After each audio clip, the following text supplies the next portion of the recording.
I... Alright, whatever. Been working on doing better on that, and I have been doing better, but not well enough. I don't need that close. We don't need that running in the background.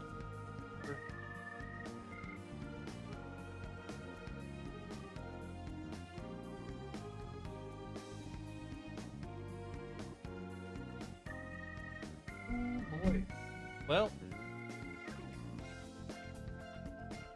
everybody have a good year. What was my year like? I don't know. This is the first time I've thought to think about it, you know.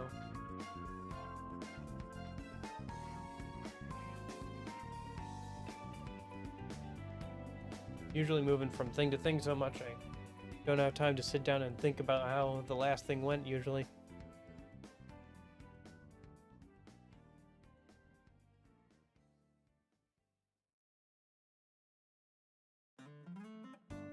I think it went pretty well.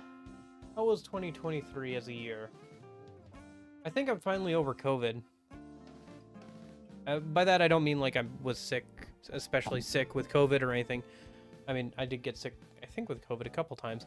But, like, I don't know.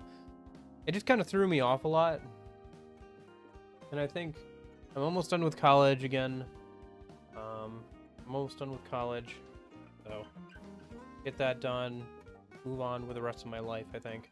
Not sure what that'll look like, but maybe, you know, figure it out.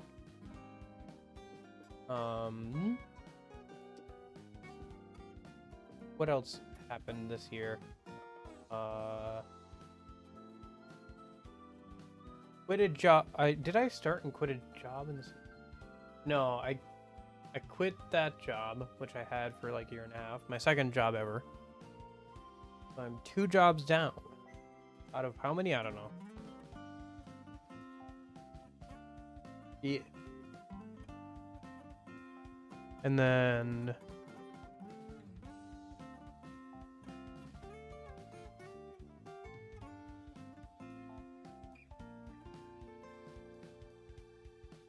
what else was there? Oh, I don't know. I played a lot of Persona this year. I guess we'll get to that in a minute.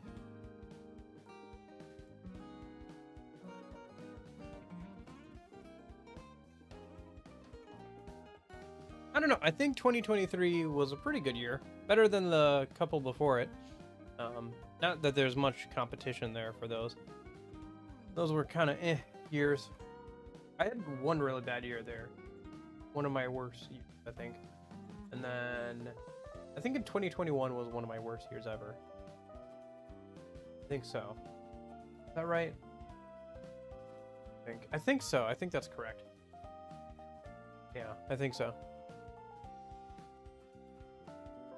2022 wasn't bad. Mostly recovering from 2021 and like figuring out what to do next. And then 2023 has been finally doing what's next and like starting to put all that stuff behind me.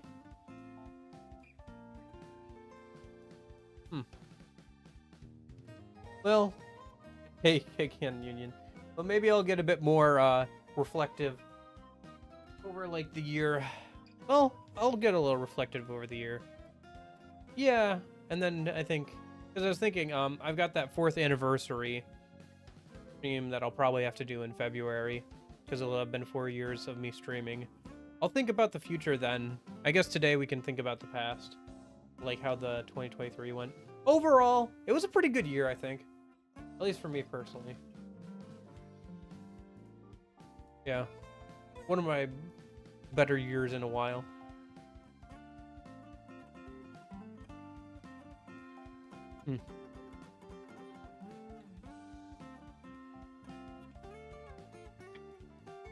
Okay. So, speaking of the last year or so, let's frame myself. I'm not used to having the camera anymore. This was the best place I could put it. I'm sorry that I'm looking away towards the frame. I know it's a sin, but here, you know what? It's bothering me. Here's what we'll do.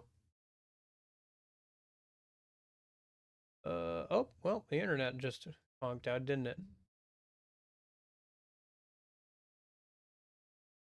Oh, I also forgot to do music. Let me get that going. I guess while we wait for the internet to not be bad. Yeah. How was your 2023 Union? Did you have a better one than previous years? It's been my best I think year since before COVID and everything. Cuz 2020 was kind of a mixed bag for obvious reasons. And then 2021 was one of my worst years ever, and then 2022 was mostly recovering from that. 2022 I actually took a break from streaming for the first time in like a few years. Um until towards the end when Persona 5 came out on PC, and I streamed that on YouTube for the first time. And then, yeah. And then I streamed all the way through 2023 and everything. What am I looking for? I'm looking for music. Where did I leave my music? There's my music.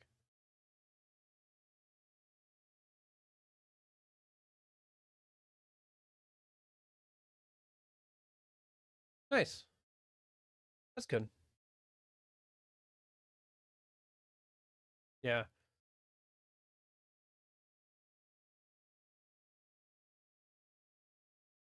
Yeah. 2021 was just awful for a lot of reasons, I think, for me personally. It was like there was a lot of I don't know. It's like stuff with work and like college and stuff, and just personally and everything. Like 2021 was worse. 2020 was, yeah, it was all right. There were good things and bad things about 2020, but 2021 it was just like,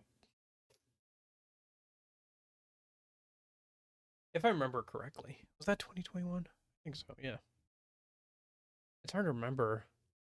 Hmm.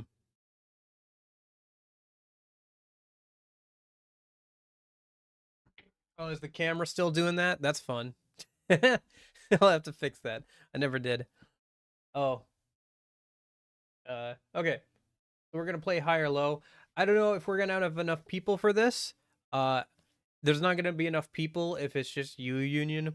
So I think what we're gonna do is we'll just skip it, and if we have enough people, great. If not, whatever.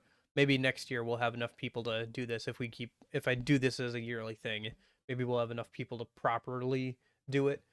But yeah, the idea was I was gonna show a game and its Metacritic score, and then you have to guess whether my personal score was higher or lower or the same as that Metacritic score, and that way it would be kind of a fun way to do it, rather than being just like, here's the spreadsheet, here are the games I played, ba ba ba ba ba.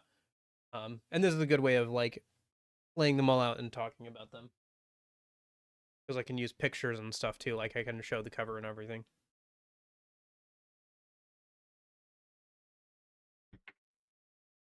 Okay, so that was gonna be the idea. But since I don't think we have enough people for that right now. Maybe we can do that later. There's a lot of them, but this was the idea. You know, high, low, Metacritic, user score, my score. This was just going to be like the practice thing. This is what the rest of them are going to look like. I haven't actually played this game yet. I just got it, so just as an example. Um, oh yeah, so the first game this year was Persona 3 Portable.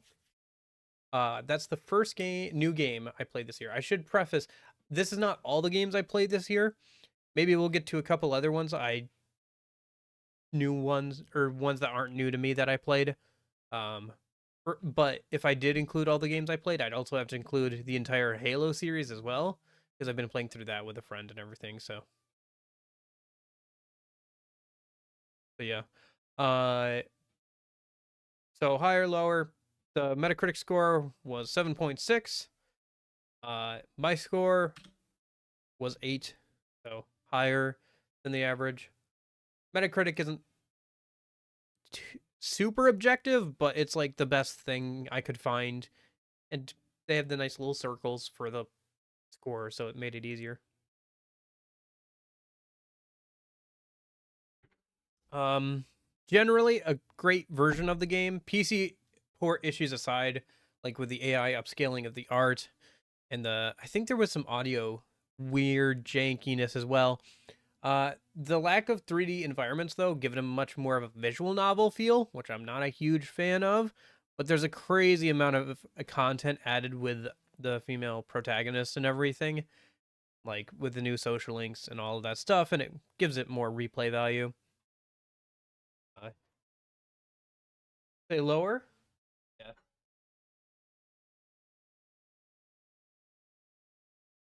Yeah, it was actually a little bit higher, a little bit higher.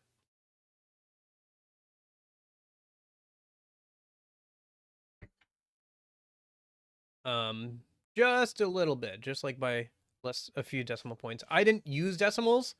Metacritic does, so there are actually a couple that are the same, but that's only like when Metacritic is like. My score for Persona 3 Portable is 6. Interesting.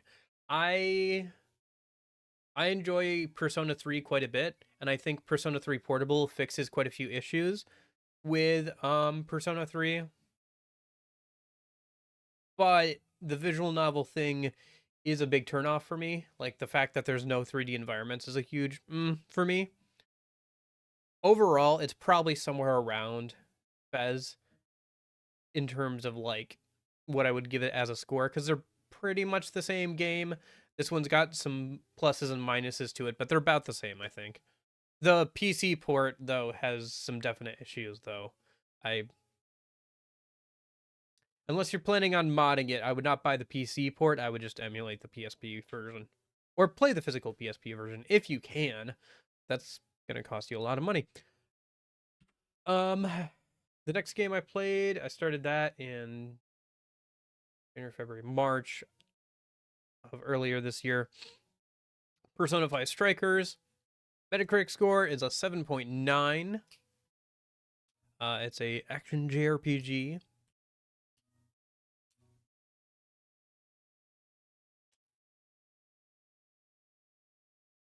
Higher, lower. My score was 8. My score was an 8, so pretty much the same thing. A little bit higher than the average. Uh, Amazing spin-off game. The new characters are great. The gameplay itself, as just like a standalone game, is really good, and it attempts to fix some of the issues with Persona 5, in terms of its writing and everything, and the topics it like tackles, and giving time to some of the party members that kind of like were a little underdeveloped in the main game. This came out before Persona 5 Royal, so unfortunately you can't include any characters from that stuff, but uh pretty good game. Pretty good game. And to be fair to them, they did show restraint in not trying to shoehorn a catchy in before Persona 5 Royal came out, cuz technically like he does die, but it's an off-screen death in the original vanilla P5. And it is still an off-screen death in Persona 5 Royal. There's only the implication that he's still alive at the end of Persona 5 Royal. But Persona 5, like, it's an off-screen death, so they could have tried to shoehorn him in somewhere. They showed some restraint with not doing that. I think Persona 5 Strikers is a great game. Great spin-off game. Don't know if we needed more of the spin-off games of Persona 5, but I think it's a really good one.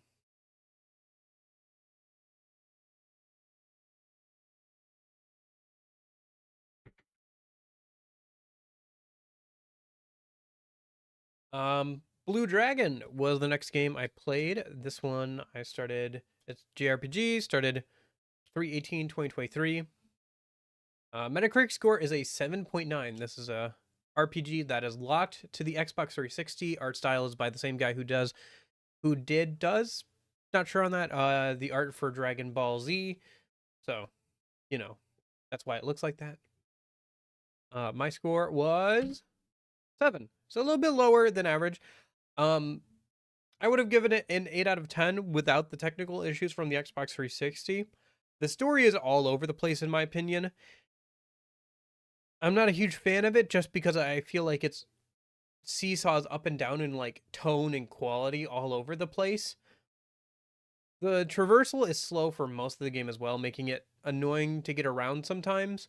You do get the ship later on, and there is a lot of post game content, but I find the idea that a game gets good in the post game, that's a little bit of a it's like, yeah, the game gets good 50 hours in. It's like, well, why would I? It would have to be a really good game. I mean, maybe it is. Maybe the post game stuff is really great and everything, and I did enjoy my time with it, but I don't know. I felt like it was a little underbaked. Like the story could have used some more work. I wasn't really too invested in any of the characters too much. The character designs felt like very samey, same face syndrome with Dragon Ball Z characters who are younger. Just like very similar. They look so similar. The main character looks so much like young Goku. It's I get that like he draws faces and stuff like a similar way, but it's just I don't know. I enjoyed it, but I feel like again without the technical issues would have been an 8 out of 10, but there's some issues with it that I have that brought it down to a 7. Also, the like reusing of the boss theme is like very overdone. Like they have a cool boss theme with like the vocals and stuff and the guitar, but it gets used way too much. Like there needs to be a mid-boss theme to like space it out a bit because it just gets used so much.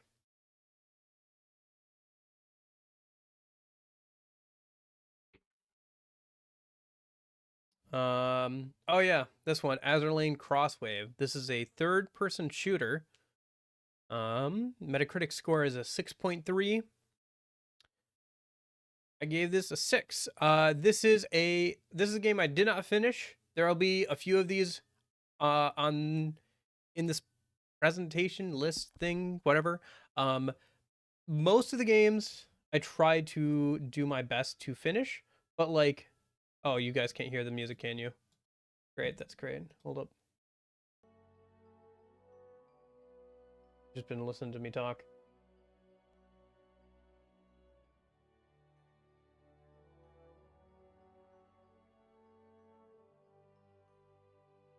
Oh, you can't hear the music. It's just really quiet. Let me turn it up a little bit. Oh, that's why. It's like a fourth of what it should be because I halved it in 2 places.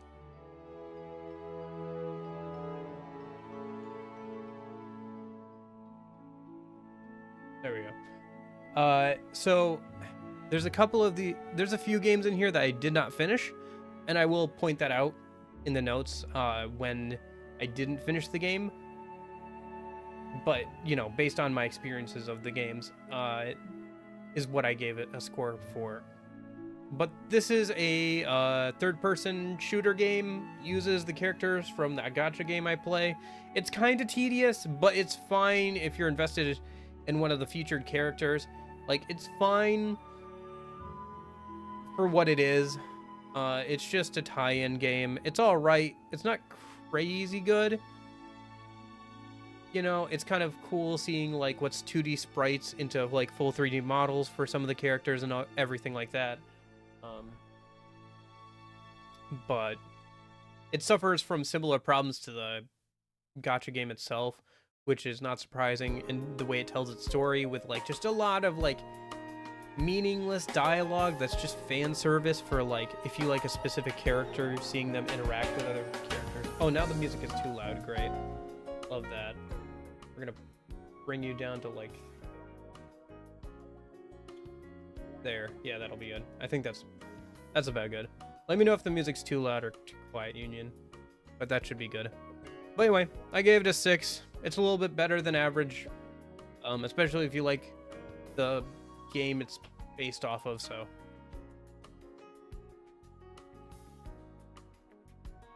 Tom Clancy's The Division 2. Metacritic user score of 6.2. This is an online third-person PvE shooter. Started that 5/20/2023. What do you think? Higher, lower? Higher, lower? This is a third-person shooter. It's like got pretty good graphics. It's like an online thing you can play with friends. It's set in like I think invaded US in like the White House after like America has lost like a war or something, I think, if I remember correctly. It's been a minute, like half a year or so.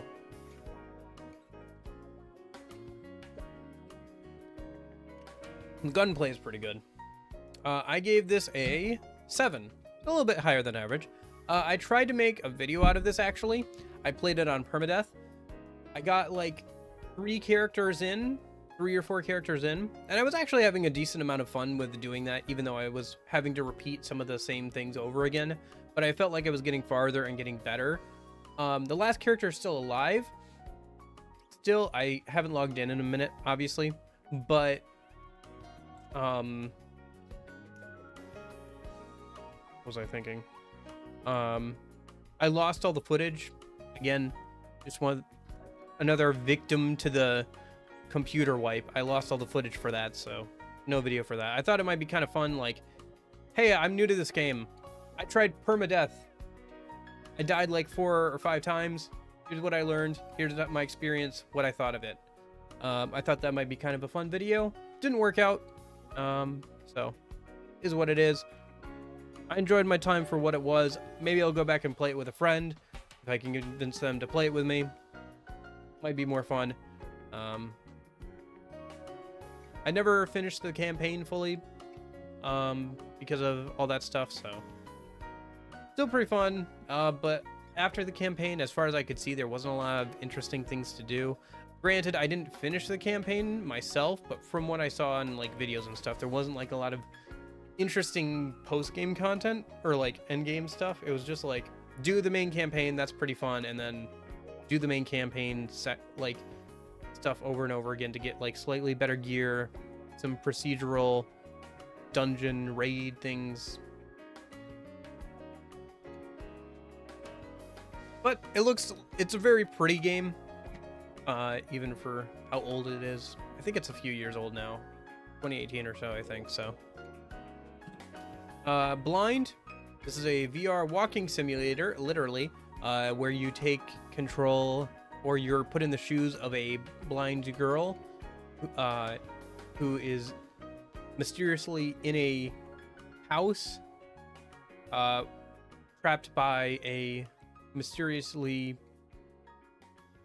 crowded figure. Like, you don't know who they are or what they want with you, and you have to solve puzzles. This got a 5 out of 10.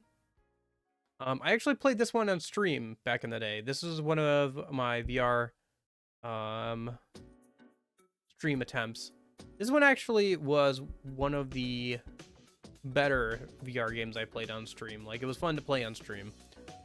I gave it a 4. I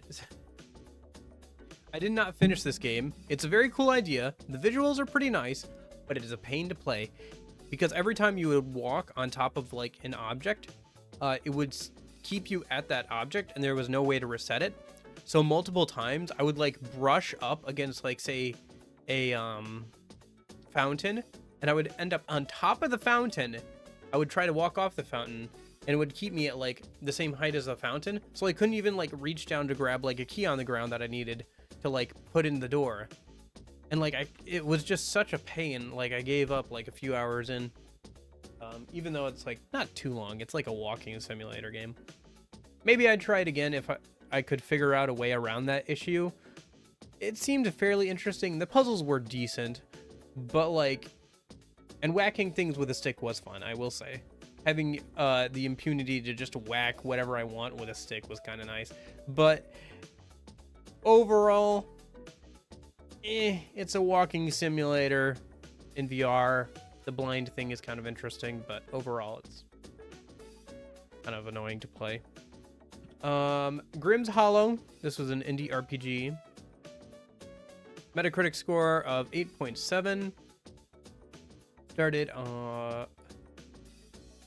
6/24/2023. Then the score I gave it was a 7. It's got a great little story. Combat is pretty standard, but good. The art style is solid and stands out, and it attempts to have multiple endings as an indie RPG. I think this game is like 5 or 6 hours long. It's not too long. It's a pretty good little indie RPG. I would recommend it. I think it's free on Steam, ? The story was interesting. It's got some good humor to it. It's nothing crazy good. Like, I'm not like, oh my gosh, this is the new biggest indie RPG. Oh my gosh, Earthbound clone, blah, blah, blah, blah, blah, whatever. As the Undertale music plays. But it's a good game. It's a solid little game. I appreciate it a lot.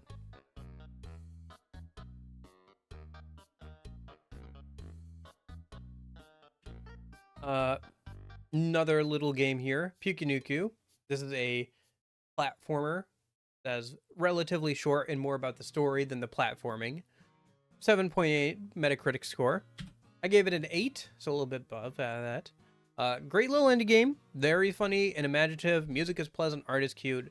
Just a nice little overall experience. Would recommend it. I would recommend it. It's like, I don't know, it doesn't take itself too seriously. It's just a nice, jolly little time. It's fun. I enjoyed my time with it. I would generally recommend.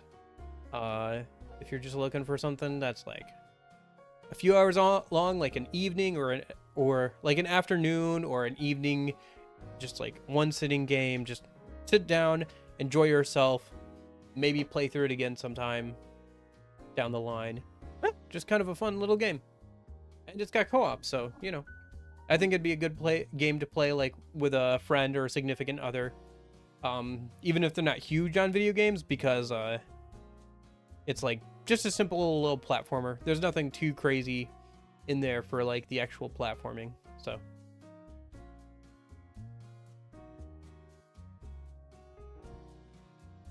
ooh, we got to the Dante stuff. We got to the first Devil May Cry. Started that 7/12/2023. Metacritic score for the first Devil May Cry game, 8.6. I don't remember what I gave this back in the day, so I guess we'll have to both see what I gave this. I'll probably have more to say about certain games as we get closer and closer to now, because they'll be fresher in my memory. I tried to take notes afterwards after a certain point, and I went back and added some notes to certain games on the spreadsheet just so I could remember things and to like put my thoughts down. But 7. Apparently I rated this a little bit lower than other people. Huh. I think it shows its age some, like, not both. I mean, yes, in the graphics, but mostly in like the camera and everything. The platforming sections absolutely suck. They're not fun. I don't know why. I gave that score around a 9. I gave it a 7.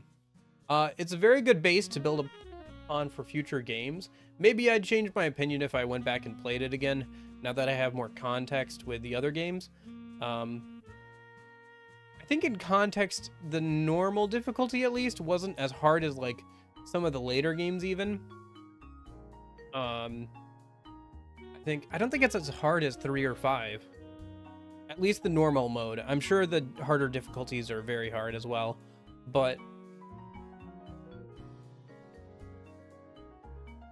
overall, at the time, I gave it a 7. So I guess I will respect Pastami's input on this one and not quibble with it too much. I think if I went back and like played through it again, I might have a different opinion on it now. But at the time, I gave it a 7. Devil Survivor. Wow, both of these were at around the same time? That's crazy. I forgot that these were around the same time. Oh, far apart were they actually? 7, 9, okay, like a couple weeks apart. Okay, so this was like at the start of the, halfway through the month. This was like towards the end of the month. Yeah.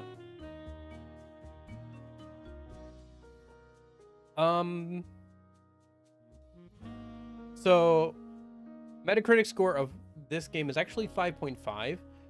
The DS version is actually lower, which I was surprised about. This is the overclocked Metacritic score. So the version for the 3DS, which is the version I played, so that's the score I went with. And my score was actually an 8. So something actually I guess I should mention since I brought it up with the Metacritic score. It seems like at least with the 3DS game,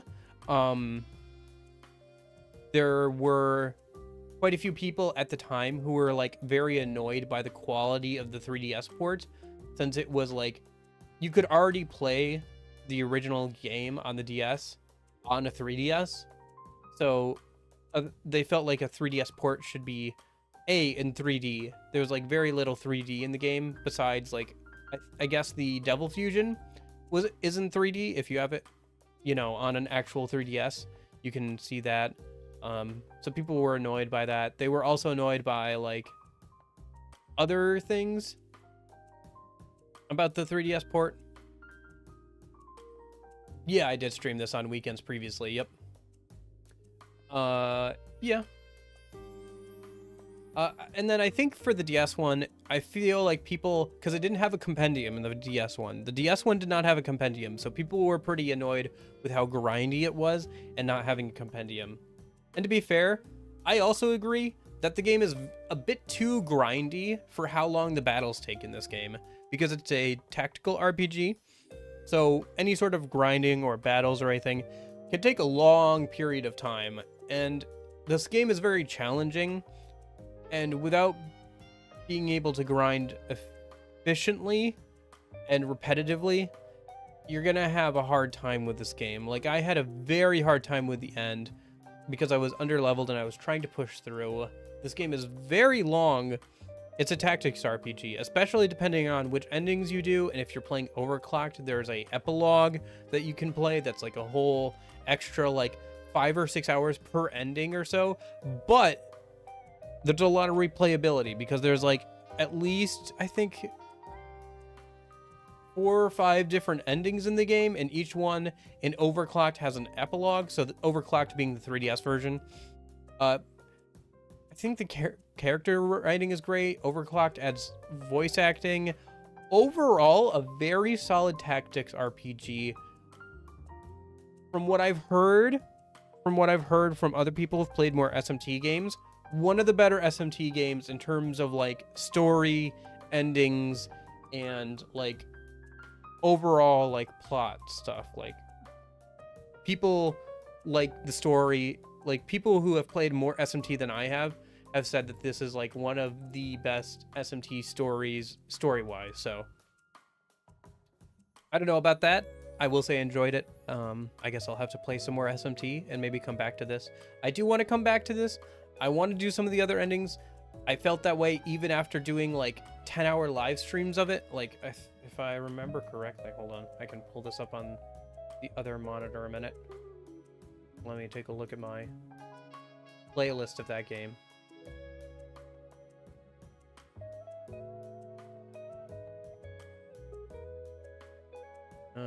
It should be here somewhere. Yeah, there it is. 10 streams, huh? Let's see. Yeah, so the final stream of that game was 5.5 hours, and that's how long it took me to do the epilogue. The stream before that was 10.5 hours, which I think that's pretty close to one of my longest streams ever. The only other longer stream I can think of off the top of my head is one of the first Persona 5 Royal streams. I streamed, I think, for like 12 hours, just because I knew I was going to. I might do the same thing for Persona 3 Reload, so keep an eye out for that. Friday, Saturday streams of that game might be 12 hours for all I know. I don't know how long it'll be. It might be 10 hours. We'll see how things go, but yeah. Like, I tried to push through like the last like little bit there with like being underleveled, and it like beat my butt for like 3 hours, and it was not worth it. So if I had to do it again, I'd probably pace myself a bit better. I would like to play more tactics RPGs on stream. I've talked about another DS tactics game quite a bit that I'd like to play at some point, but they're just very long. So it's hard to like do it. Again, it would have to be like, hey, this is the game I'm playing for Christmas, or like for winter, right? Like it would be like, here's the game I'm playing from like pretty much November through January is like what it would be if I wanted to play any tactics game like that to like a good amount, you know? So. Or like something like Disgaea would probably be kind of like that too. Is what it is. Anyway. Devil May Cry 2 got a 6.1 on Metacritic, which I was a little surprised about considering people don't like this game too much when you talk to Devil May Cry fans. This is maybe not the black sheep. I think the black sheep is probably the reboot, but this is like one of the more it's the worst. It's the one that people like the least out of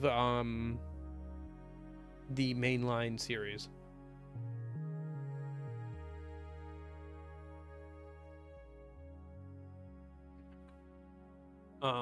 I gave this one a 5 at the time. I thought this one was just kind of mid. Dante loses all of his personality. There's some ridiculous enemy designs in this game, like demon controlled tank or demon controlled helicopter. It's just like, what is this? Like compared to like some of the other games, it's like, what? And like some of the bosses are really weird, like the one that comes out of the side of a building. Was never really sure what was going on for the plot of this game. It's just kind of meh. It's not as bad as some people say it is. But like gun cheese is like very real in that game. Platforming didn't get any better. They did add guns being able to extend combos. Like one of the things that DMC2 did correctly was letting guns being able to extend combos and like keep them going. I don't know. I think it was just mid.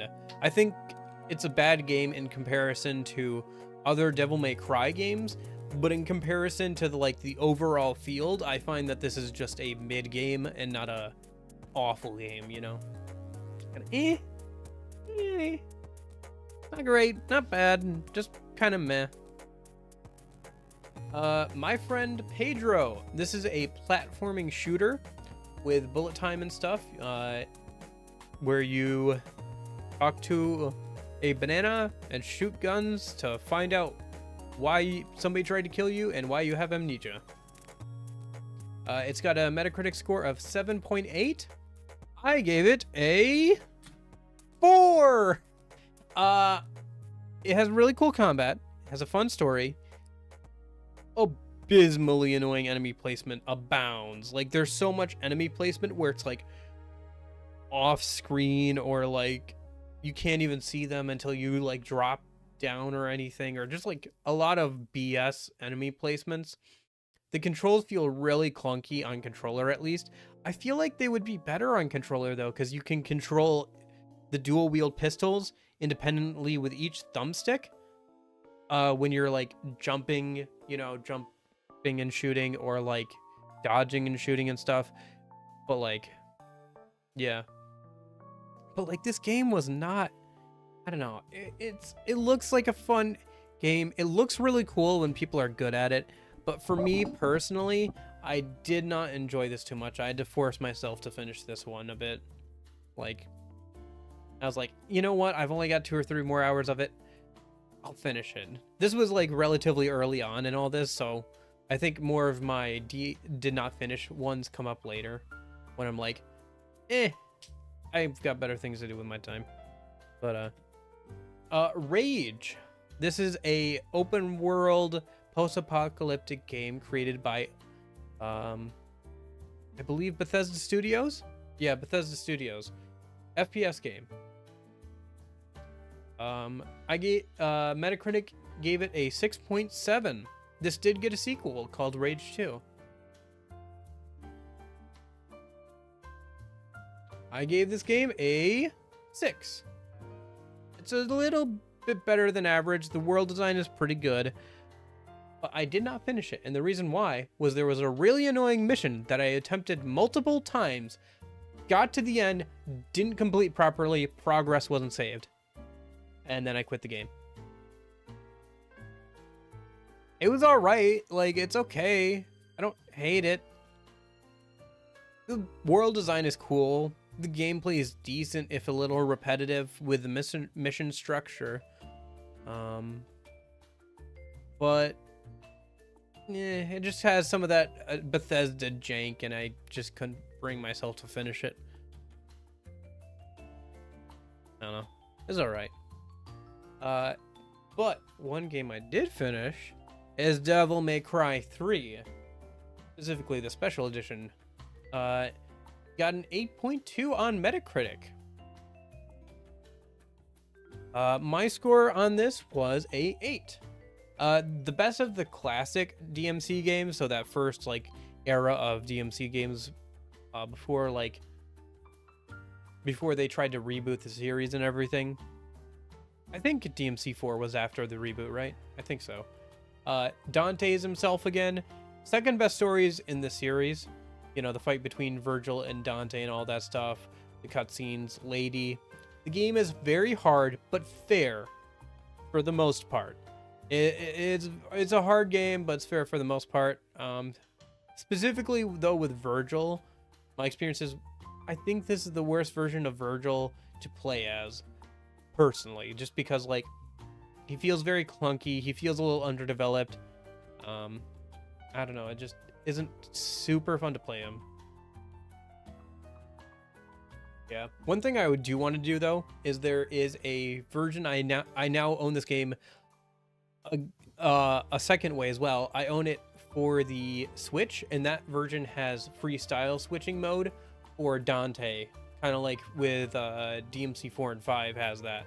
So I want to go back and try that at some point as like an excuse to give like Son of Sparta a try with Dante on that game. So see how much different it is versus playing as Virgil. Maybe do that sometime next year. Hollow Cure. This is a really I can't say. I will not influence your opinion. Metacritic gave this an 8.8. This is a fan game for HoloLive, the like VTuber agency studio, and it is a quote-unquote survivor-like. So if you have played or seen Vampire Survivors, which is they're very simple games, relatively speaking, you walk around a map and you have an auto-firing weapons or like different weapons that you pick up over time. You start out with like one weapon at the beginning of a match. You gain more experience, you pick up new abilities, they can combo together, and your goal is just to do as much damage and clear out as many enemies as possible until they eventually overwhelm you. Or until you complete a special objective on the map, depending on the game. It's got an 8.8. I gave this a 9. This game is a free game on Steam. You can download it right now. It is a HoloLive fan game, whether you like VTubers or not. I don't watch a ton of VTuber stuff. I watch like clips of like a couple that I'm interested in. And none of them are actually in this game. So, but like, speaking of the characters in this game, there are 32 characters in this game, and it is still being updated. The pixel art style is great. It is, once again, free. And it is just a really fun game to like have installed and just put in some time into. I have unlocked pretty much everything in the game. The only thing I haven't done is get the 100% achievement for like basically maxing out the level of every single character in the game. But like I have all the characters and I have all the upgrades. It's just a matter of like playing stages with them to max them all out. And again, there's 32 characters. So I'm just kind of working on that over time. And they're probably going to update it more later. They've recently actually added like a side mode where you can like have like a little farm with people with like, you know, fans working on the farm, and like you can go fishing and decorate a house. It's a lot of fun. I think they're gonna add a casino in the next update apparently, for like, you know, gambling money, the in-game currency and stuff. It's a very good game. I would definitely recommend it as it's free.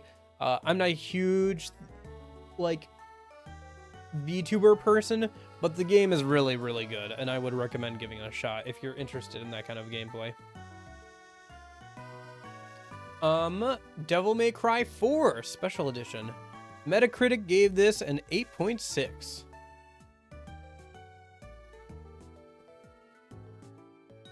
I ended up giving this a 8. A little bit under that. Nero is a lot of fun to play as. Every other character suffers because of it. The most, like, I feel like Nero's a lot of fun to play with his grab ability in this game. And he's a good character to ease people into playing DMC games, I feel like. Like, he has a lot of chances for free damage with his grab ability and everything. And like all the cool like grab animations and everything are a lot of fun. But it also hurts enemy variety because they had to give like special animations to every single enemy type. And so enemy types are reused, like you get the lizards a few times, like reskinned and reused. Especially that one darn electric lizard is just not fun to fight against. Like, there's always that one DMC enemy that's just not fun to fight against. And that's the electric lizards. For every character. Speaking of every character, though, this has the most playable characters in one game. DMC 5 has a whopping 4. This has a whopping 5. If you count Lady and Trish as two separate characters.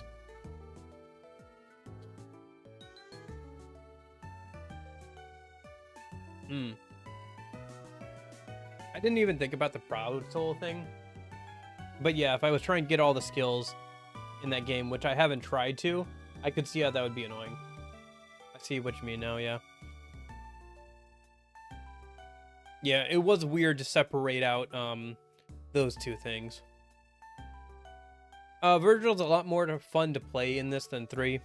It feels a lot more fleshed out, and the concentration meter is a thing now, which gives him a distinct playstyle difference than the other characters, because you are incentivized to be very methodical and deliberate and careful when you play as him in this game.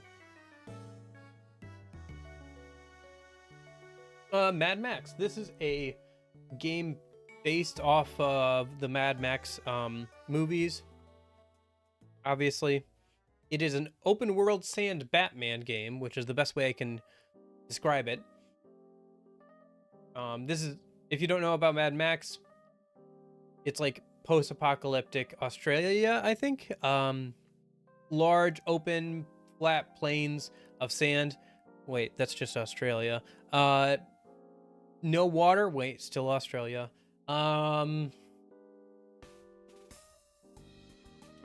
You play, so it's basically, it's just Australia. Anyway, the gameplay is like an open world game where you can drive around in like a car that you slowly build up to be more and more strong over time throughout the game. The on-foot combat and everything is very reminiscent to the Arkham Asylum, like Batman games. So like that standard, you know, like punch, like block, you know, counter, pick up a weapon, use it until it breaks kind of combat. It's pretty decent. It's good. It's all right. I had fun in the game, but my overall rating was a 7. I did not finish this whole thing. I got like halfway through it. It's a pretty cool open world experience, and it looks pretty good. It gets a little repetitive because like it's like you go and you clear out an area, you clear out an area. I don't know, it just gets a little bit repetitive with how it's laid out and stuff. And the ending was spoiled for me, and I won't say what it is, but I was like, oh, I'm working all the way up to that as the ending. And I was like, do I really want to finish this game if that is the ending and I'm already kind of starting to flag off? I was like, not really. So I quit like 20 hours in. But it was fun. I enjoyed my time with it.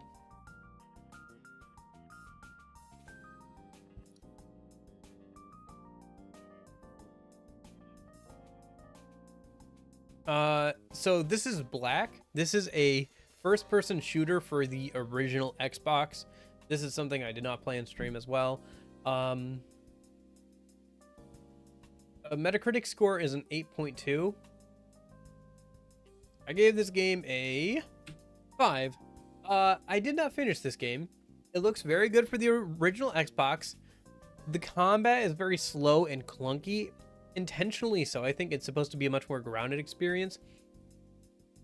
But there's like these weird mission requirements where you gotta get intel to unlock the next stage. So it's not like, oh, you just complete mission 1 and you get to go to mission 2. No, you have to complete mission 1 and you also have to find like collectibles dotted around the level or complete special objectives. And then you get to access to mission 3. So I only ever got to like mission 2 despite trying to play this game twice. And like, I don't know, I just didn't care enough to like even like look up a guide where all this stuff was. Especially since the second or third level or whatever it was, the last one I got up to, is this like weird stealth mission where it's not clear what you're supposed to be doing most of the time. Or like what's even going on. I don't know. It just one wasn't for me. I know it's a classic and people talk about it a lot. Well, certain people talk about it a lot when they talk about, you know, early FPS games on like consoles, especially like the Xbox and stuff, but I think it hasn't aged very well, in my opinion. Oh, speaking of a much faster moving game, this is Warframe. This is a third-person shooter MMO style game. It's a 7.1 on Metacritic currently. I'm sure that it will change with the next update, because this is a game that's being updated, so. Where is HM2?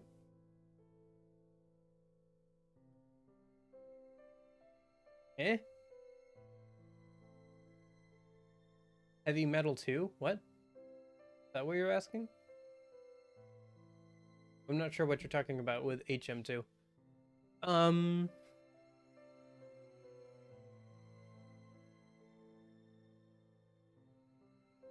Anyway, I gave this a 6, which is a little bit below that. This game centers around an endless grind, and I enjoy a good grind session. But this one has no end, and the combat gets fairly repetitive. It does feel pretty good, like movement feels very good. The other thing is I was starting to have issues playing on a controller, which I know, skill issue on my part, but like if I'm going to play a game that's just basically grinding for hours and hours, I want it to be a comfortable experience, and so I want it to be able to do it with controller, and I just kind of want to play a game. You know, I don't want to have to remap buttons and like all that stuff like for the controller stuff. I just couldn't get it. I don't know. It's a pretty good game. There's a lot of good free content there if you want to play through it, but like it's just a grind to get to access to another grind, to get access to another grind, to get access to another grind. It's just an endless cycle. It's not a bad thing, and if you enjoy the game, great, that's fun, but yeah. I don't know, gave it a 6. Ooh, Devil May Cry 5. I was actually surprised that this got a 7.6 on Metacritic. I gave this one a 9. I think this is the current pinnacle of the series. It looks gorgeous, has the best soundtrack in the series by far. It has the best story in the series as well, and a lot of depth with all the characters in terms of like gameplay and stuff. It is easier than DMC3. How far are we in? Fairly far in. I've been going for about an hour now, just going over all the games I've played. So you missed a good amount of those, but If there's a specific one you wanted to ask me about, you can ask me about it.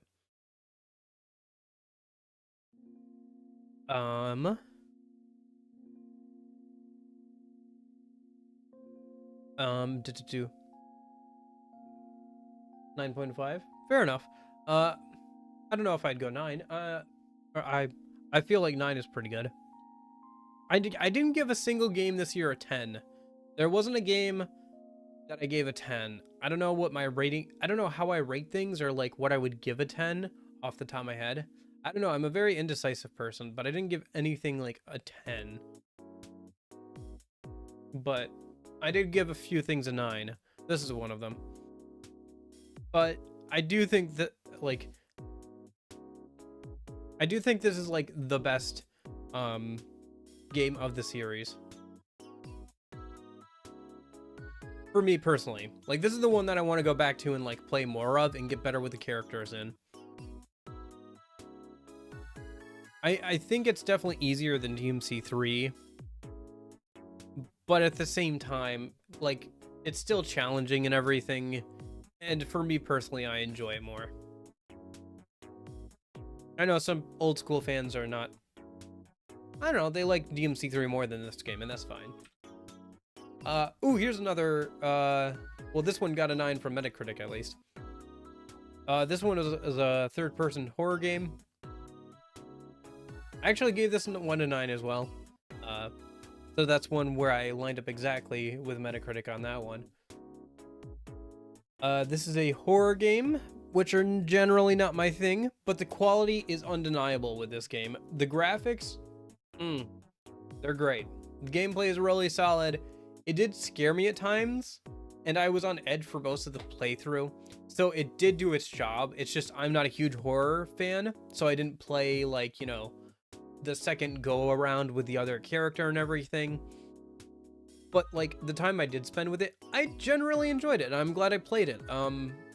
Maybe I'll go back and play it more some other time, or if I decide to like get more into the Resident Evil series or something. But generally speaking, I'm not a huge fan of horror games, so it's just not like something I would want to play more, right? So generally speaking kind of thing, but I cannot deny the quality of this game. The quality of this game is great. It's just great. Would recommend even if you're not a huge fan of horror games like I am, or like I'm not. Child of Light RPG got an 8.0 on Metacritic.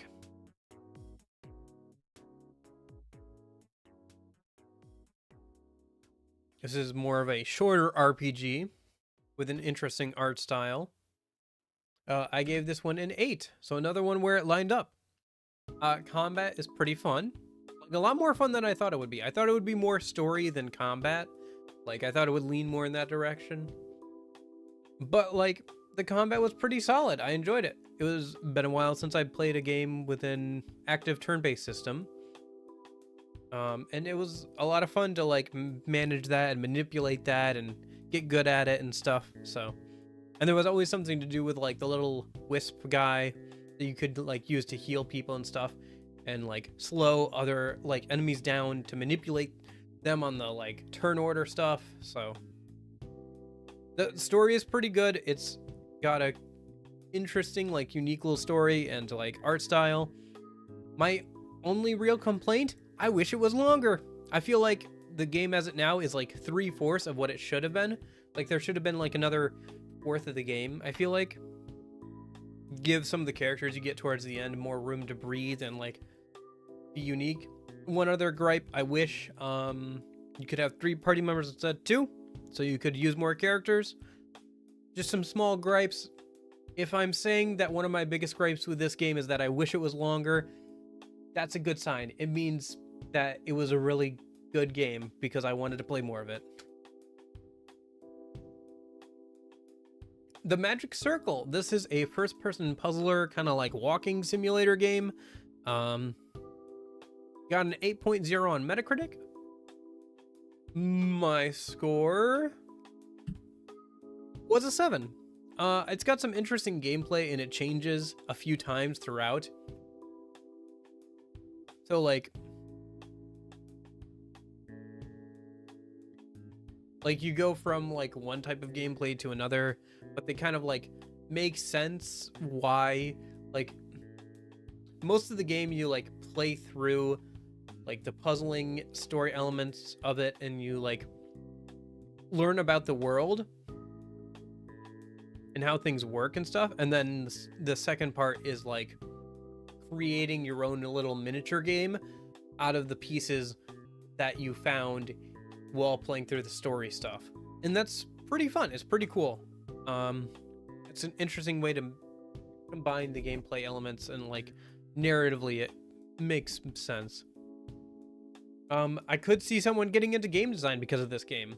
It's one of those kinds of games where it's like trying to show the process of making a game and like the pitfalls in that, and like, I don't know, it just tells an interesting story in an interesting way. That said, I feel like the section where you're creating a miniature game is kind of eh. It's a little eh for me personally. Like, the tools aren't as good as I'd like them to be. What constitutes quote unquote good by the game standard is a little eh. It's like a little, it's vague on what the requirements of what good design is for like that last section where you're making your own mini little game. And it has a bit of an odd conclusion. But overall, 7 out of 10. Fun time. Glad I played through it. But I don't have any real reason to go back and play it again. Ooh, Halo Spartan Assault. This is a top-down twin-stick shooter, and it was one of the only Halo games I had not played before this. I gave this a 5. This is originally a mobile game. It's kind of repetitive, as you might expect. It's the only official game where you get to drive some of the RTS vehicles. Combat is fairly solid, but your movement is super slow. Like, it needs to be faster for that to make it enjoyable, especially as a twin-stick shooter. The graphics are decent for considering it was a mobile game. I think it's fine for what it is. I mostly played it just so I can, you know, work on playing all the Halo games and stuff. And like, this technically counts as one, so.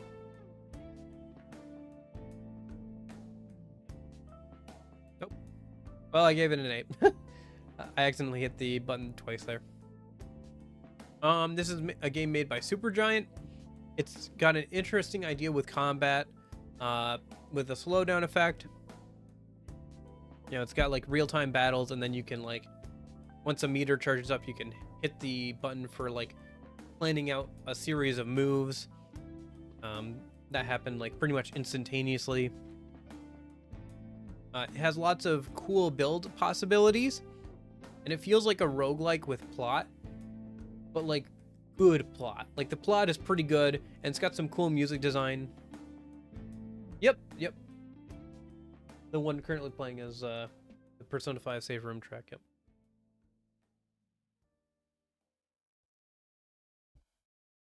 Yeah, this is my vibing playlist I put together for streams. We don't get to use it too much because I don't usually like play music over games or anything, but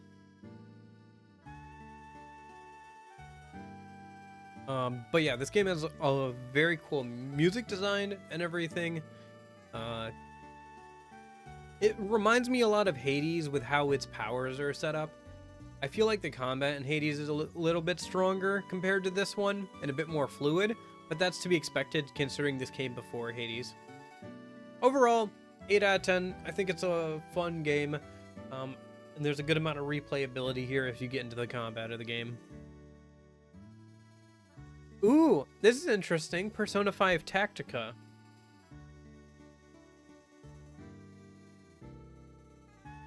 So it got a Metacritic of 7.5. This is a tactics RPG. I gave this a 7.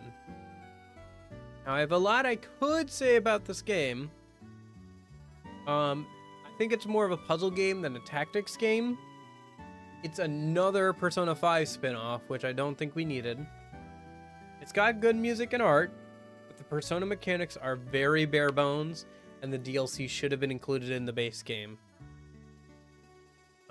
Because otherwise there's not much replayability to the game. Now having 2 new characters for New Game Plus, Akechi and Sumeri, gives it more replayability, but like, the DLC should have been included in base game. Oh yeah. Yeah, true. True. I did stream and like upload the VODs back in the day on the old channel.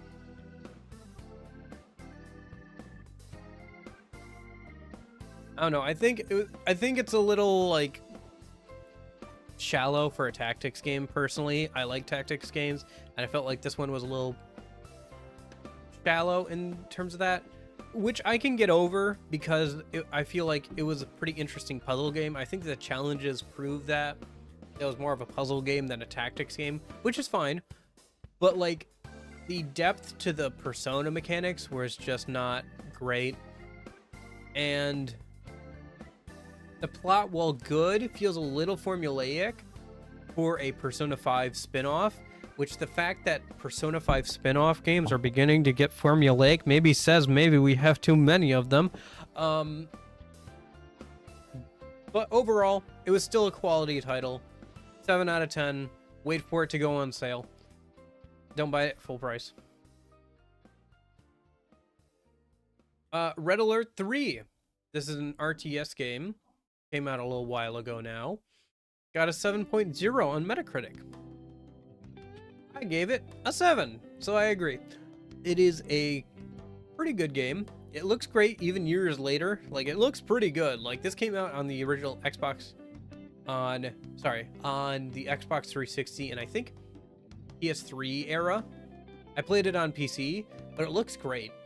It's got a very fun campaign, and it's one of the only co-op RTS campaigns I know of. The other being for like the Halo RTS. I'm not a fan of all the micromanagement required with like the unique abilities of every unit. I like RTSs when I can control things on a macro level, because I don't have the twitch reflexes, or I just don't have the mental capacity to constantly be flicking and keeping track of different things in an RTS game. I need a game where I can take a big ball of units and I can hurl them at my enemy and I can just watch everything go boom. That's the kind of RTS game I like. I want a P4 sequel with Nanako as the protag. Would be interesting if Nanako turned up as just a reference or something in like a future Persona game. I could see that. They do references sometimes and stuff like that. Persona 4, I think, has the most direct references to the game before it, because you literally go to the island where Persona 3 happened and you get to see some of the characters from that game. So, and some others are mentioned, and like the whole reference to the horror story told from Persona 3 as well, or whatever.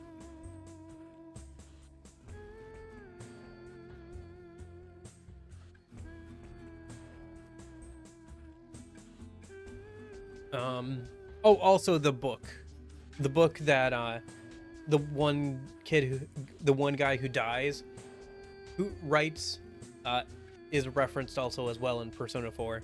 So like Persona 3 and 4 have a lot of references from one to the other. So I think also like Persona, I think some of the characters are referenced on TV, but I might be thinking P5 because P5 does that a lot. Yeah. I always joke about, like, you know, the culprit being Nanako because I just think it's funny. Because if you know, you know, and if you don't know, it's funny. So, not sure, Jeppo. We've never seen it being like biological. Because, like, for example, Mitsuru, like, I don't think her father was a Persona user, but she was. So, Deep Rock Galactic. An 8.5 on Metacritic. This is a co-op FPS where you play as dwarves. mining on alien planets. I gave this a 7. It's a very fun game, great community, good new take on a co-op shooter, FPS shooter without zombies. Rockin' Stone. I don't know, it's a fun game. It's a good, fun game to play with friends. If you enjoy, you know, like playing co-op first-person shooters and you enjoy dwarves and everything, I would give this a shot. I think it's a pretty fun game. And, yeah, just a fun game. Another co-op shooter. This one is a third-person co-op shooter.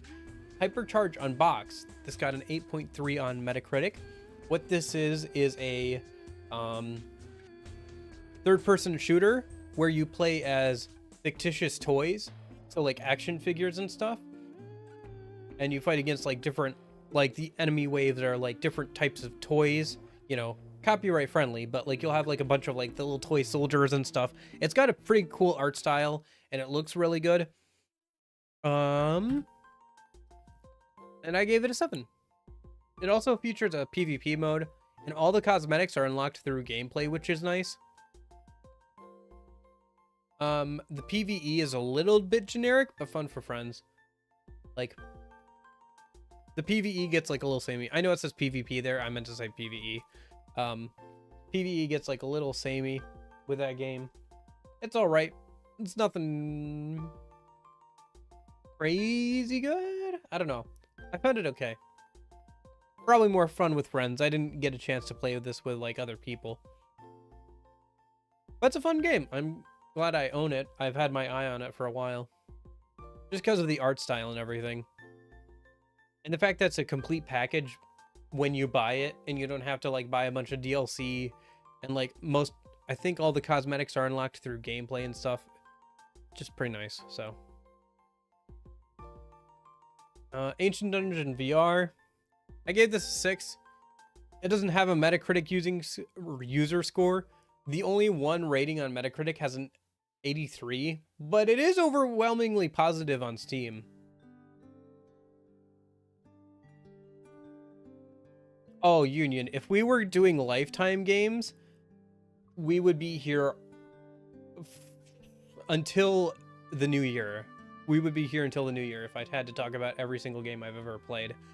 But this is listed in order of date started. So see, this one's I started on the 19th of this month, and this one I started on the 3rd of this month. So they've been in like date order from like when I first started playing them.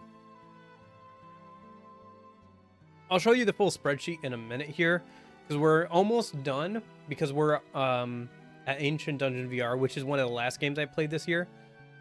One of the last games I played this year. So we're almost done. And then I want to do a couple things with like the Steam recap and show you guys that. I think because Steam does its own recap and everything. And then I think we'll get to the spreadsheet and I'll show you that, guys, that, and we can start, you know, moving things over to the completed list, and then start paring it down and adding new things and all that stuff.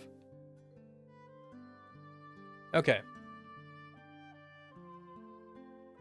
So this only has the only rating for this on Metacritic has an 83, but it's overwhelmingly positive on Steam, which is like pretty good. The combat was okay, but I feel like there's too much BS with the traps in VR. Maybe I just need to get good. I thought it was okay. It wasn't anything crazy good in my opinion. I thought it was fun for like the few hours I played it, you know, but I don't know how much fun it would be if I like wanted to keep playing it over and over again. Iron Guard VR. It's a VR tower defense game.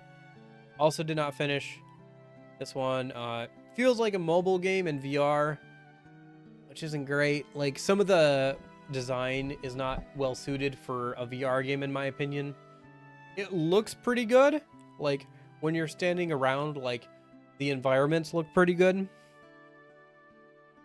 But overall, it's just like a tower defense game that feels like it should be on a mobile device, but on a VR headset, and it's not terrible.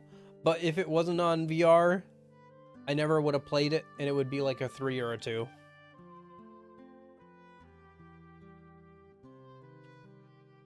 Oh, yes. Okay, so this is the last game I played this year, I think. Yeah, I think this is the last game I finished, because I finished this on Thursday. It got a 6.9 on Metacritic, which is nice. This is a action-adventure game. I gave this a 7. I think the music and art is great. The combat is a little bit more shallow than I would like, but the character writing is great. The music's great. Art's great. The environments to walk around in are great. The boss battles get a little bit messy with like visual clarity, but like you're supposed to be able to would honestly, yes, would have been full point up if he showed up. But you're supposed to be able to listen to like what's going on in the music and relate it to the attacks that are happening on screen, so you can like predict what's coming next through that. I had a hard time with that. I think if I kept practicing and playing more, I think it would become more clear to me, but I had a hard time with that system. There is like a music visualizer option in the settings. I wonder what that does. I might play a little bit more of this next week. We'll see how the rest of today's stream goes, and like what other games maybe we decide on playing, but yeah. And I think that should be the last game I played. Yeah. Yep. So this is my picture thing that they give you of your Steam year in review. 948 sessions, 38 games, 57 games played, 38 new games, 57 games played, 715 achievements. Oh, you know what? I completely forgot Persona 1 and 2. How did I miss that? Are they not on the list? Did I not add them? That's weird. I'll have to take a look at that. Maybe we'll have to add that to the spreadsheet in a minute. Well, let me go over the Steam stuff a minute. Here, let me bring up my...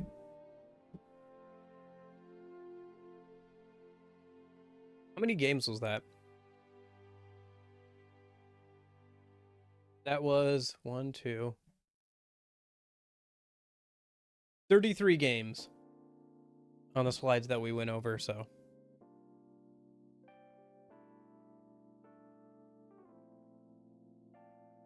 Yeah, let me bring this up over here.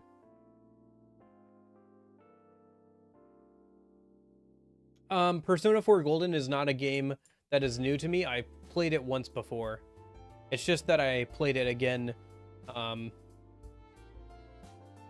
after Persona 3 Portable. In fact, it's one of my... I think it's the game I played the most of this year, according to Steam at least. Yeah, so I did 715 achievements over 34 games. This is funny. I played 69% with a controller. Oh, you guys can't see. Here,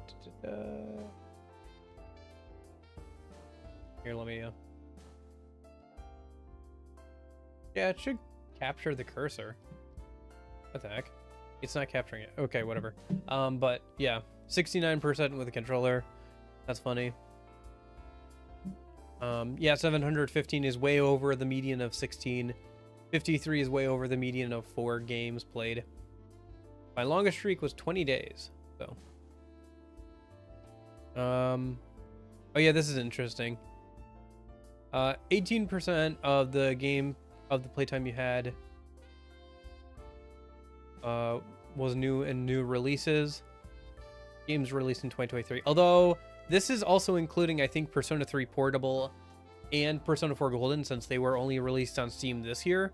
So I don't know if that counts too much. And then 56% was last 1 to 7 years, and 26% was like Yeah, so like I'd say like 80 or 90% of all the games I played came out like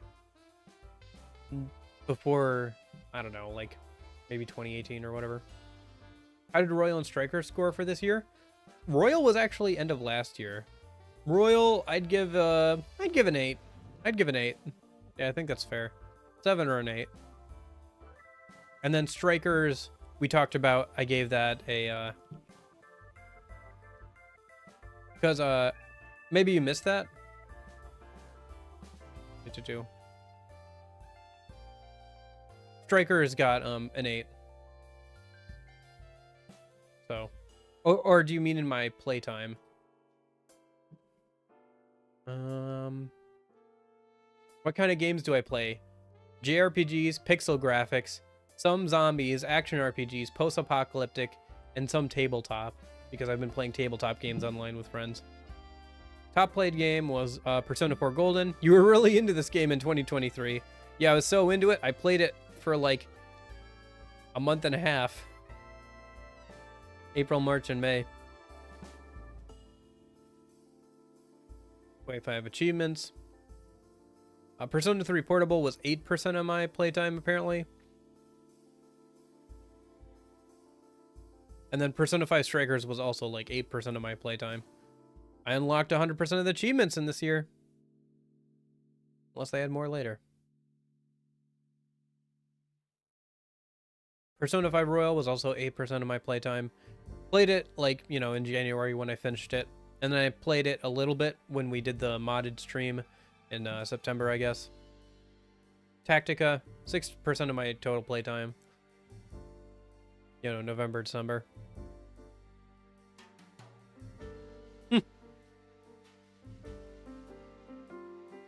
Look at that.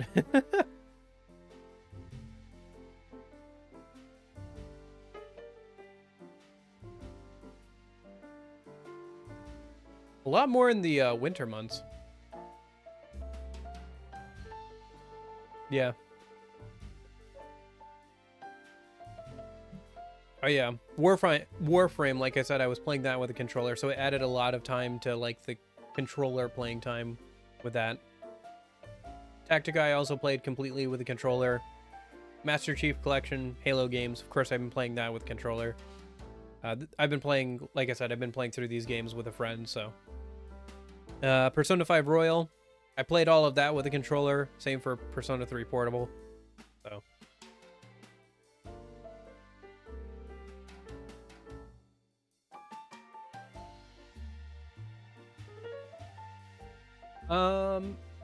So let me think. All right, I think that's good. Let me go ahead and pull up the video game backlog. Here she is. It's the big old spreadsheet. I actually, hold up. I need to open up a new tab a minute.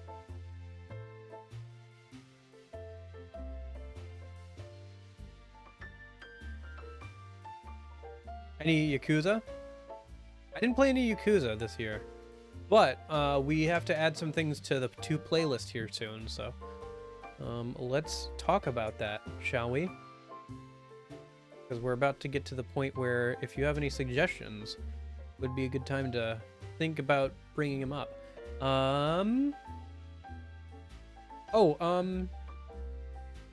Speaking of suggestions, Jeppo, did you see my suggestion of me saying that you should try Sunset Overdrive, by the way?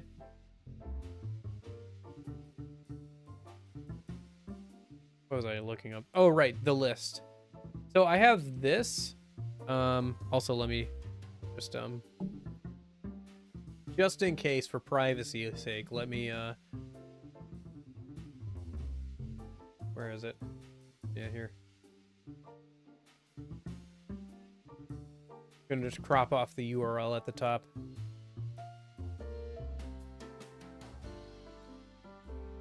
And we'll do that, yeah. No, but Sunset Overdrive, yes, please. Yeah, you should play it if you haven't. I think you'd really enjoy it. It's like $5 on Steam right now, too. gosh. Okay. Ooh, let me see here. All right. So yeah, this is how the spreadsheet looks. I've already played it. Did you enjoy it? I think I've played that twice on stream before, like all the way through. Maybe I should do it again. 222. Maybe I will. That's good. Yeah, it's a really fun game. But yeah, this is how the spreadsheet looks. So here, maybe I should bring it up a bit bigger. It'll crop. I'll have to line some things around, but hard to see on like probably mobile without it. Me doing that. Let's also drink my ugly mug if I can here a minute. Hey, how's it going, Alexis? So yeah, this is what the spreadsheet looks like of all the games that are on this backlog. And then where was that other tab I was bringing up a minute? So I have that, and then I have this. It'll load, which is the list, which is how I was keeping track of this stuff for a while before this year.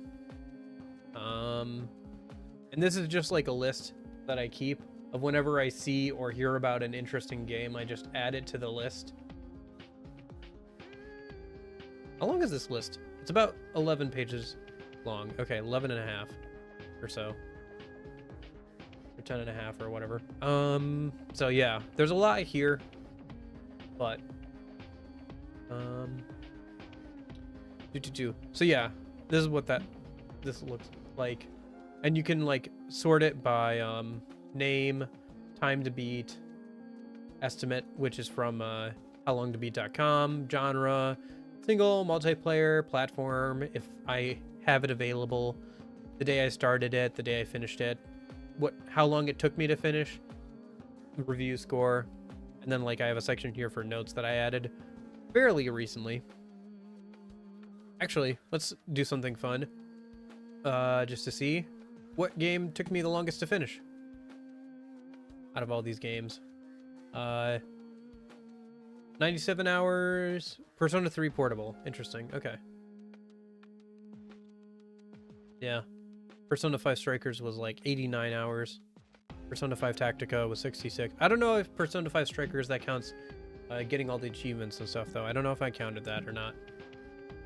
And then, yeah, I did put like a good 65 hours into Warframe. So it's not like I did want to include that somewhere, but I ran out of time to like keep adding things to the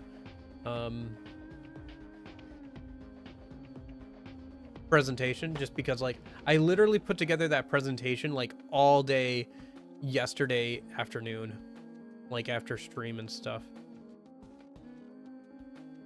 So anyway, what else was I up to? So yeah, let's undo the filter here, or like sort by A to Z a minute. And then down at the bottom here, should be, oh, this shouldn't be here, whatever. Yeah, okay.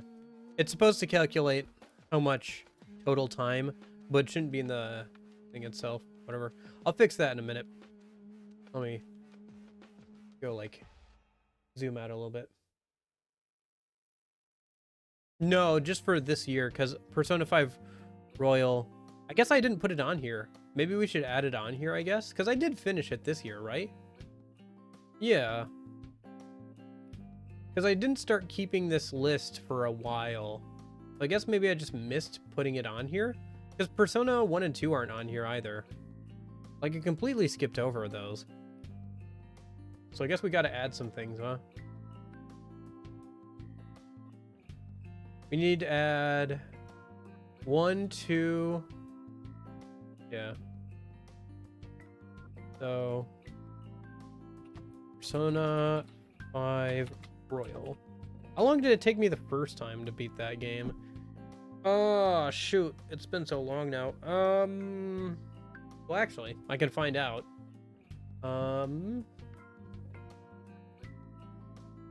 This is where streaming things actually comes in handy. Because if I need to know when I started a game, when I finished a game, or how long it took me, I can just look at the streams or whatever, right? So let's do, okay.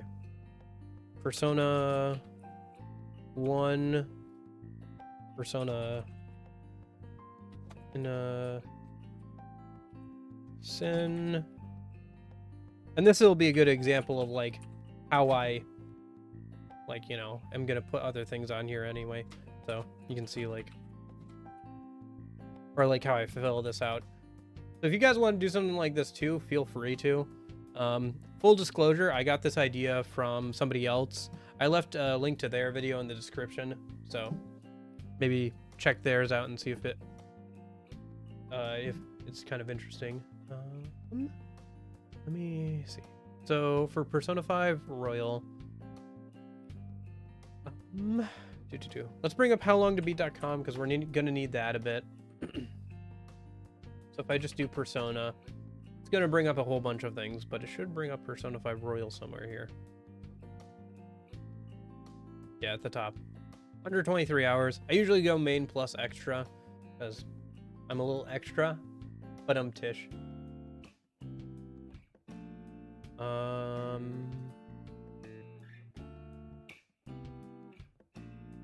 23 hours. Oh, my bad.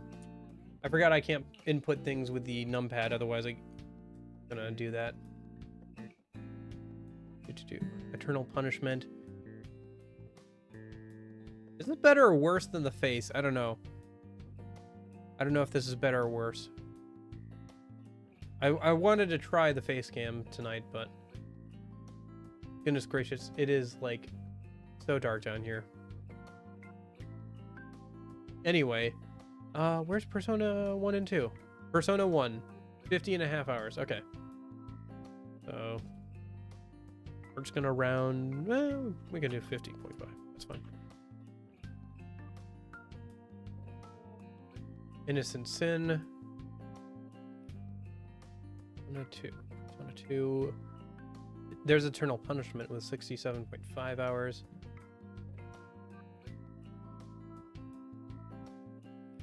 And then, oh shoot, I put this in the wrong place. This should be here, that should be here. And then I need Innocent Sin. How long was it? 48.5. Okay.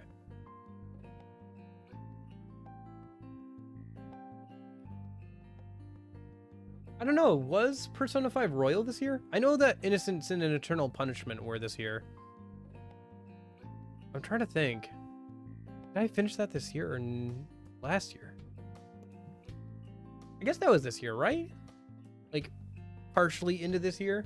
Yeah, I think it was like at the end of last year into the first part of this year, I think. Yeah. Okay, well,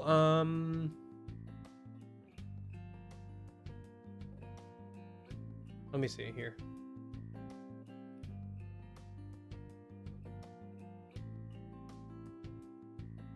So, playlists. Let's see, where's Persona 5 Royal? Let me just view the full playlist a minute. Let's see, we don't want all the way down because that includes like New Game Plus stuff. So let's find what my like save data was.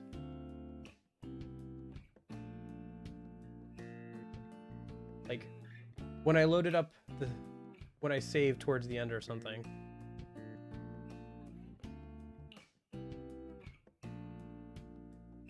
Or like when it prompted me to make a save for New Game Plus stuff or whatever it was.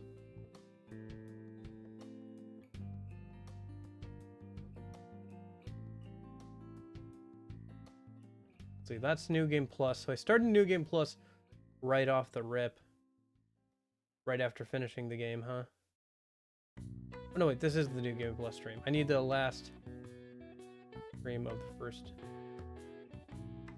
This is just me walking around. C is done. That's credits. So it should be somewhere around here. Gosh, that angle is terrible. Holy cow, I look terrible on camera. Ew.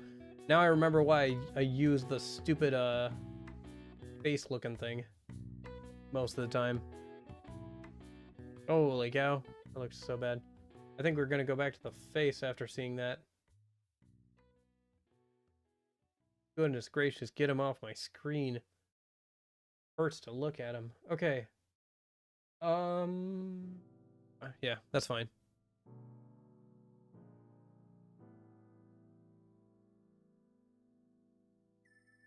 Well, it says this was 1 year ago. Yeah, wait. No, Persona 5 Royal was last year. Am I being gaslit? Yeah, Persona 5 Royal was end of last year that came out. That's why it's not on this list. I mean, we can put it on there, but it's like not part of 2023. This is supposed to be for like 2023 and everything. I think I just... But yeah, I think it stretched a little bit into 2023 with like New Game Plus stuff, but the actual main like first playthrough was 2022. So I think we're gonna not put that on here, but we do have to add Persona 1 and 2 because I completely forgot about that. I just got gaslit. I was like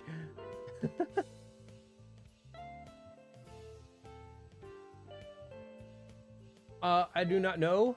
Let me get through this and then we can take stuff off and then we can start putting things on. I still got to get 1 and 2 on here again. A minute. So Persona 1 first playthrough. Let me find that. Well, when did I finish this? 6 months ago. I can at least put finished. Yeah, these are all available. This was finished June 18th, 2023. So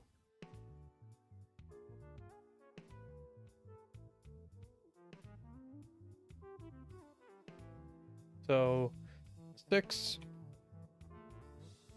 18, 20. I can't believe I forgot about these. I don't know why I didn't put them on here. And then I need to find probably towards the end, right? Oh, I think I'm including the Snow Queen quest in this, but you know what? That's fine if we include the Snow Queen quest, I think.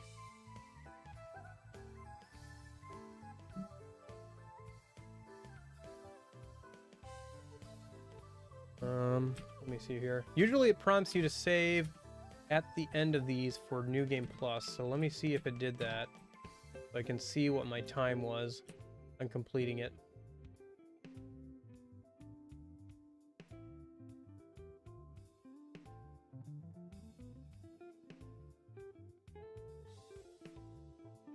Apparently Nash was walking his cat at the time.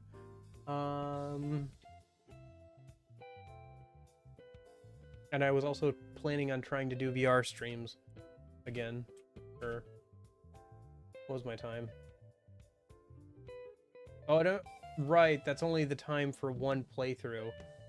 Shoot, I need to find the time for the Snow Queen quest, or the original game too. So it's like 15 hours plus whatever it was for the original playthrough. Like without Snow Queen quest stuff.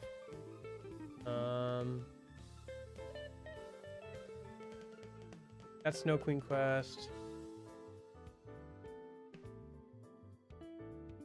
So 15 plus whatever it was for the main game, which it should have also prompted me to save.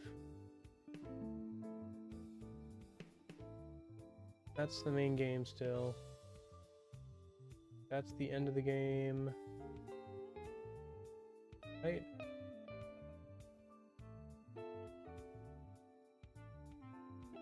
And then I think I started Snow Queen quest right after.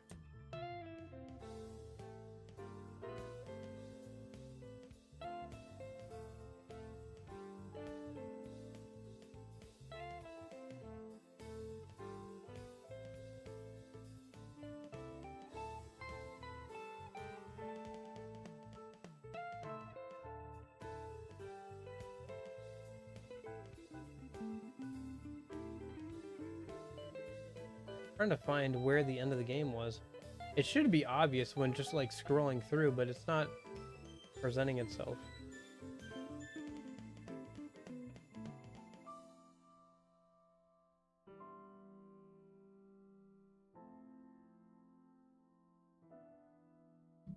Maybe it was in this extreme, like at the start.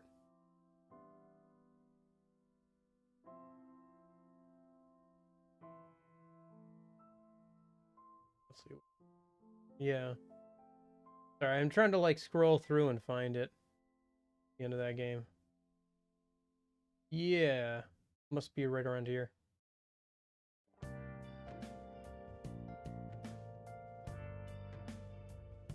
Kind of funny looking back at this stuff too. Cat's still around. Okay, so yeah, that's the final boss there. So here's the final cutscene, epilogue, credits. Okay, skip through the credits. Gosh, I gotta play Persona 5 again soon. I just want to play Persona 5 again. I miss it.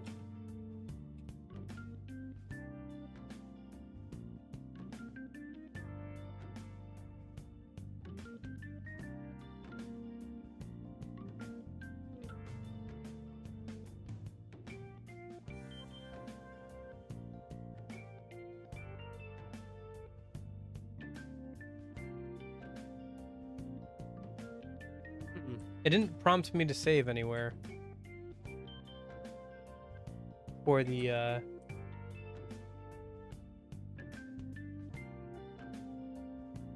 after the game ended. Maybe, like...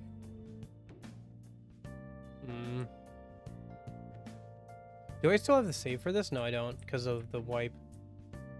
I don't think I do anyway. Do I? Wait, do I just have the save for these games?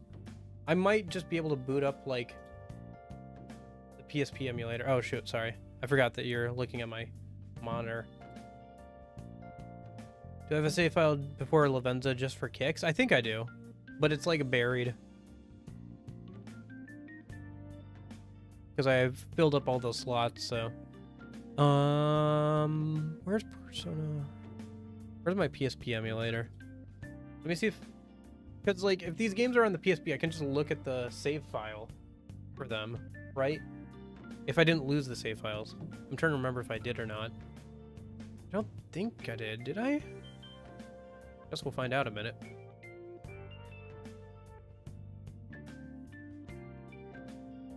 I have Persona 2 and Innocent Sin.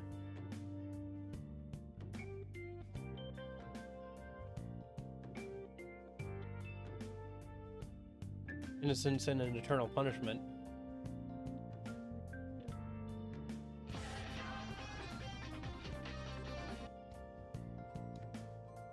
Let's see, load game. 63 hours and 9 minutes. Close enough. I'm sure it's not completely accurate. I'm sure I died and I had to replay through the game at some point, so. But I will take it. 63 hours sounds just about right. And then for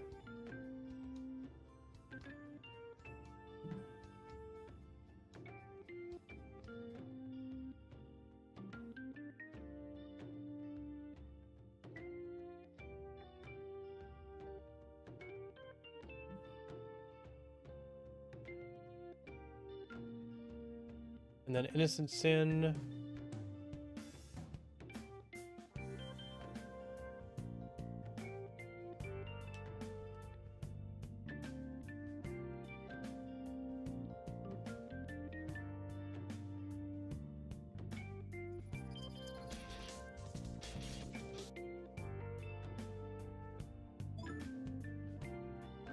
That one was 65 hours. Okay. Close enough. All right. Those are easy enough to get.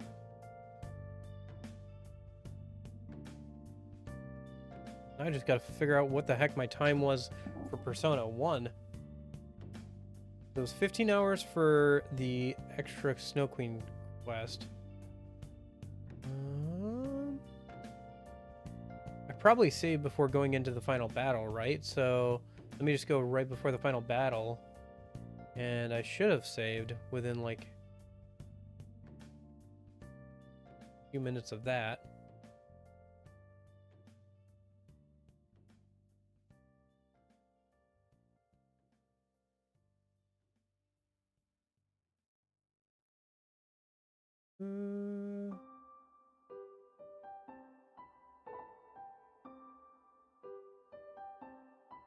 I think you can freely save in that game, right? So I probably saved like right before.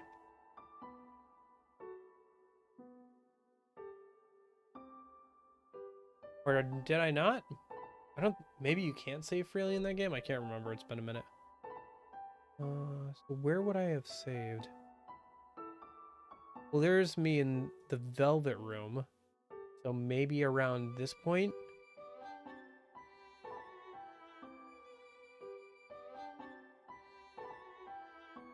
Well, it took me about an hour to finish the game. So where was my time when I loaded up the game at the start of stream? Because it took me about an hour to beat it after I started. So if I bring up the start of the stream... Oh, where's the save file? I picked a save file. Where is that? So, yep, I skipped through the intro. Press a button, load game, and 34 hours. Okay, so it's 35. Plus 35 plus 15. Okay, I finally got it. Okay, so it took me 50 hours. Jeez, oh Pete. Okay. And then I started this game on May 27th. 27th, 2023. Okay. Ooh, okay. And then I just need the dates for the other two games, then a minute. Sorry, I'm just trying to get this sorted out before we archive all this stuff. Because I don't want to have to add it, go back and remember to add it later. So there's... First stream was August 27th. So that's bad with months. Bad with months, I'm bad. 11, 10, 8, 27. And this is for Innocent Sin.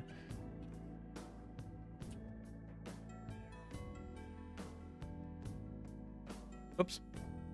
And then my last stream of it was September 24th.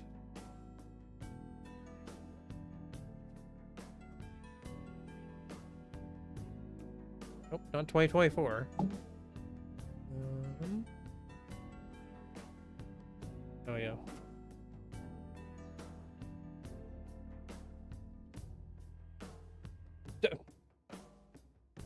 SPS.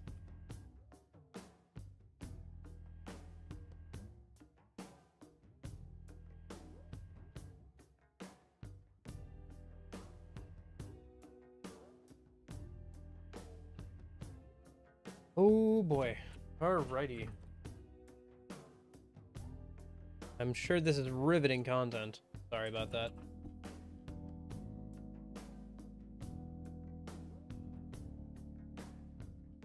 Okay. And so then for Eternal Punishment. When was that? Is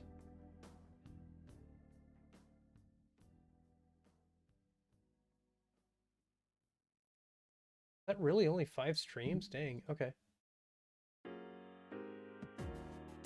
Thought it was more than that, but okay. So that was September 30th. That checks out. So that would have been 9/30, 2023. And then that's probably 10 something. What was it? 10 and 15, 2023. Okay.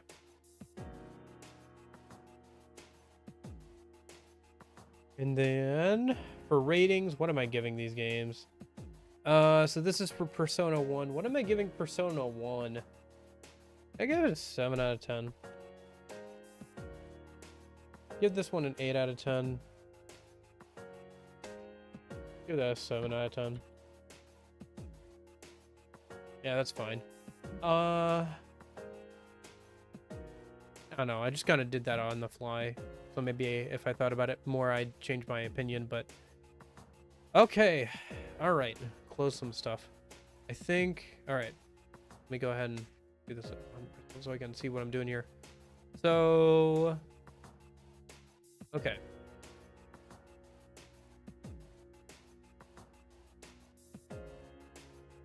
Oh, one thing I forgot to mention. The last thing I put in the slideshow. 1,219 hours. That is how much time I put in on Steam. According to the fact that Persona 3 Portable was 8% of my total playtime. 1,219 hours. Because Steam doesn't tell you that, because they don't want you to know how many hours of your life you've spent on Steam this year. But yeah, you can just calculate based off of one of your games that they tell you. You know, oh, this was 8% of your total playtime this year. Oh, really? How much time did I put into that game this year? You know, do some basic math. You can figure it out. But yeah. There's also a website that'll like just... You can put in a Steam ID and it'll spit back out, you know, whatever your total playtime is. Okay. So I can close that probably. This will move over here. Okay. So... let's start moving things. So let me do this. Let me do duplicate this. Instead of copy of current list, we're going to call this 2023. We're going to call this tab 2023. And then we're going to go ahead and we're going to filter by review score. We're going to do just blanks. And we're going to get rid of everything that I did not finish in the year 2023 off of this particular list. Because this is going to be the list that I keep around as like what I completed. Oh, not a, oh.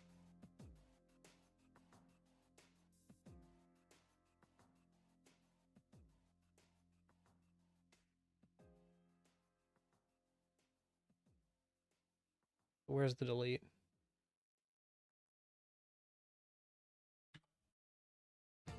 Yeah, delete selected rows. Okay. So now, if I...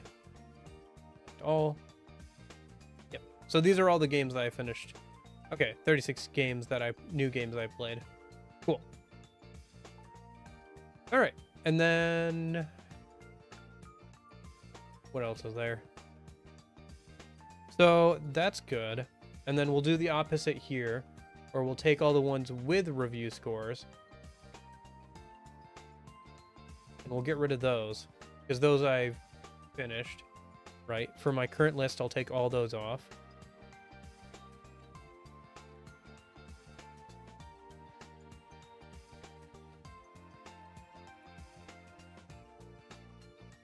And then I'll go ahead and unfilter. Roll back up. Okay, cool. We're good. So let's go ahead and take a look a minute. So there's a lot of games on here. Even after getting rid of those games, we've got about 176 or so. Let me actually just get rid of this while we're getting rid of things. There's a lot of things on here. Let's take some things off so we can put some new things on. I think we try and make this like... try to stick around the like 100 game mark. This is by no means like, oh, I'm gonna complete every single one of these games this year. It's just like, what games am I going to try and complete, you know, in like the next year or so here. So let me see if I can take some things off. A Boy and His Blob, let me take that off. I can put that back on just like the list. Anything that I take off, I'll just put over here for later.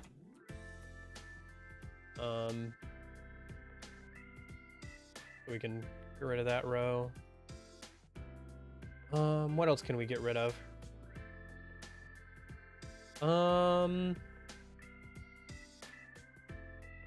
Let's get rid of Before Your Eyes. I'm not like super concerned about that one right now.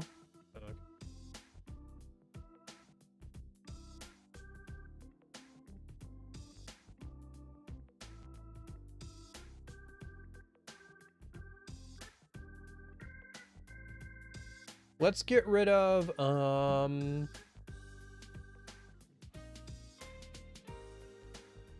I get rid of Bar Story maybe? Meh, we can come back to Bar Story.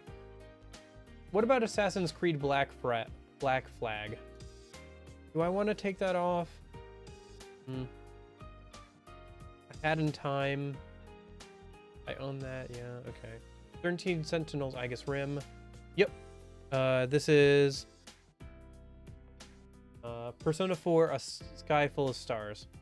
Yeah, this is the one that plays when you're walking around at night. Added actually to Persona 4 Golden, because I don't think this track was in Persona 4 Vanilla. UB Robo, Chrono Trigger. Let's take off Conker's Bad Fur Day. I can live without playing Conker's Bad Fur Day next year. Not a big deal.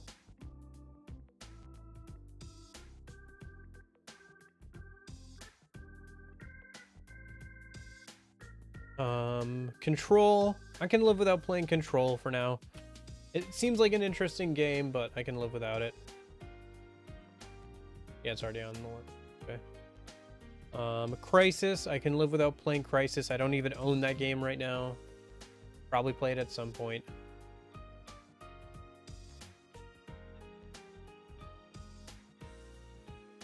Cuphead will come back around to. Dark Souls will come back around to. Dead Rising, Dead Space, Desert Bus VR. Let's put a hold on Desert Bus VR for now, because I want to do that one on stream, and I don't want to do VR streams right now, so not until I can upgrade my PC. So we'll just put a hold on that. Digimon Cyber Sleuth, Discord Elysium, Dishonored. I think I can take Dishonored off for now.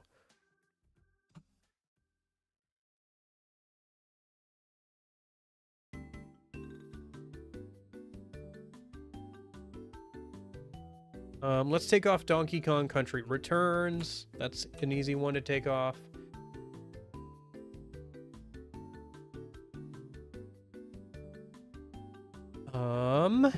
What about Doom? Do we keep both the Doom ones on there? I think we can keep both the Doom ones on there. I want to try them at least. Deus Ex. Let's take off Deus Ex for now. I don't think I want to play that anytime soon.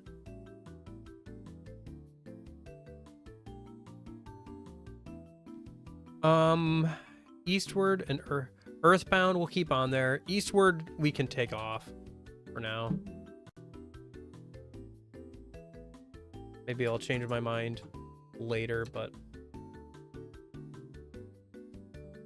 yeah, Eastward's already on there. Escaped Chasm. It's an hour long.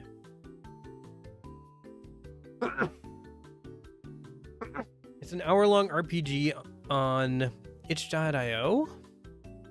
What is this, me? What did I put down on Escaped Chasm? Oh, okay, this, yeah. It's a game by Temmie, the person who helped with the sprite work for Undertale. Okay, yeah, I'll keep that on. It's like an hour-long RPG story thing. Okay. Etrian Odyssey 2. Can keep that on there. I want to try an Etrian Odyssey game at some point. Everybody's Gone to the Rapture. That we can put on the list for now. Yeah, that's already on the list. Evo, Search for Eden. Fun in a video, but I can probably put that on the list for now, because back on the list, because like in terms of like as a game, Evo Search for Eden is kind of mixed, but pretty interesting as a little video essay thing. Okay, so Evoland. What is this? Evoland, journey about the history of action adventuring gaming. Oh yeah, that. Yeah. We want to play that at some point. It's like 4 hours. That's not bad. Fable. Do we want the do I want to play the original Fable? Do I own the original Fable? Let me bring up Steam. All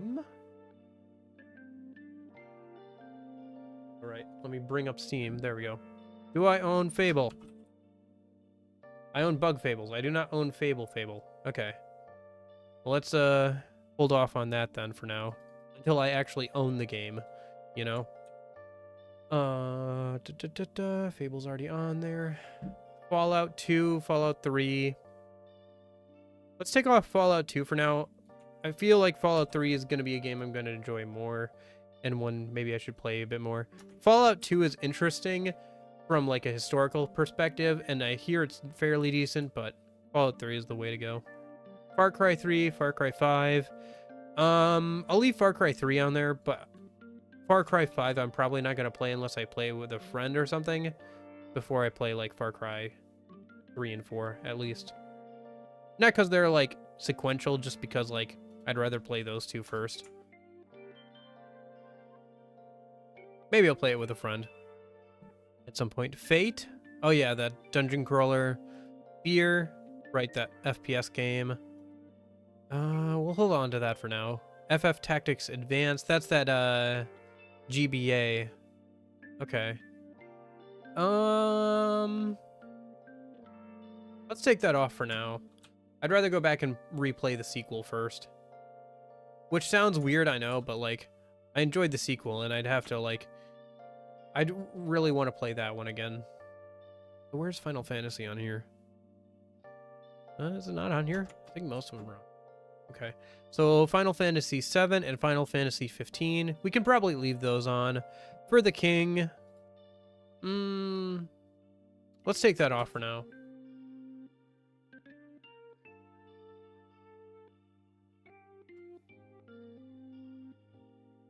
Fostering Apocalypse can stay on. Gears of War. Kind of want to try Gears of War. I'll leave that on for now. Generation Zero.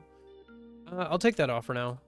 I think that's a game I gotta play with a friend or just give a try sometime, but I'm not gonna like try and force myself to play that one, I think. Or like, yeah. Getting Over It with Bennett Foddy. That could be fun to play on stream at some point. God of War. Yep, that's gonna stay on. GTA San Andreas. Yep, that's gotta be something I gotta play at some point. Just because, you know, I feel like I should play a GTA game before GTA 6 comes out. I still have never played any of them. Type 0 HD. Fair, but I think... Let me see what I own on Steam a minute. If I type in Final Fantasy, what do I have? Because some of this is just like, what do I have now? Especially with Final Fantasy. Yeah, Final Fantasy, I just have 7 and 15. So... I think I'll try those, and then I can start expanding out a bit more into the other Final Fantasy games at some point, I think. Oh, can you guys not see the names? Shoot, you can't see all the names. Let me slide this over. There we go. I don't know why it's like that. Now it is no longer like that. Okay.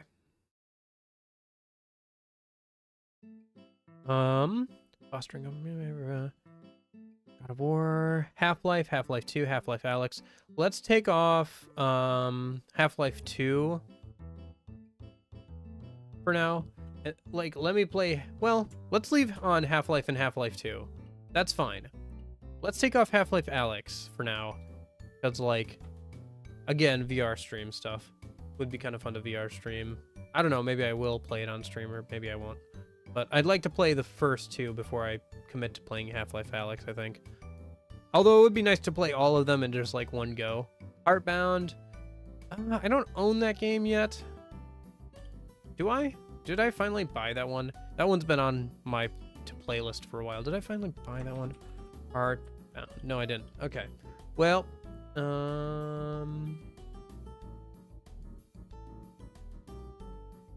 maybe we can come back to it. Hollow Knight?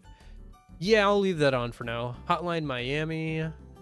Not really feeling it right now. Let me put Hotline Miami on the back burner. And this isn't like a... Oh, if it's not on the list. It's not like a thing where if it's not on the list, I'll never play it or I won't play it in the next year. There's plenty of things that I added to the list that I just kind of picked up and played over the last year. Like Deep Rock Galactic is just one where a friend was like, hey, do you want to play Deep Rock Galactic? And I was like, sure. And so I played it. And so I added it to the list for 2023. So it's not like a, you know, all or nothing game here. It's just when I'm going through and like trying to pare it down a bit, these are the kinds of things I'm just trying to like. I'm trying to take stuff off so I can put more stuff on, pretty much, right? So, Hilux, that'll stay on. Hyper Light Drifter. We'll keep that on. No, I don't. No. No, cause like, there are games that I have physically, like for the Switch or something, or if it's like Jet Set Radio here with the Dreamcast, I can emulate the Dreamcast. It's not a big deal. Like basically, like the available only really matters if it's still locked to a system I can't emulate, or if it's like a PC game that I own or not on Epic Games or not, right? So, oh, I should mark that I have God of War. Might have San Andreas too. I have to check that. But it's something I kind of keep track of, just because like sometimes I'll like, you know, have a game on here that I want to play. Like if I scroll down to Persona 3, right? Persona 3 Reload. Well, I guess I have it clicked as available, but it's technically not available, right? Because, you know, it's not out yet. Same with this game, Presentable Liberty remake. This is a remake of a game that I'm waiting on, but it's not available yet, so just kind of, you know, something to help keep track of like, and weed out things when I'm looking at like, okay, what do I want to play? What's available? What do I not have? What do I need to keep an eye out for if it goes on sale or something, or I see it, you know, at a thrift store or something. Anyway, Into the Radius. I'm going to put this one on hold for now. Maybe I'll play it on... That's another VR game, so... But we'll probably look through the Steam library at some point here, just to see like which games I have, and which games would be good to play on stream and stuff. Just Cause can come off. Killing Floor 2, that can kind of stay on.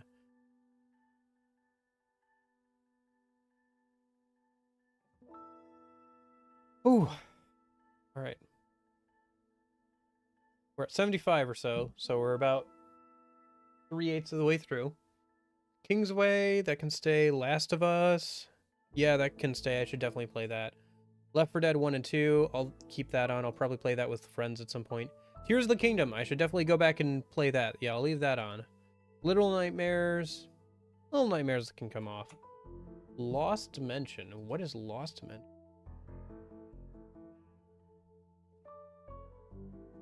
Yeah, I think this song is from Breath of the Wild, isn't it? No, it's from Minecraft. Okay. Well, I'm a dum-dum. Okay, but what is this Lost Dimension game? I seem to remember it. I think this is on Steam. What is this? Yeah, this is like, okay. Right. Okay, hold up. If I go to Lost Dimension. Store page. Lost Dimension. In the near end, a future terrorist mastermind. Right, this was like a kind of interesting RPG. Kind of a niche one. Picked up a while ago. Maybe? Maybe. That's a maybe. If there was ever a maybe. Favorite game of all time. Third copy and still doing good enough of it.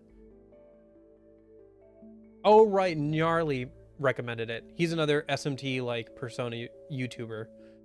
Gotcha.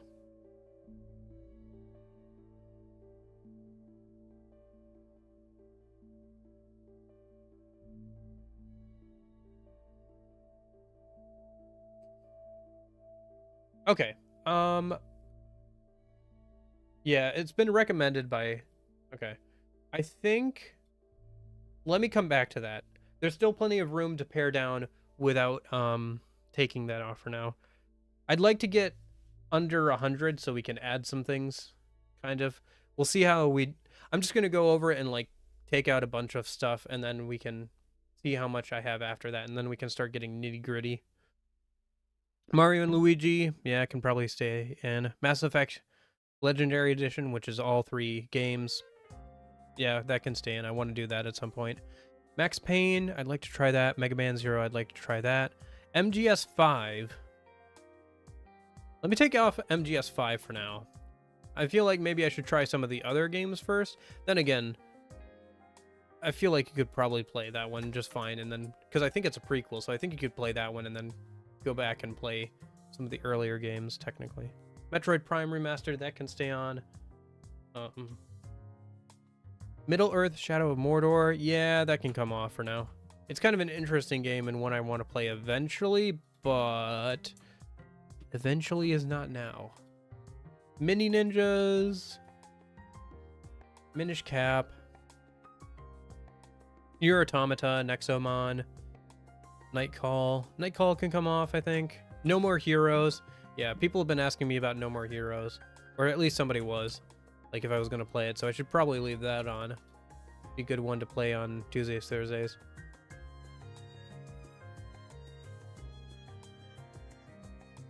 Nightcall.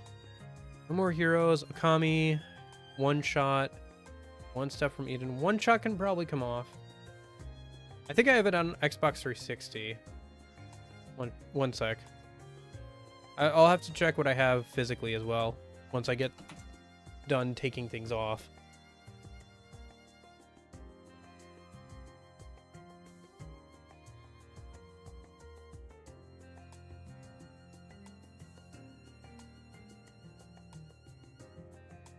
I don't see it on my shelf.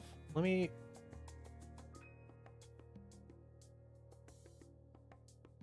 No, I don't have Lost Odyssey.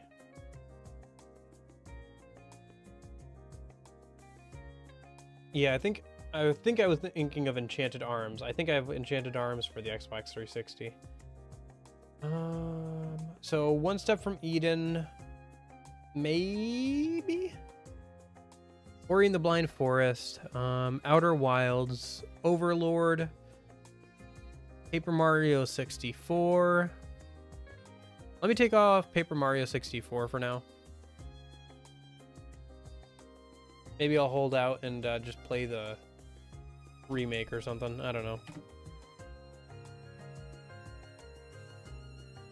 Papers, Please. Persona 3 Reload. That's gotta stay on there. Ghost Trick. Phantom Dust. Pikmin 1. Take this off, I think.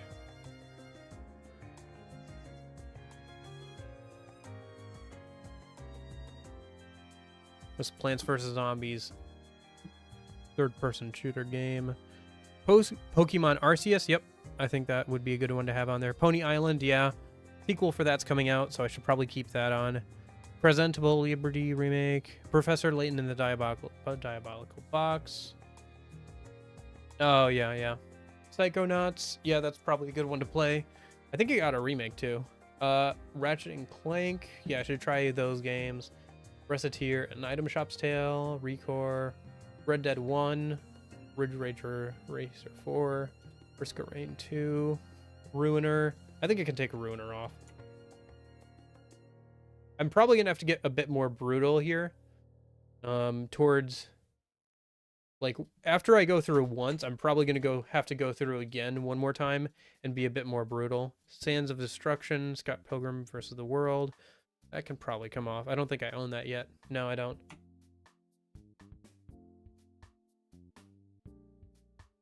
Shadow of the Colossus.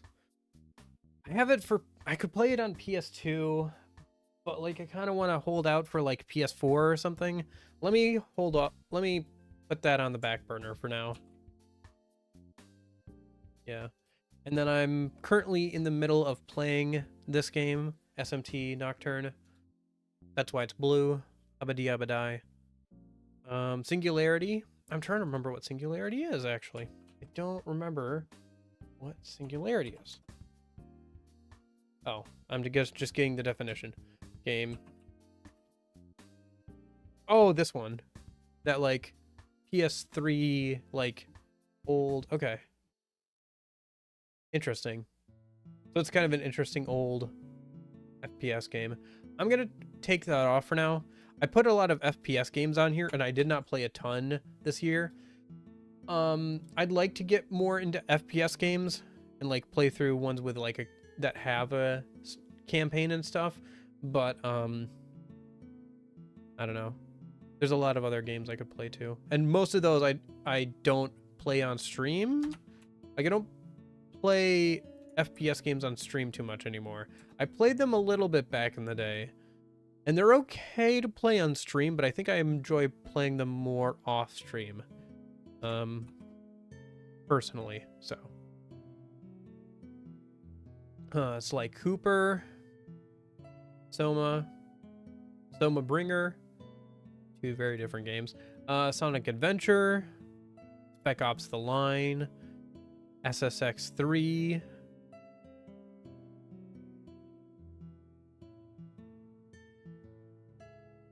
Do I have SSX 3? Do I? Oh, I guess I can emulate PS2. Spec Ops: The Line, Battlefront 1 by EA, Jedi Star Wars Fallen Order. That seems like one I should try out. That would be a good May game. You know, May the Force be with you. If we could try Fallen Order. You know, that action adventure game set in the Star Wars universe that came out like a few years ago. I know it got a sequel already, but I've never played the first one. KOTOR, Knights of the Old Republic. Yeah, that could also be another good May game as well. I don't have Crisis Core or anything, no. Although I could emulate the PSP version. But I would probably want to get the remake. I want to play the original Final Fantasy VII before I get into any of like the spin-offs or the remakes or anything like that, so that's why it's on the list. So honestly, I probably didn't need to buy the Final Fantasy VII in the Steam library. I can just emulate it, but I thought it might be a good way to play the game. And I was like, you know what? It's probably a good game. I should probably buy it. I think was my thought process at the time. You know, give some money to the people, you know, who made the game or whatever. But anyway, Stardew Valley. That could be fun to play on my own time sometime. Subnautica. I'm going to put Subnautica on the back burner for right now. Put it back on the list. Subnautica. Super Mario Galaxy, Super Mario Sunshine. I think both those can stay on. Super Metroid. System Shock Enhanced Edition, yeah. I wanted to play the original System Shock, and then the Enhanced Edition came out, so probably a good excuse to do so. It looks pretty good. It's a shorter, like, game, too, so it's not too bad. Tales of Symphonia. Yeah, I should definitely try and play Tales of Symphonia at some point. Team Fortress 2. I just want to try that game at some point. Terraria. Played that a little bit, but, like, I've never gone through and played it by myself or anything. So, I don't know. Maybe it could be kind of fun at some point. Elder Scrolls, Skyrim. Yeah, I should play Skyrim at some point. Forest. I'm trying to remember which one this is. Is the Forest the one I'm thinking of? Yeah, the Forest is that, like, survival game. I'm going to take that off for now. I think it's a game that, at this point, I've seen the plot of so many times. If I'm going to play it, I'm going to play it with other people. So I got to wait on getting, like, a group of people that are interested to play it with me, or at least another person. Nope.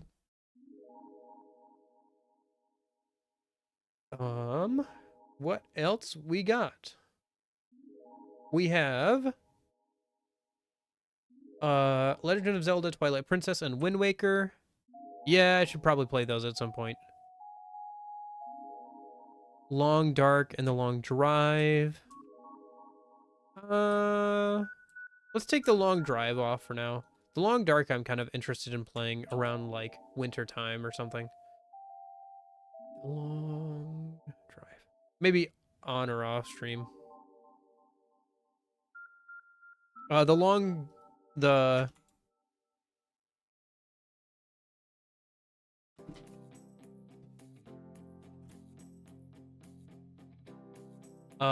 Long Dark is like a game about being like stuck in like a cabin in like, I think like northern Canada. So you have to like battle against the elements and stuff. It's a very lonely game. But it looks pretty interesting. The Outer Worlds. That's that RPG made by the people who made, well, some of the people who made Fallout New Vegas, the same company. Yeah. Yeah, okay. I'll keep that on for now. Talos Principle, VR, another VR game, and one that's going to take a while. Let me just put that on the list. I have a lot of games on here. Like, I think I was being a little over ambitious when I put all these on here. Now that I'm a year wiser, I definitely need to pare down on this. But we're getting close to the end here, so... Oh, there was 175. Okay. So we're getting down there. Herbs, Sims in the City for the DS. Yeah, I kind of want to play that. Witcher 3 Wild Hunt. I should play that at some point. They Are Billions. I think I can put that on the back burner.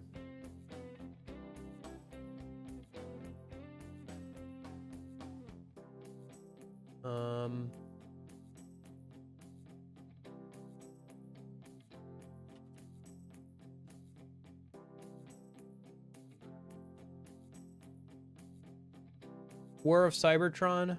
Is that? Did I see that? Transformers War of Cybertron. Yeah. This is an interesting and cool game. Is it on PC? Do I own it?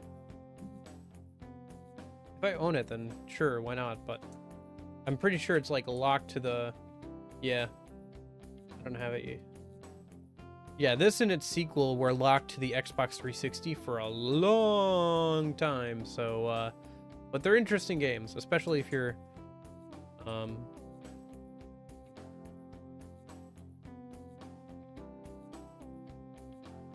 into Transformers.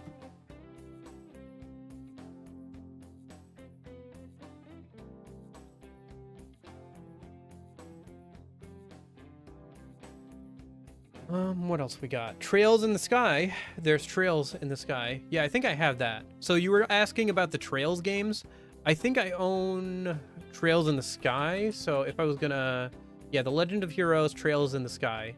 I own that on Steam. So if I was gonna play one of the Trails games, I'd probably start with that one. So I will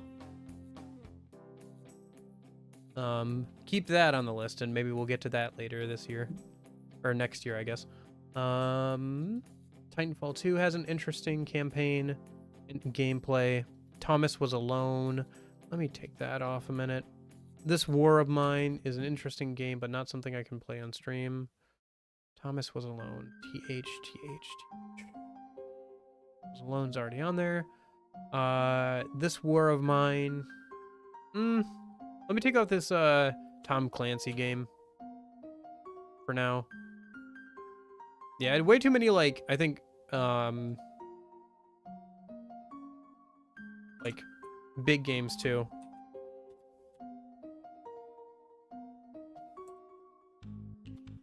Like, I think the total time, I calculated it out, at one point, if I had wanted to complete all the games based on howlongtobeat.com, I would have had to play 13 hours a day. There's 3 games to complete a start. The Ark? Really? I have The Legend of Heroes. Is that the first one?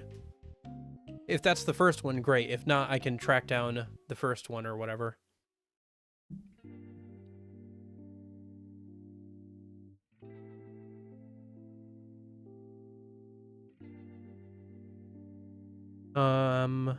Wasteland 3, I can take that off for now. Wallace and Gromit Telltale series, that's just going to be a fun thing to play. Wasteland 3.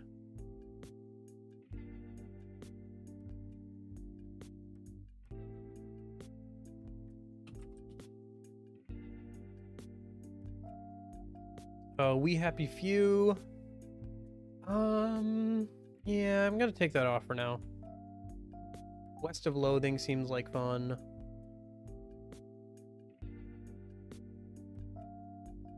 Where the Water Tastes Like Wine. Let's take that off for now.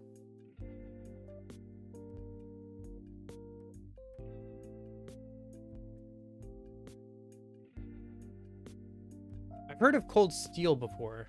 I didn't realize it was part of the same thing.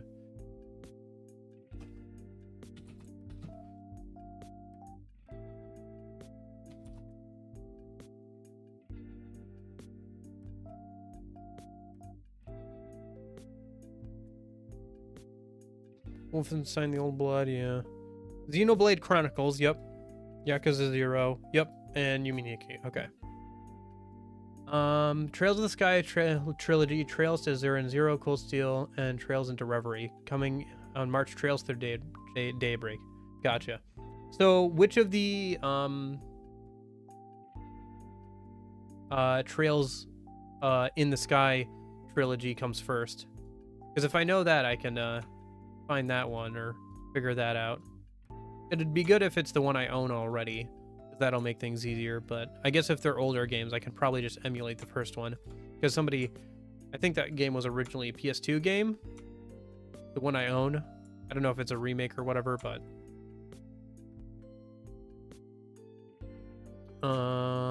let me see. Okay, let me get rid of all the rows where I got rid of the games, so...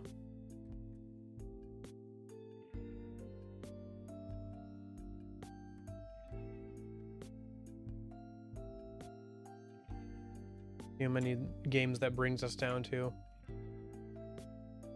Thief we could probably take out. I'm probably gonna have to do another pass, but let's see. If I delete those, that brings us down to 134 games, right? Did I miss a couple? Yeah, I did. Okay, hold up.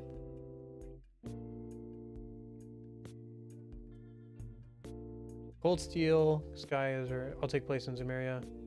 Sky is the liberal arc. Okay, gotcha. So there's different, like, timeline, or not timelines, but time periods or whatever. Gotcha. Valhalla. Do I own that one yet? I might own that one. Well, we're at 131 games. Let me do something real quick. Let me see if I remember how to do this still. Equals, some... Boop.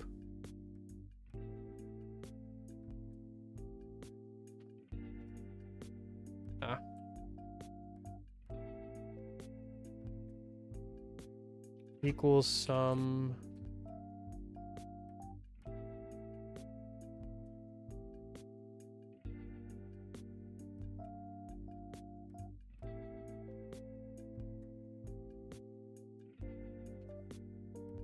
There it is. Okay.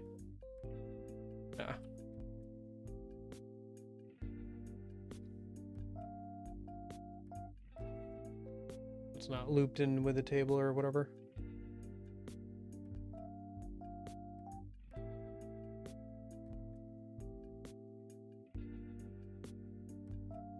Okay. So this is the total amount of hours it would take me. Okay, but I need to know, like, which one of the Sky game. Okay, here. Trails into the Sky order.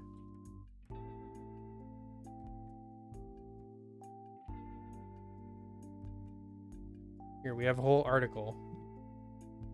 The Legend of Heroes, Trails from Zero, Trails to Zero, Trails into Reverie. Which order to play? From top to bottom, you should start with the Trails in the Sky series and play in the order that the games were released in Japan.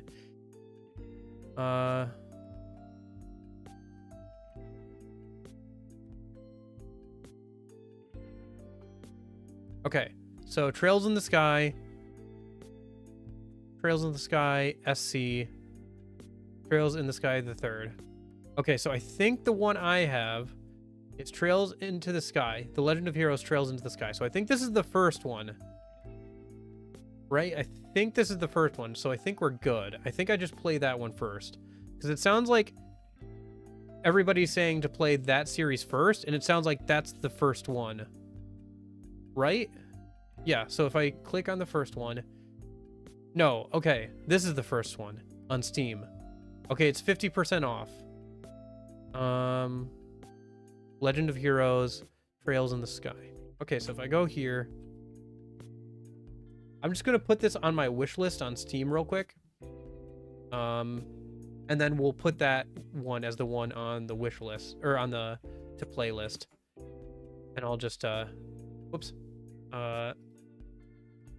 and I'll keep an eye out for a sale. I know it's 50% off right now. I'll take a look into it later.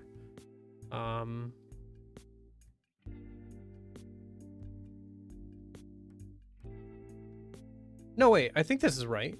Yeah, this is Trails of the Sky. Yeah, this is the one I own. Okay, never mind, we're good. Hey, Duncan.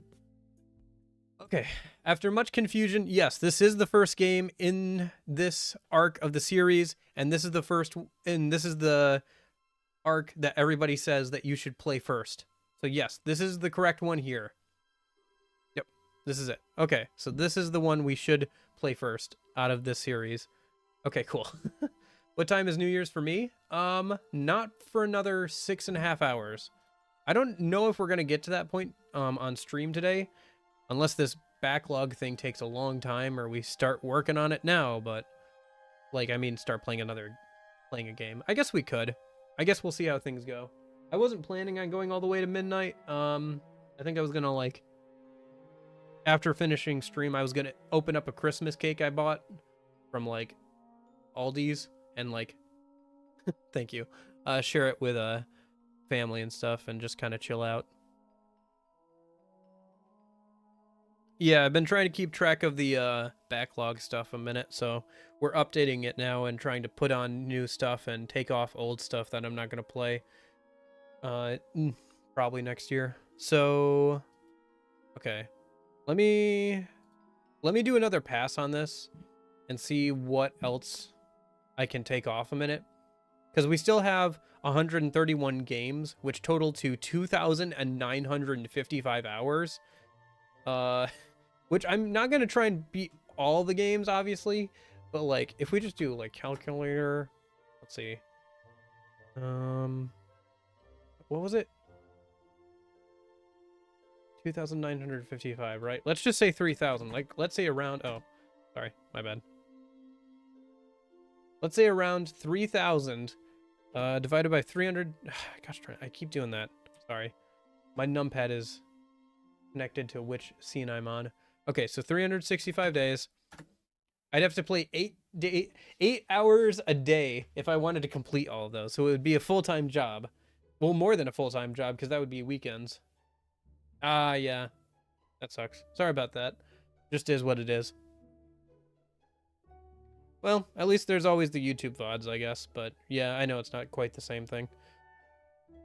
Oh, if only I could stream 24/7, huh? If only I never had to sleep. Okay, or eat, or use the bathroom. Speaking of which, I think I have to do that soon, but we'll hold off at least until I go through and give this one more pass. So do I have this Valhalla game? This, like, it's looking like no. I still don't have it. I think it's on my wish list. Let's take it off for now.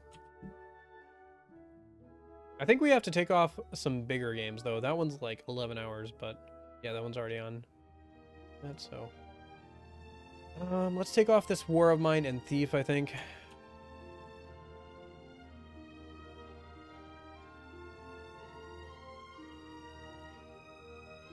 How was your 2023, Duncan?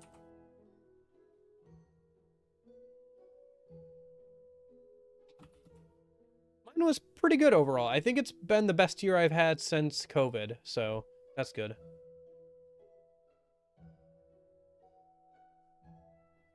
Yeah, I'm just trying to like organize the backlog spreadsheet and stuff here. Okay. Long Dark. Last of Us. Yup. Skyrim should probably be on there. Should Terraria be on here? Oh, also, this isn't even accurate because, like, this doesn't include, like, games like Team Fortress 2 and Terraria, which you could put in infinite amount of time in, so same with, like, Stardew Valley and stuff, so.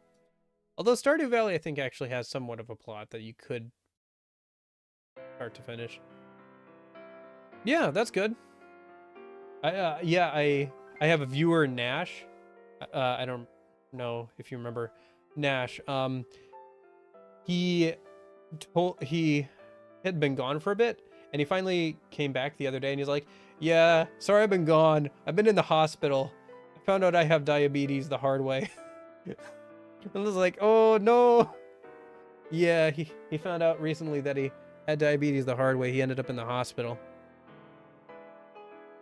which is very not great. I hope he's doing better. But yeah.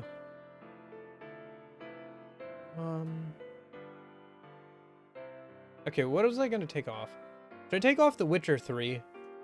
I feel like I should take off The Witcher 3. It's a good game, but I have so many other games on here that I've also got to, like, I'd like to play. And it's a 60-hour one. So I think I can take this one off for now. Because, like, we still got to add things back on. Like, we have to have enough room to add things back on as well, right? So we have to start getting a little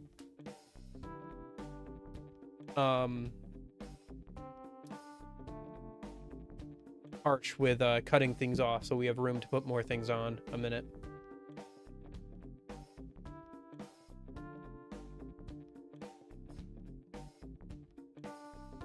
Yeah, like I said, I think for sure this year has been the best year since COVID.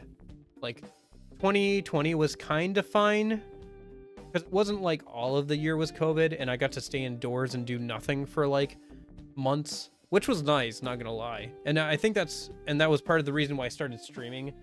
And then 2021 was like my worst year in a long time. And then 2022 was just kind of recovering from that, and then 2023 has been pretty good. So finally back to, you know, somewhat normal after everything with COVID and trying to transition out of high school at the same time and doing all the college stuff. Let's take out Star Wars Battlefront EA edition. I probably could live my whole life without playing that. I do want to play it at some point, but have I ever played Etrian Odyssey? I want to play I have one on here that I'm keeping on here. I played them a little bit back in the day, but I haven't gone all the way through one. I want to try the I think it's a remake of Etrian 2 for the 3DS, the Fanfare Night one, Fafnir Night. I want to play some more of those games though. There's also like, I don't know if you know about the Persona series, but they had on the 3DS like there's an HD collection on Steam. I know because of their, because I'm a Persona SMT streamer, I pre-ordered them so I could get the little PNGs of like the characters from those games. Was not worth, should have waited for it to go on sale, but like, it is what it is. But yeah. There's 5 games I'm really excited about in 2024. 3 of them come out in February with 2 more coming out a day apart and in March. The last one is coming out sometime in fall. Yeah, I'm not sure when all the games I'm interested in playing come out. I've got a lot of older games though, like clearly that I'm interested in playing. Let's take off Hyper Light Drifter. That can come off for now. I'm trying to pull things off right now, Kuromi, so I can put more things on. But if you have suggestions, please feel free to mention them or whatever, and we can get there when we get there. Because I'm just trying to like pull things off. I can have room to put more things on, pretty much, you know. Okay, so Frostpunk. How do I feel about Frostpunk?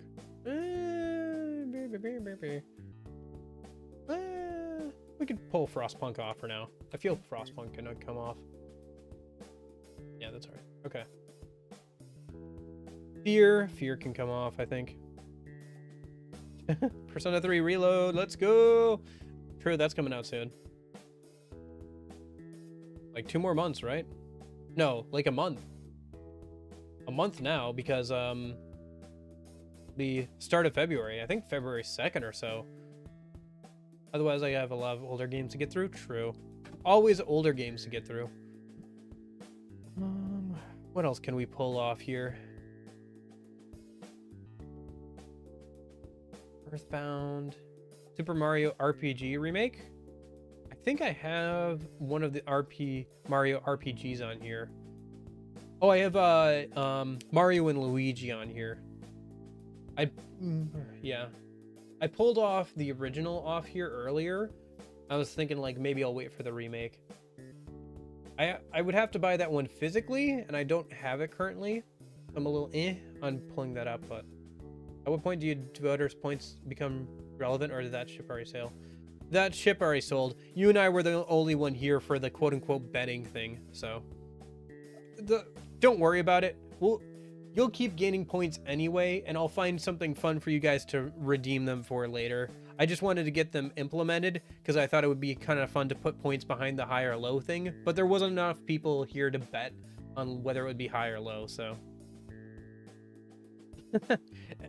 I don't know if I can stream Catherine too much, and I'm kind of mildly interested in it, but let me put it this way, Duncan.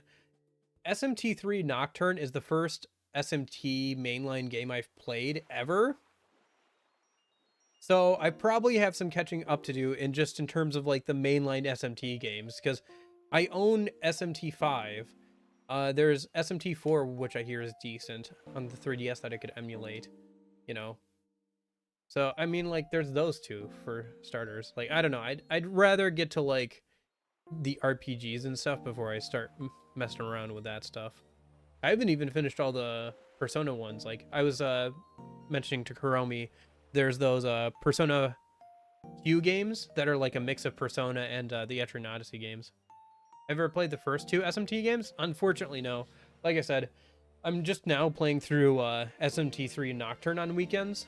We were doing that earlier today, and that's the first mainline SMT game I've played. I've played through like most of the Persona games. The only ones I haven't played through are the Q games, so those 3DS ones that are more like Etrian Odyssey games than anything else. Those and the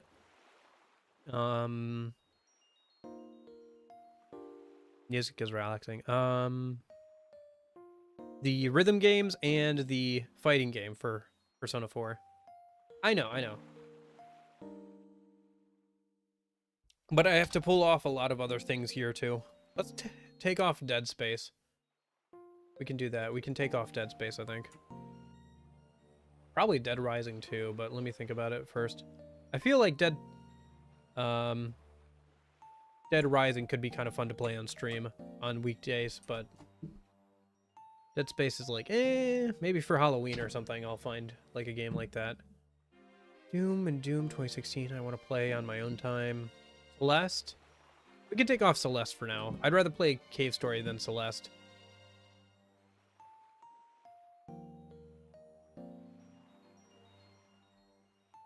I know it's a crime, but like, I've got so many games, I have to like pare down on something, you know? Speaking of, should I keep Hollow Knight on here? What do you guys think? Do we keep Hollow Knight on here?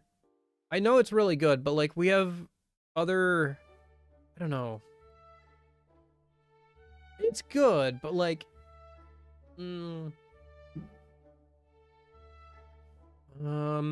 what else we got on here that I can take off a minute?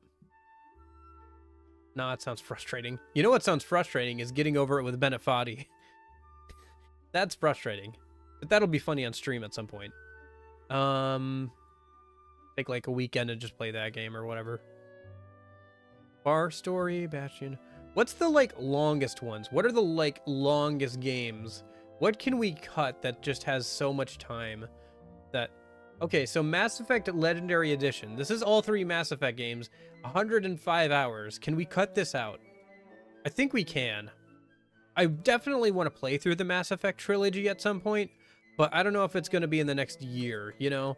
I think we maybe take that one out.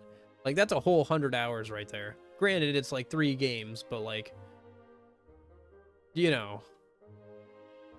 I think we can take off Mass Effect for now. Tears of the Kingdom, that's got to stay on.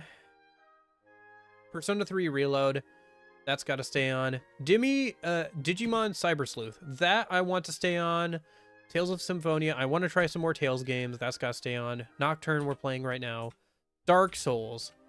I've never played a Dark Souls game. I feel like I should try it. I didn't realize it was 60 hours, though. Is Dark Souls 1 really 60 hours? I feel like it would not be that long, but maybe it is. I've never played one. Dark Souls 1. Yeah, main plus extra 60 hours. Okay. Fair enough. You can do Dark Souls? Yeah. I feel like Dark Souls stays on. 60 hours because you die a lot. Fair. Yeah, that's probably accurate. Elder Scrolls 5, Skyrim. Skyrim has to stay on. I've never played an Elder Scrolls game. Skyrim has to stay on, right? Depending on where you go, yeah. Xenoblade Chronicles. I kind of want to try this. I have the Switch version, so. Yakuza 0. I want to try a Yakuza game. There's people in my chat who are always like, oh, you should play Yakuza. Digimon, Cyber Sleuth, and Hacker's Memory should be bundled together. Yes, that is correct. I think this just covers the base game, but yes, I think I have both on Steam.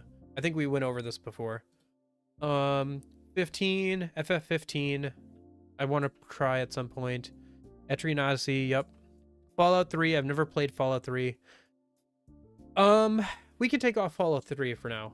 I do want to play Fallout 3 at some point, but I don't know if it has to be in the next year here. I'm trying to like pare stuff down, so. Not yet. I haven't really gotten to putting new things on yet. I'm just trying to take things off right now. Assassin's Creed can come off for now. Even if it is the pirate one, I think it can come off for now.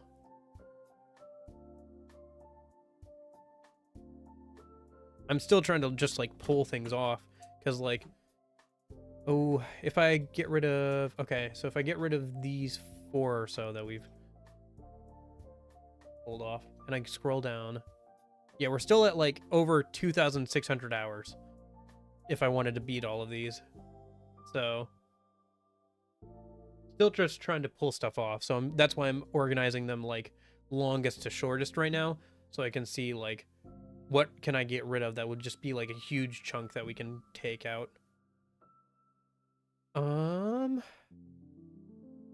Yeah, I played the DS one a lot. I actually pulled the original one off just recently, earlier in the stream, because like I want to go back and play the DS one. Honestly, I tried the GBA one before, but I had to pull something off. So that is too many games. Yeah, that's what I'm saying. Like we gotta be brutal here. We gotta cut it down. We gotta figure out Risk of Rain. I think we can get rid of Risk of Rain. GTA San Andreas. I want to play a GTA game. I've never played a GTA game. And GTA 6 is coming out in like the next 2 years here or whatever, in the next decade. So I should try one. I don't know if I'll be a huge fan of it, but at least I want to try one on my own time. Not all these games have to be played on stream, but most of them will be. Twilight Princess and Wind Waker. Which one goes? Which one stays? We don't need 2 Legend of Zelda games on this list right now. Which one stays? Which one goes? I've never played Wind Waker. Chrono series? I think Chrono Trigger would be a good one maybe to add at some point. I know Chrono Cross is a little but yeah. I know. Some I'll just try and not finish. I try to finish the games that I play, especially if I'm on stream. I feel like I want to finish games I play in stream. But yeah. Oh yeah, I have Chrono Trigger down here. Yep. Yeah, definitely gotta try Chrono Trigger at some point. I tried it a little bit on the DS version, but I never finished it. Keep Twilight Princess? Yeah. Yeah, I think that's fair. Gotcha. Okay, fair enough. Yeah, that's kind of what I've heard too, is like, it's a good game, but like, it just has, it's unfortunately just tied to like Chrono Trigger, which is like one of, you know, those older games that like everybody's like, oh, you gotta play that one, you gotta play that one. I mean, to be fair, it's a good, it seems like a good game, so. Yeah,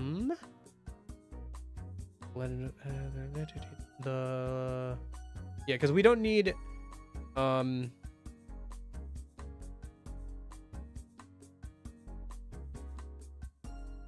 yeah, the Legend of Heroes series, PSP as fan translation.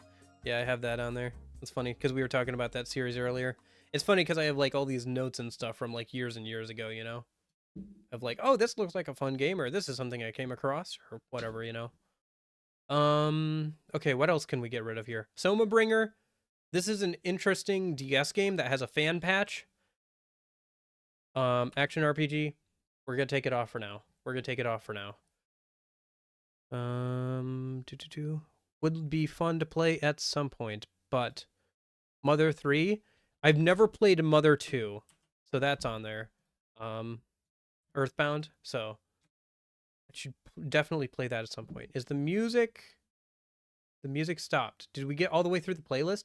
We did. We got all the way through the like 2 hours or whatever of music. And I didn't hit the loop button. Okay, now it should loop and shuffle. Okay. Yeah. Disco Elysium.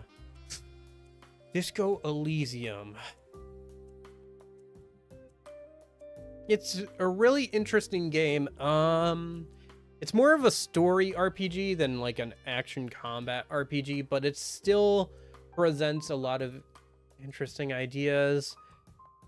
It's like it's one of the better video games stories I think that I've heard of. People talk about it all the time.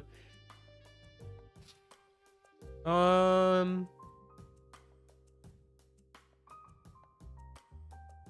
think we're gonna take it off for now. Just for now.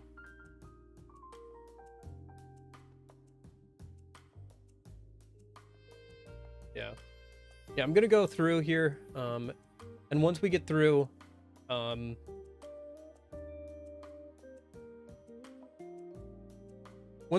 list one more time here, I can start like doing stuff.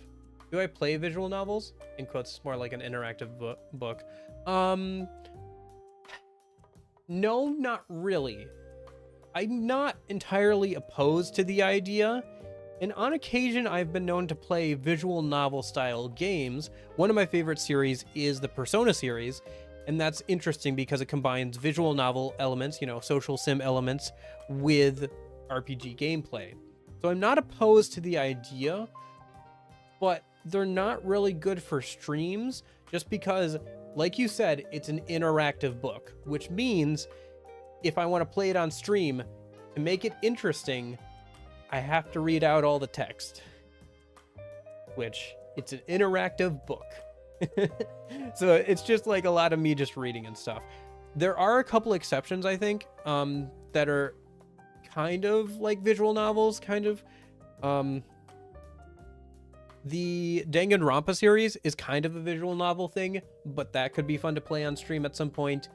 Also, the Phoenix Wright and Professor Layton games are kind of visual novels with puzzles thrown in, and those seem like they could be fun to play on stream. I have actually played at least one of the Phoenix Wright games on stream, but that was years ago, so anyway. Okay.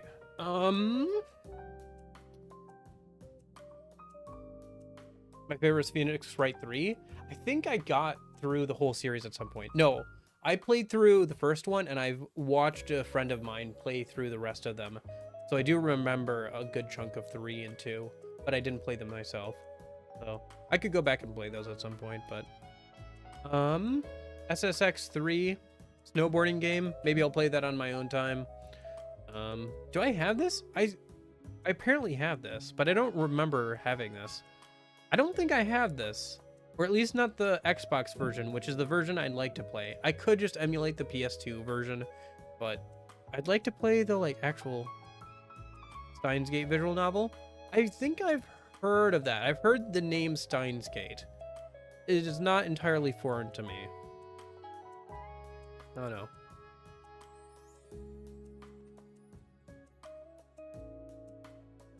Yeah.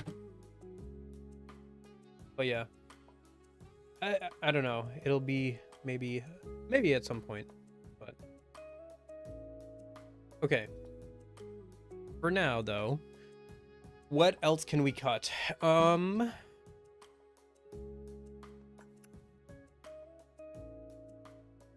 Souls or Skyrim? I don't know. Do I want to do that? I feel like Well, maybe, hold on. Let me see what else I can get rid of. Lost Dimension. What is this game? Oh, right. This is that RPG that I got, that I looked up earlier. Let's take this off for now. Let's take off Lost Dimension for now.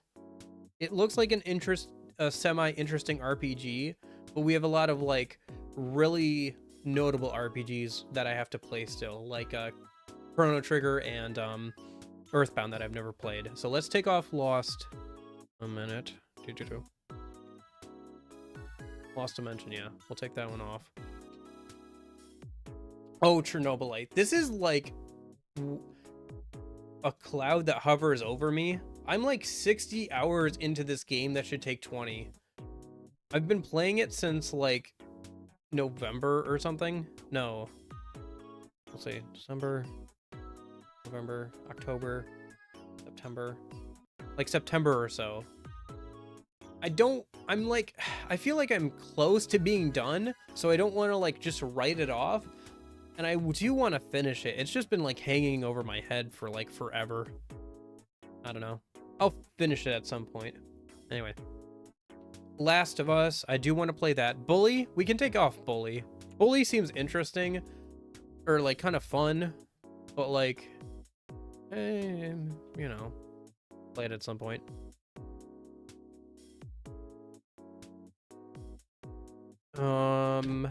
The Herb, Sims in the City. The DS version of this is a game I had fun with as a kid, and I want to go back and finish it.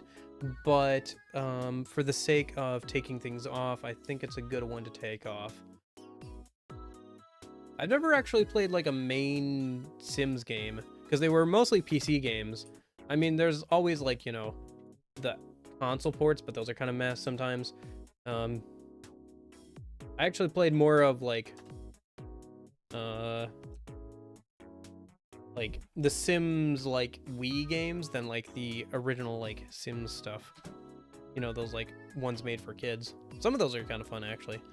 The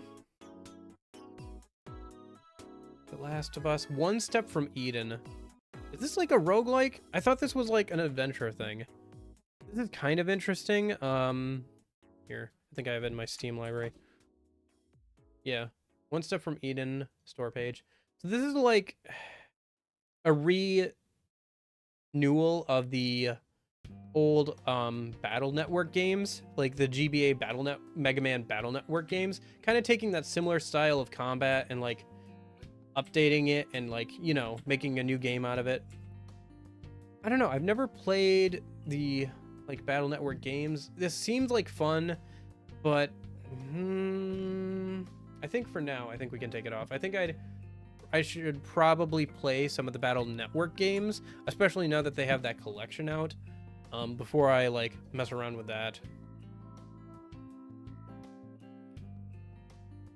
Although it's been on my radar for a long time as something I do want to play at some point, but so have a lot of other things. So one step would be like here. I know my alphabet. Phantom Dust. Yeah, that can stay. That's like not too long. Killing Floor 2. Now we're starting to get into stuff that's not too long. How are we doing on time? Like, okay, we're at 2,696 hours. I feel like we should try and cut off like another 100 hours or so. Are we really at... How are we getting that many? I guess like there's all these like 10-hour games and stuff, right? Well, how many games do we have? Oh, wait. I haven't... Hold on. That's why. I haven't deleted the ones... Okay. I took the names off, but I haven't like deleted all the time or anything. Nope, not Last of Us. I would like to keep Last of Us on for now. I think this will be enough to like bring us under 2,500 hours and bring us down to a good amount of games so we can start putting on some more. But let me see here.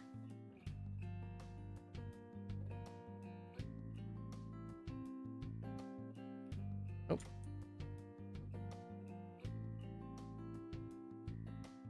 Did not do it. Hold on. 1, 2, 3.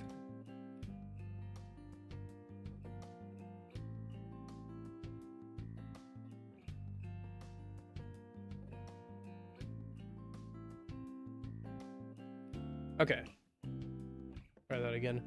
If I delete these, what are we left with? We have... Okay, did I not... I missed a couple, apparently.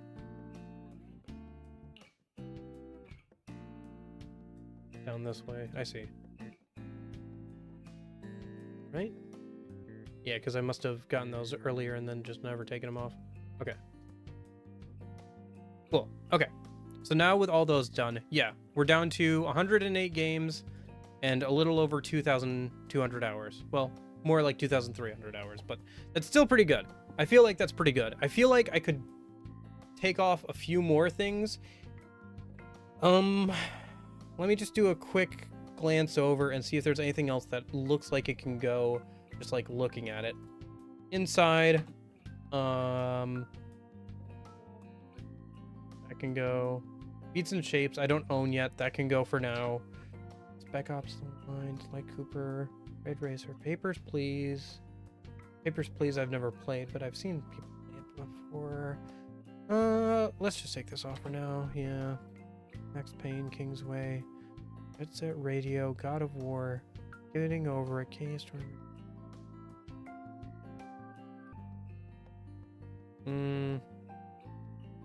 Yeah.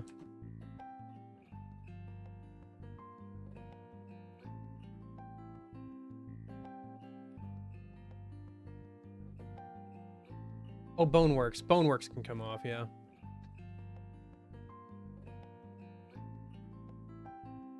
Recore, yeah, that can stay on for now. Okay, I think that is a good amount. Let me get rid of these last few things that I pulled off.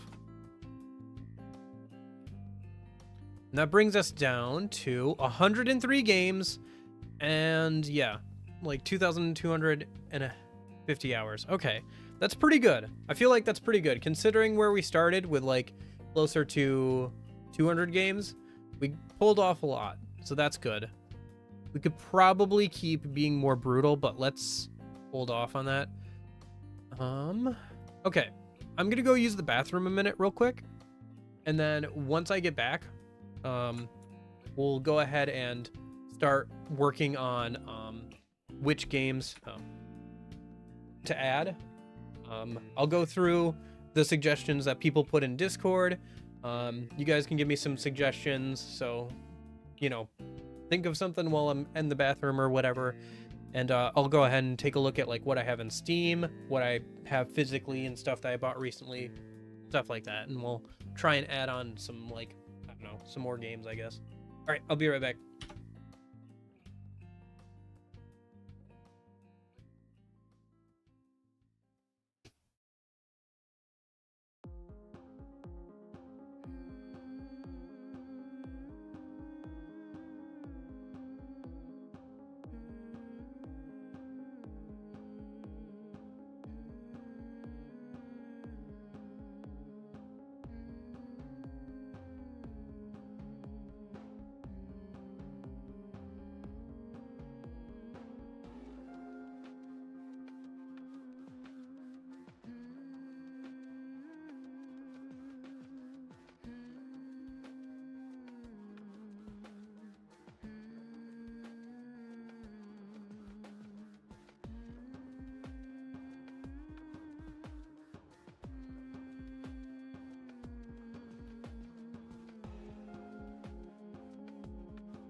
Alright, I'm back.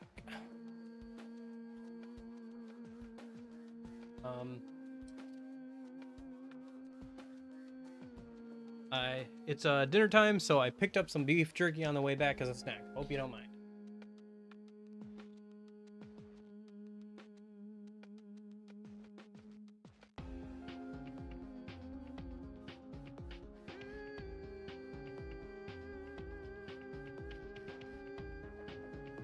Okay, let's see, what do we got here?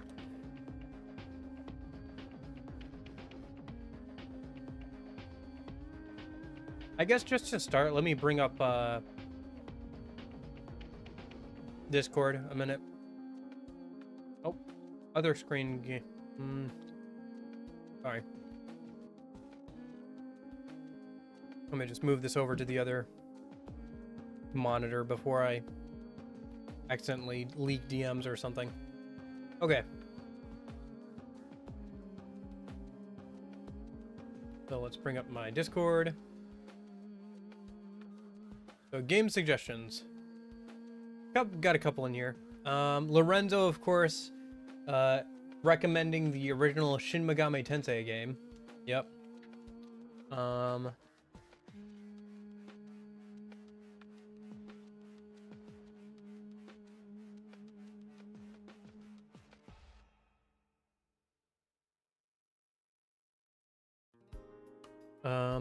Eclipsa, a friend of mine, suggested Signalis, which he played recently, which I think I have on my wish list. Yeah.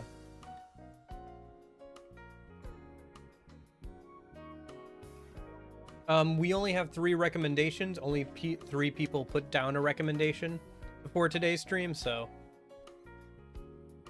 unfortunate. Oh, you mean on the spreadsheet? Maybe. We'll see.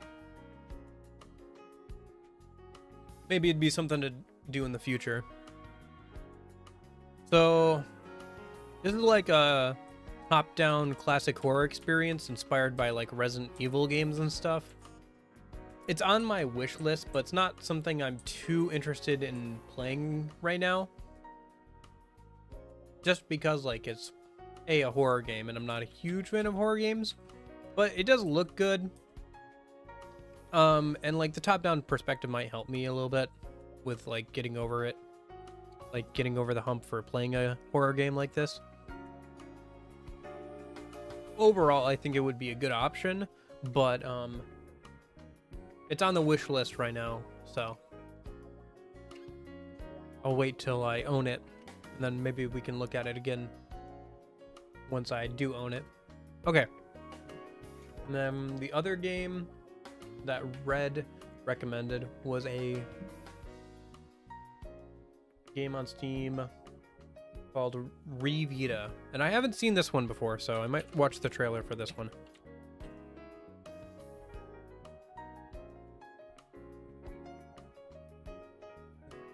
Which is apparently like a roguelike or something. Twin stick roguelike platformer.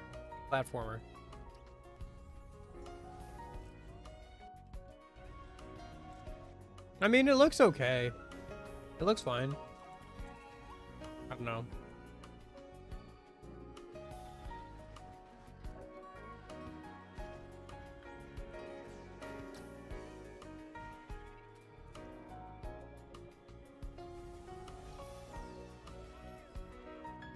But when it comes to like roguelikes and stuff, I already have Risk of Rain on the list, you know?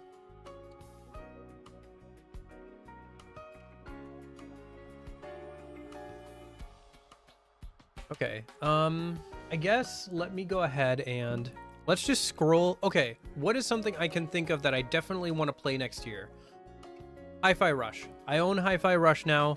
I want to play it. I want to play Hi-Fi Rush, especially after playing that other game. Another Eden? I might have heard of it. Yeah, I'll check out the Steam page here in a minute. Let me put on Hi-Fi Rush. I'll probably wait to like fill in all the details on it till off stream. I can do that later, just so we can keep getting through stuff. think that's how you spell Hi-Fi Rush, right? Or like how they spell it.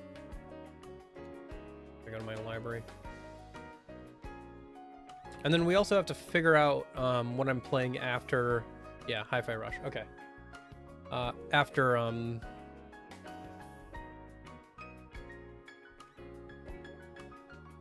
after No Straight Roads, which we might play next week some, or we might play something else. Depends on if we can find something better to play. Okay. Another Eden. I think it sounds familiar. Let me take a look at the store page a minute. Another Eden. Free, huh? Free. I see.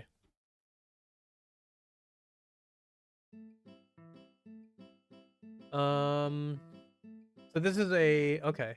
Single player JRPG, huh? The Cat Beyond Time and Space. Okay.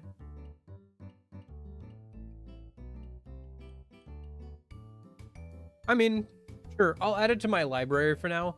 And maybe we'll check it out at some point. I don't know. The thing about, like, gacha games is I already have enough gacha games in my life with just the one I usually play. And so, I don't know about that, but, like, maybe. Doesn't look too bad or anything. It looks like, you know, fairly standard RPG, but with, like, gacha elements. So it wouldn't be terrible, probably. Sorry, I just have it muted in case of copyright and stuff. I didn't think about that with the last one, but yeah, I should do that for trailers.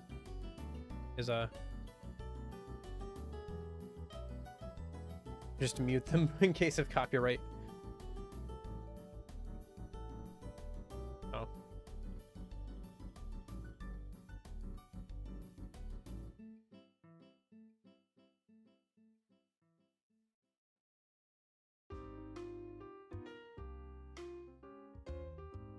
All reviews are mixed, but recent reviews are mostly positive. This is a mobile game and a good one, to be clear, and I'm never going to play it primarily on Steam, but I thought it would be great to have the option in case I want to log in on and my phone is in use. But they've made the insane decision to only allow you to have your account attached to one device at a time. So to play on Steam, I have to switch to stream and DL all the files each time. Truly baffling. If you're looking for a traditional JRPG with gachapon elements and a pretty deep combat system, then this is a game for you. The game is super grindy at first, then opens up a bit once you reach a certain point in the story and unlock some characters. Then it gets super grindy again. The beginning is very slow, and the intro through the story is much harder than I anticipated. It felt like I had to grind a lot more than I was expecting to 1 to 2 hours in.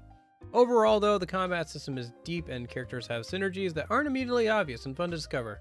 Character designs are both visually and mechanically are some of the best things I've seen in a long time. Okay, seems interesting.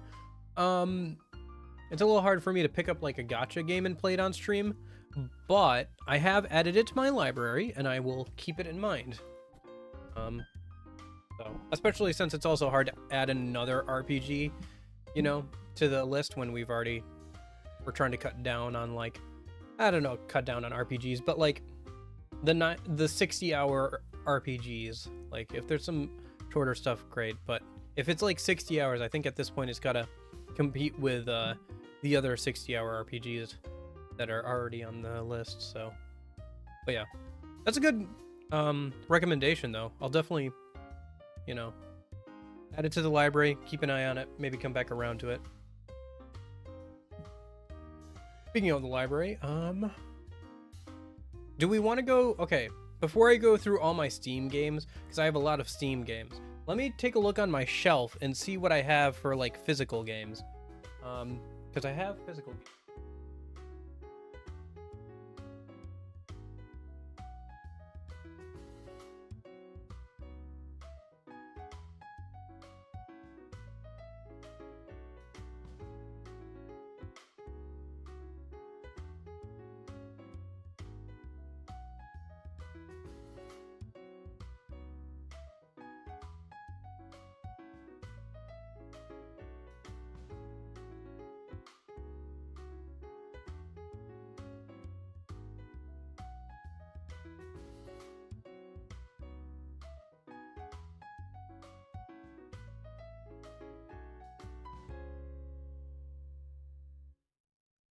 So I think at least for Switch games, the only ones that aren't already on the list, I think, did we keep 13 Sentinels? Yeah, we kept 13 Sentinels. So the only physical Switch games that I have that aren't on the list that I think maybe should be, Shin Megami Tensei 5, SMT 5.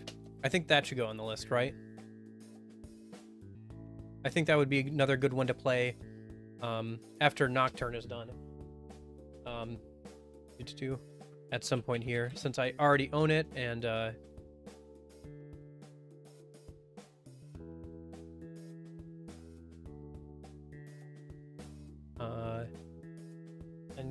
probably try some more SMT games. Rune Factory 3 for the Switch. I think that one I'll probably play on my own time, probably. But I do want to try it at some point. I played the DS version a little bit while I was on vacation one time, and it was pretty fun for like the you know, 10-12 hours I put into it. So the other one is Tokyo Mirage Sessions, which is like a crossover between SMT and Fire Emblem. So how long is this game? How long is... Okay, let's close some of these tabs. Too many tabs, you know, not a good thing. Okay, how long is Tokyo Mirage Sessions? And should it wait? That's the real question. Yeah, it's like 63 hours. So it's like a standard JRPG. Okay. Should it wait till later? We have a lot of RPGs. Like I said, I think if we want to add any more JRPGs, it's going to have to jostle for position with the other ones we already have on here. Oh, Sands of Destruction. I think I can still tone this down a little bit. I think I'll probably go back through and like maybe pull out a couple more things after stream, or maybe add a couple more things after stream. But for now, we should just focus on adding things, I think. I think I'm going to hold off on Tokyo Mirage Sessions. I think we already have enough RPGs on here. So unless it's like a really, really good one or something I really need to play, I think we hold off on it for now. Something for like the Xbox 360 or PS3 maybe a minute I can grab. We should play on stream.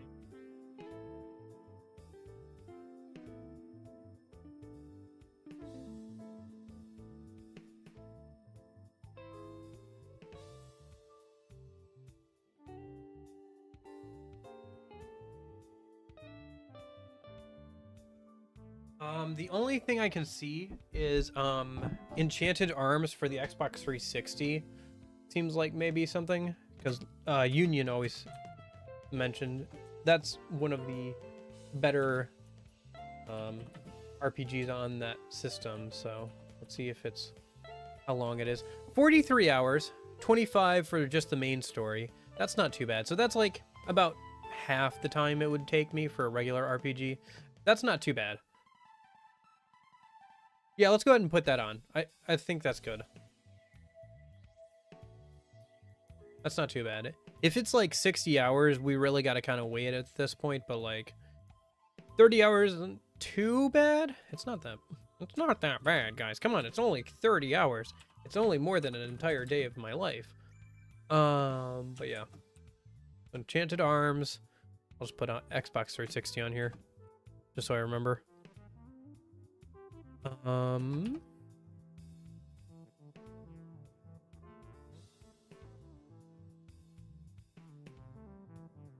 So, okay. So, and then for the PS3, I do have a couple of Tales of games there, but I should play Tales of Symphonia first, I think. Yeah. Especially since one is a direct sequel to Tales of Symphonia. Nice. That's kind of nice. So, yeah. I'll put that on there, and maybe we can check that out at some point later this year.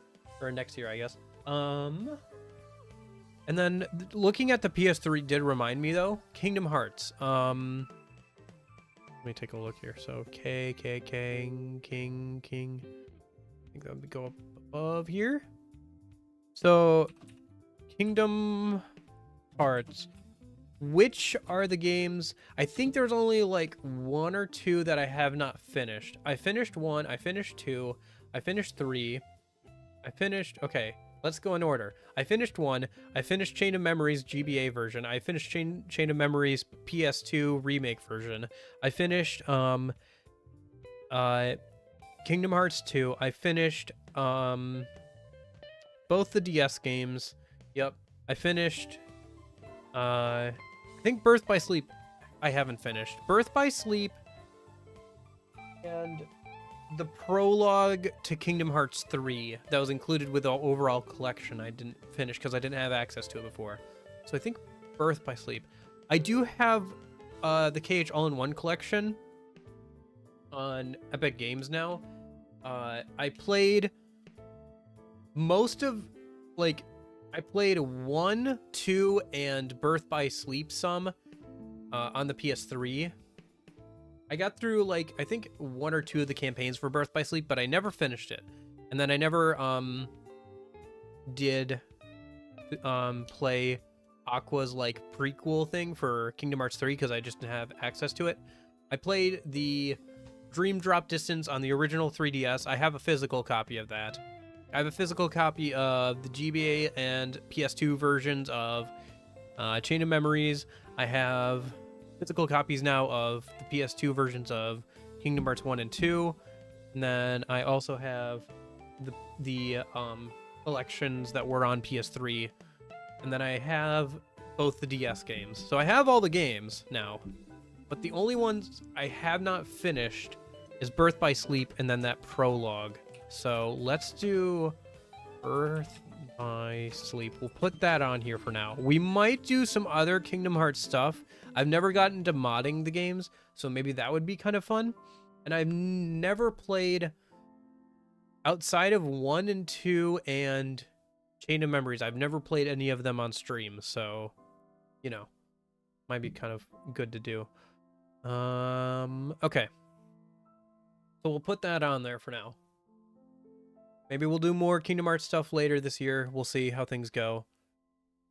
Also, like, it'd be good maybe to play a little bit if, you know, the next game's gonna come out in, like, the next couple of years. We'll see. Oh, I technically haven't played the rhythm game that came out on the Switch. But, I don't know. Well, it's a rhythm game, but it's also a Kingdom Hearts game, so it's probably got lore in it, but... Missing Link? Yeah, the prequel for, is that what it's called? The prequel for, or are you suggesting a game? Hold on.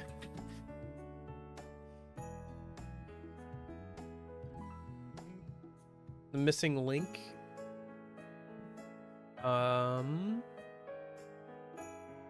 Is it The Missing Link?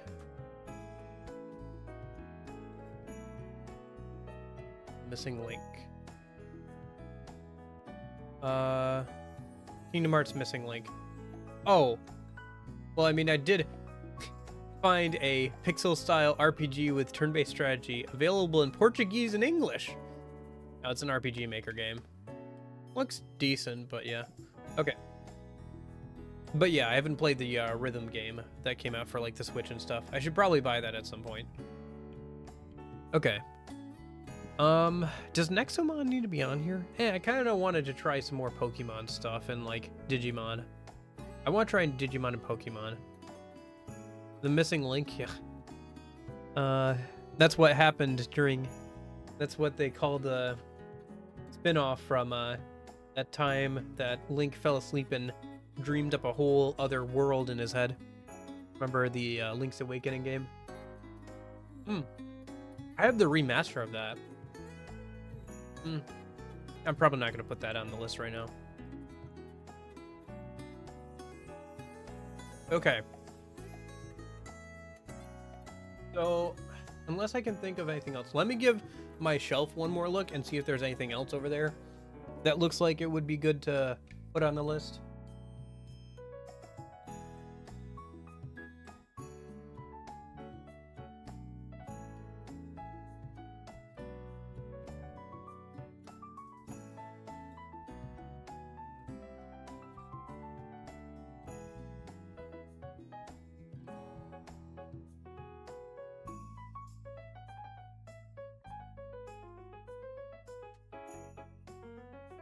I think I found some for Pokemon. Is Pokemon Legends Arceus at the top of the list? Yes. That is the Pokemon game that I have on here, is Pokemon Arceus. I do have Scarlet, but I think I'm gonna play Arceus first. So, what is... Oh. Yeah. I wonder if I have that... I probably have a box for this. Oh, it's probably that box. I'll have to remember to look for that. Okay, but I have Infinite Undiscovery, which is another, I think, Xbox 360 exclusive Square Enix RPG. But I already have Enchanted Arms. Union, you've played both of these games. Of the two, Infinite Undiscovery or Enchanted Arms, which one should I play? I think we only need one Xbox 360 exclusive RPG on the list. Of the two, which one would you recommend? Infinite Undiscovery or Enchanted Arms?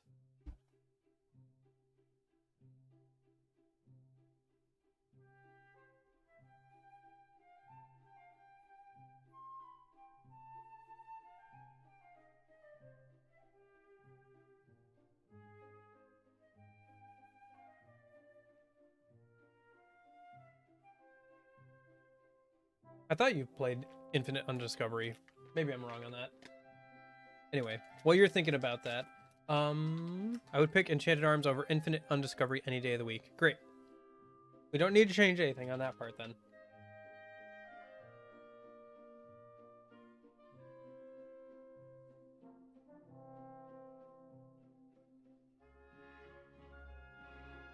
How long is Crimson Skies? This is a game that I like. I haven't played in a while. For the original Xbox. I Road to Revenge. 11.5 hours. That's not bad. I could play that, like, for a couple weeks on, like, weekdays or something. I'm just gonna add it. I kind of want to play it again. It's not too long. Listening to this music makes me think maybe I should add Viva Pinata to the list. Okay.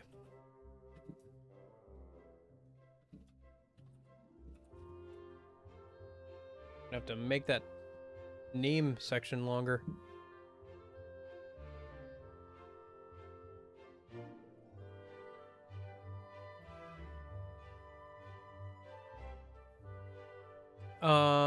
Bravely Default 2?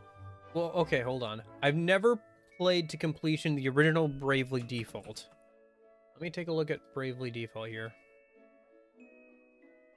Because I don't know if you need to play the first one to understand the second one, but I started that one. I think I own it, so I feel like I should probably play it. Right? Yeah, I think I own that one physically. So that's 76 hours if I do main plus extra. About 55 hours, so it's a bit of a longer one. About the same as some of these other ones. Well,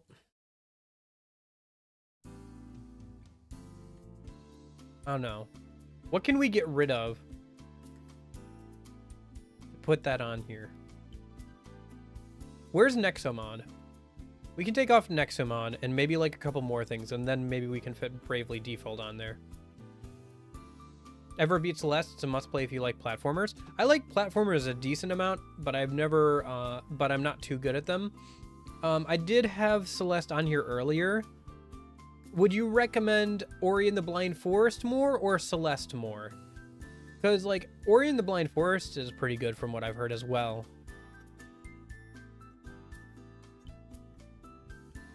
Okay. That one's actually a bit shorter, so sure, let's put Bravely Default 2 on. Let me pull a couple other things off, and we can put Bravely Default 2 on. What else can we pull off a minute? Starting to get down there on things I don't want to get rid of. I guess that's a good thing. Killing Floor 2, I can get rid of that. That's something that's gonna have to... Oh shoot, wait. I gotta remember to put this back on the the list. I mean, I own this game, so I'm not gonna forget, but I don't know, Delirious. Which would you rather recommend more, Ori and the Blind Forest or Celeste? Or have you never played Ori and the Blind Forest? Because that's a reasonable answer too.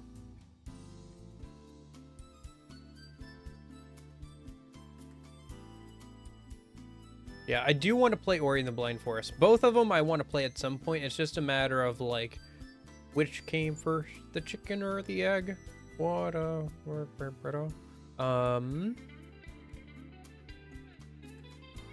Okay.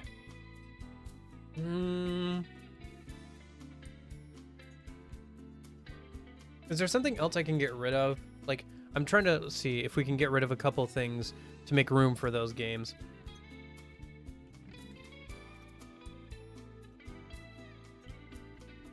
Can we get rid of Valkyria Chronicles? That would be a good thing to get rid of. If we can get rid of this, I think, and plus Nexomon, I think we can definitely put Bravely Default on here. If you don't know what Valkyria Chronicles is, and then we'll take a look at if we're going to put Celeste back on there or not.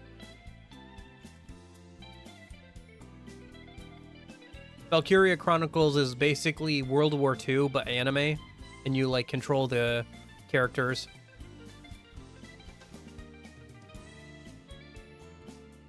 It's not actually first person most of the time. This is just the aiming mode. You aim manually with your characters. It's something I want to play at some point, but we could hold off on it for now. Nope. Is there anything else we can take off for that? I feel like if we could pull off like one more other thing. KOTOR, maybe? Maybe we could pull off KOTOR and put on Bravely Default too. Which one would I rather pull off? Definitely KOTOR, I think. KOTOR is interesting, but it doesn't age super well.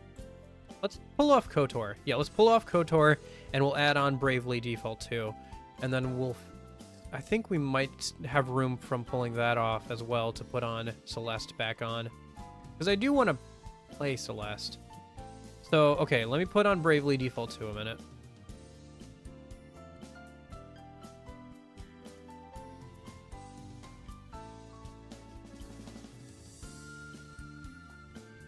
That's fine. So we have Kate.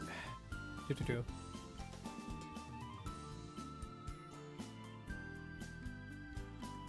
we have for platformer? We have A Hat in Time, which is like that 3D platformer. Banjo-Kazooie.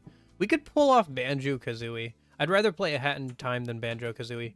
Banjo-Kazooie is something that I should play eventually, but like I would rather play Celeste than Banjo-Kazooie. That's fair. I think that's fair at least. Yeah, that's already on there. Wait, you're still live? Yeah, I am, Crisis. I took a break for a few hours and then went live again. For this stream.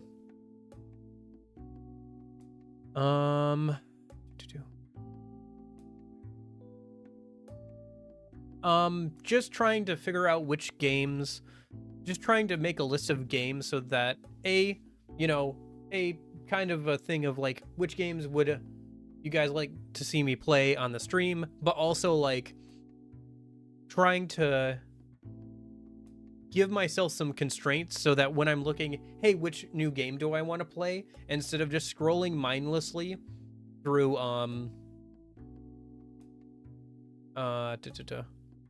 instead of just scrolling mindlessly through every possible game ever, what I can do is I can go, okay, I'm looking for something short. Filter A to Z. Okay, here are all my short games that are like less than 10 hours or whatever. Okay, but what if I'm like, looking for something that's multiplayer? Well, I can find something that's multiplayer here. What genre am I looking for? I can find something in here, I can filter by genre. It's just trying to give myself a list of games that I can reasonably get through most of them within the next year or so here, and just kind of like a list of, Yeah, because like I get into the problem with here. Does it show it on this if I...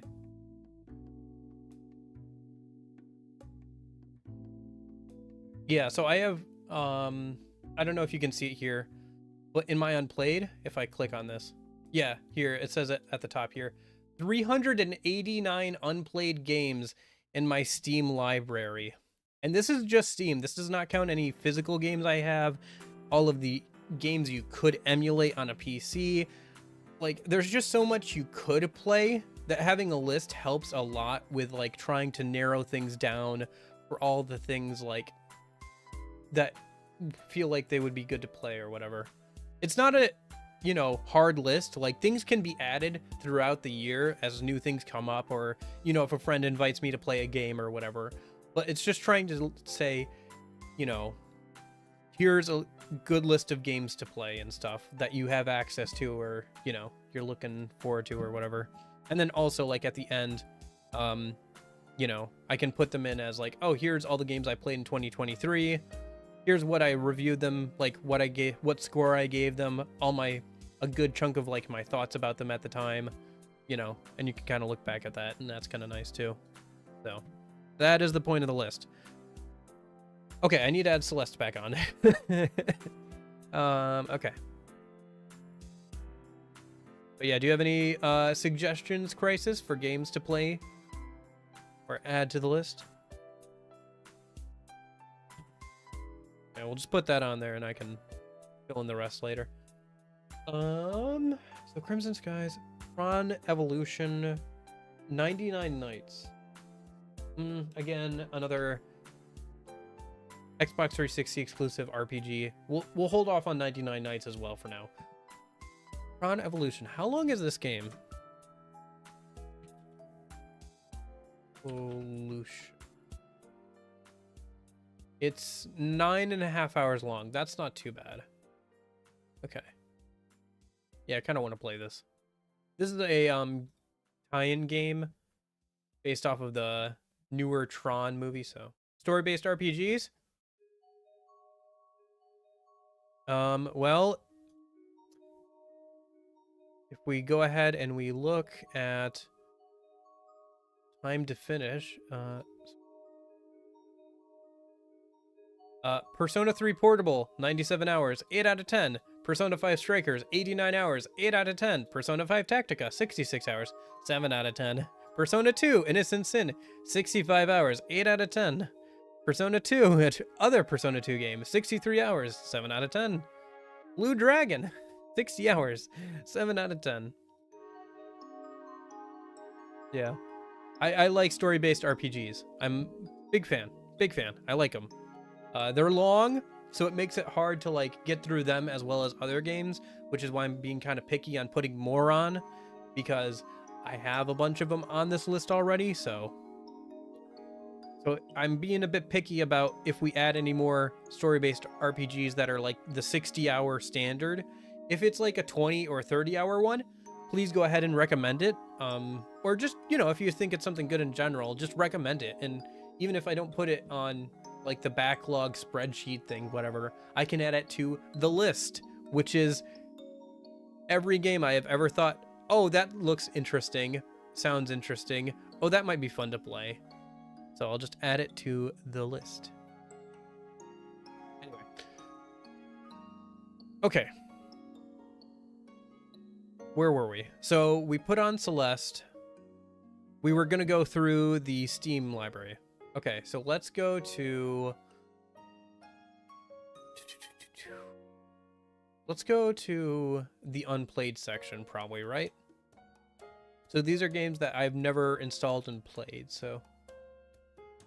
Let's see, is there anything interesting in here? Oh, Assault Spy. I saw this. This is kind of fun. This might be kind of fun to play on like Tuesdays, Thursdays.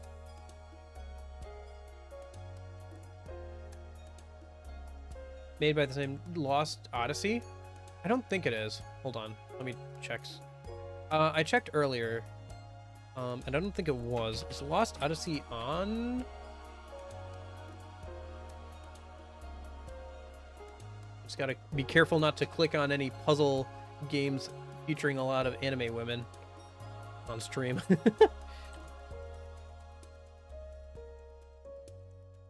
I'm not seeing a Lost Odyssey on Steam, but I misspelled Odyssey, so that's probably why. Okay, Lost Odyssey. I have entry in Odyssey 3 HD. That's a Booba game, so we're gonna not mouse over that one. I'm not seeing a Lost Odyssey. I see a Lost Ark. I don't know if it's on Amori. I've played that game. It is good. It is great. It's very good, Delirious. I agree. It's good. I played that back in the day. You can find it on the VODs, I think. I'm trying to think if that's on this channel or the old VOD channel. But yeah, very good game. Would recommend. I played through, got the good ending, went back, played through the dream ending with a mod that made the game harder. So, because why not? So, did enjoy the game.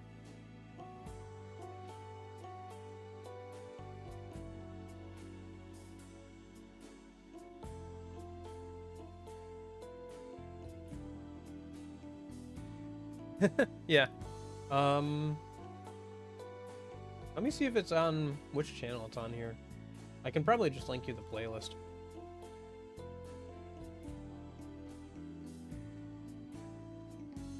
Because it might be in the old VOD channel. Let me see. Yeah, I think it's on the old VOD channel.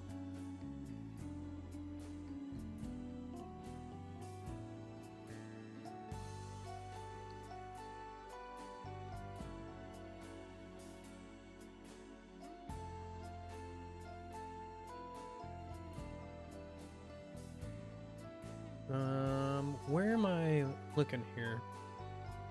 Where's Amori? There's Amori. Oh, that's the Dream World route. Do I have... Yeah, there's the original playthrough I did. Not the Dream World one. Okay. Be warned, though, I did use a face cam back then, so... You know. Oh, hey, thanks for subscribing, Delirious.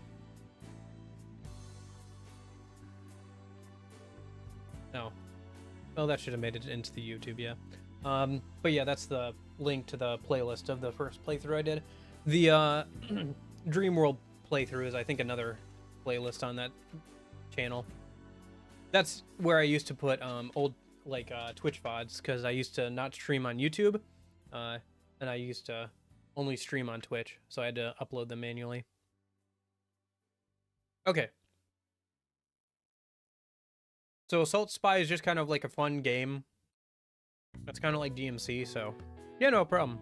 I appreciate you engaging and enjoying the stuff. So I appreciate it as well. So I think I would have put this on. I think this one would be good to play on like Tuesdays, Thursdays, and stuff.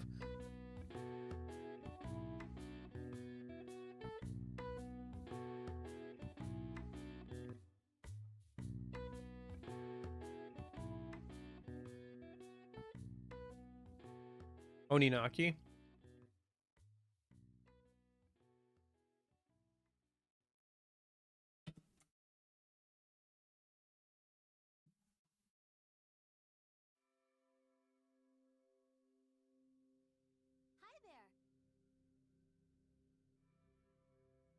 Hey there, it finally came through.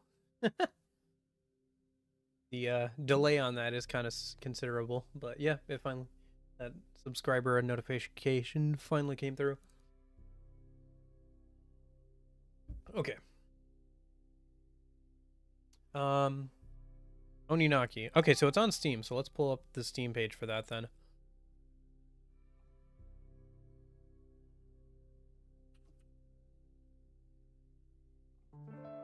Oh, it's got a demo too. Mixed reviews. It's like 20 bucks right now, which isn't bad. We have some gameplay in the trailers. See a minute. Have to mute them because copyright probably, but let's see, what do we got? It is a Square Enix game. Wow.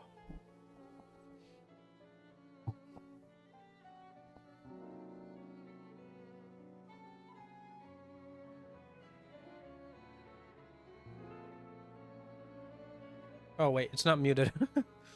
Gotta mute that.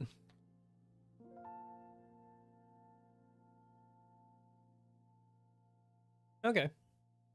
The art, at least, for the character busts look good.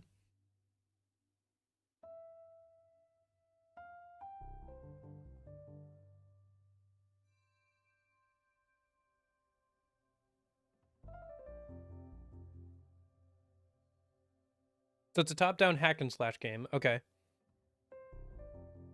Well, more of an action RPG, I guess, right?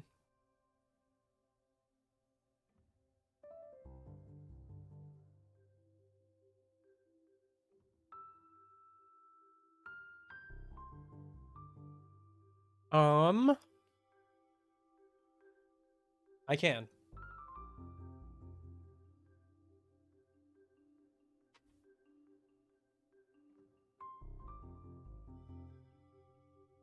Boy, they're just really spoiling everything in the trailer, huh? All right. Yeah, looks decent. I will add it to the wish list, and then maybe I can download the trailer or the demo at some point and try that.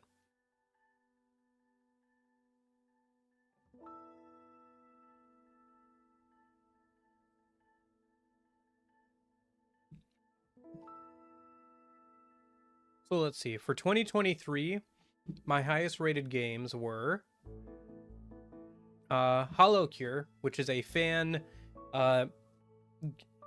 fan game for HoloLive. Would highly recommend. It's like Vampire Survivors, if you've ever seen that game, but with the HoloLive, you know, VTubers. I'm not super into VTubers. They're okay. They're about the same for me as any other creator. So if I like a particular VTuber, it's not because they're a VTuber, it's because of the content that they create. So anyway, but I enjoyed Hollow Cure regardless. Devil May Cry 5. I played through the entire Devil May Cry series this year. Love Devil May Cry 5. And then Resident Evil 2 Remake. I'm not a huge fan of horror games, but I cannot deny the quality of that game. That is a really good game. And then for the 8s, I have quite a few 8s here. Persona 3 Portable. Persona 5 Strikers would highly recommend if you enjoy Persona 5. Very good game. Persona 2 Innocent Sin. Shin Megami Tensei Devil Survivor. Very good game. Child of Light. Shorter RPG. Good art style. Relatively short. One of my biggest complaints about it is that it's too short. But the fact that I liked it that much is, you know. Gotcha. Sounds good. Yeah. I'll put it on the wish list and I'll keep an eye on it. I don't know if I'll add it to the list necessarily right now, but like I'll put it on the wish list and I'll keep an eye out for a good sale on it, and you know, I can pick it up then. And then Devil May Cry 4 and 3, Transistor, which is a game by Supergiant Games, the people who made Hades. This is an older one of their games, still very good. And then Pukinuku, which is a like little platformer that's a lot of fun. If you enjoy Celestin stuff, and I think you would enjoy Pukinuku quite a bit if you have not tried it already. So I would recommend that one to you pretty highly. So those are my highest rated games, the 9s and the 8s. But that's just for 2023. Those are the highest rated ones for 2023 at least. Okay, so where were we? Right, we got to go through the entire giant unplayed section on Steam still. So we got to Assault Spy, which is still in the A, so that's not very good inside. Azure Striker Gunvolt. I played the first one on the 3DS. I did not get the true ending. Like, it was a really scuffed stream back in the day. I think you can still find it on the old VOD channel, but I was using a application that's on the that you can put on a homebrew 3DS, and it sends video. Yeah. I would definitely recommend that game. It's co-op too, so you can play it with another person if that's something that's interesting to you. But yeah, it's a very fun little game. But yeah, Azure Striker Gunvolt, the stream I did of it was really scuffed. It took me like 3 hours to beat the final boss.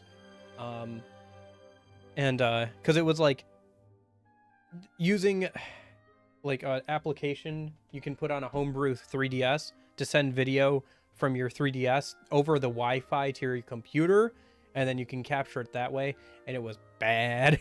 It was bad from start to finish, like a bad way to record it. But now it's on PC. I'll probably play it at some point, but probably not yet. Batman Arkham Origins. At some point, maybe, but like, it's not a huge priority right now. More Battlefield games I have to play at some point. Bayonetta. I think Bayonetta would be a good one to add for Tuesday, Thursday streams. So I'll add that one in a minute.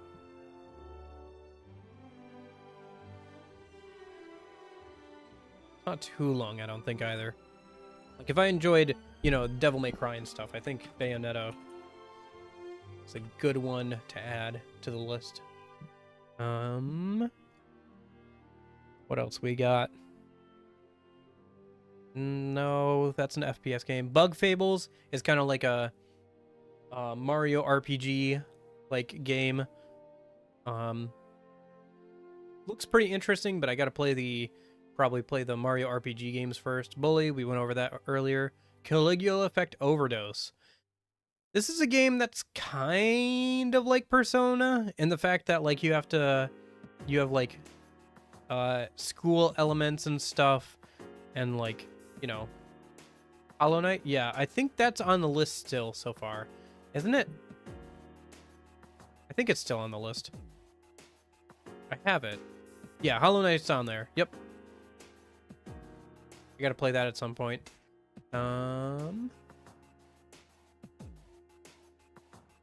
It's kind of like Persona. Again, though, like, how long is this game? Because if it's like 60 hours, I need to, like, I don't know, maybe down the line, but, like,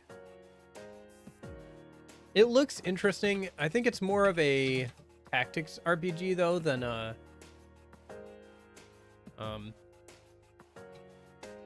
traditional RPG. So Caligula Effect Overdose is 39 hours long if you do the main plus extra stuff. That is not bad at all. That's not too bad. How do I feel about this? Let me look at the store page at this again.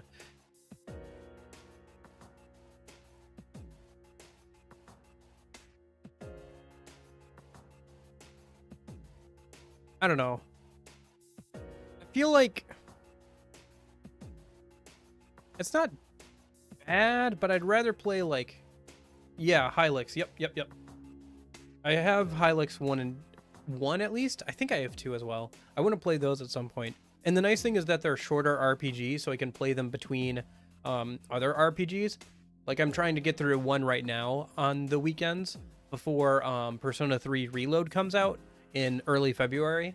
So, you know, if I have a little bit of gap there. Hey, Duncan. We're still going over games, so if you have any recommendations, throw them at me. I don't know. I'm kind of meh on this Caligula Overdose thing, so I think we're gonna keep moving for now.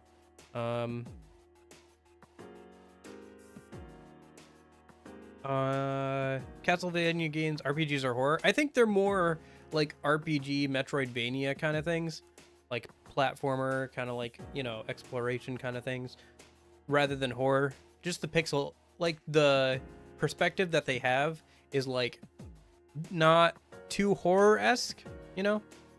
Nice. You're gonna go for all of them? Yeah, I think they're both like 4 to 5 hours each, so would be good to just do like in one weekend or something. Or even one stream, depending on how long the stream is. Yeah, there's Celeste. We already have that on there. Cassette Beasts looks interesting. Another attempt at like making a new take on like Pokemon, you know, monster trading, Digimon kind of thing. Looks pretty interesting. It's kind of the same thing, I guess, only instead of like, you know, you send out a Pokemon, instead in this one, they kind of like fuse with you and change how you look in battle. And I think there's co-op for this. So.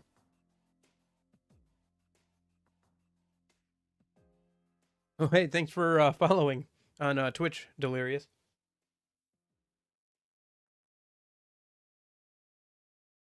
Yeah, I'm live on both of these platforms just because, like, you know, if you prefer one or the other, you can pick, you know. Let's see what else we got. Code Vein, like Dark Souls, but more anime. I haven't played Dark Souls yet, so. Darkest Dungeon is a really depressing RPG, and I'm not sure if I ever want to play it, but yeah. It's kind of depressing not only in its themes, but also in its gameplay, and because it takes just a really long time to get through. Code Vein sucks. I don't know. I own it, so I'll probably play it at some point. Maybe I'll play it with like a friend or something, because it's, you know, I think it's got multiplayer, so it's got that going for it at least. Dead Rising 1 is already on there. Might be a good Halloween game or something. Capcom, you know, like, game about just like trying to get a bunch of things done before an in-game timer ticks down. Trying to save as many people you can from a, like, shopping mall full of zombies. A lot of, like, over-the-top, like, weapons and combat and stuff. So, could be fun. Dear Esther, I think that's a story game. Deathloop? I don't know. I'm not... maybe. What have you heard about Scarlet Nexus? No.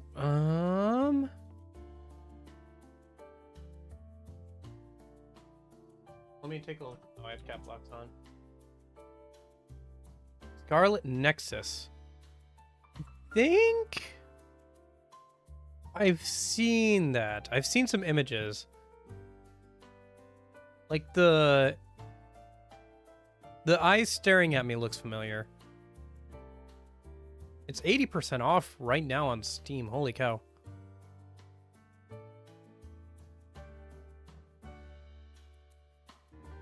Oh, but it's still like 12 bucks. Not too crazy, but yeah. 80% off is pretty good. So you can choose between the boy or the girl. And it's like JRPG, sci-fi. Okay. Is it good? Roguelikes? I don't know. I have a hard time getting into roguelikes just because they require a lot of time. I think the last one I played was Hades, and I only got like through one full run, and then I was like, okay, I'm good. But I might want to go back to that at some point after I do like Bastion. But I do have Risk of Rain 2 on there on the list right now, and that looks like something that's kind of fun. They're good for like playing for periods of time, but like after a week or so, I just kind of fall off of them, you know, because just like you could put so much time into them that like after a week or so, I feel like I've gotten everything I need to see. Oh, it's like, okay, so it's like that kind of thing. Okay, it looks interesting. What do we got for reviews? Mostly positive. Recently, what do we got for reviews? Power of friendship is strong with this one. Amazing story and visuals. You can really feel the power of your character. And moments are interesting. Nice. Just don't choose Kassen on the first playthrough, and you are absolutely win. Okay. The visuals are good, and combat system is fun at its core, but sadly the game has so many major problems. Spring out of recommend. Yeah, okay, they didn't like the characters of the story.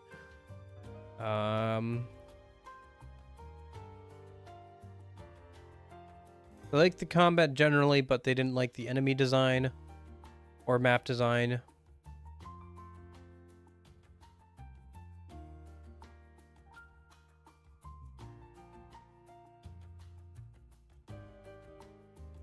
Okay, I'll add it to the wish list for now. So, again, one of those things where, you know, I'll keep an eye out for a good deal on it. I mean, this would be a good deal, but I'm not buying anything on stream because that requires you to enter in credit card information.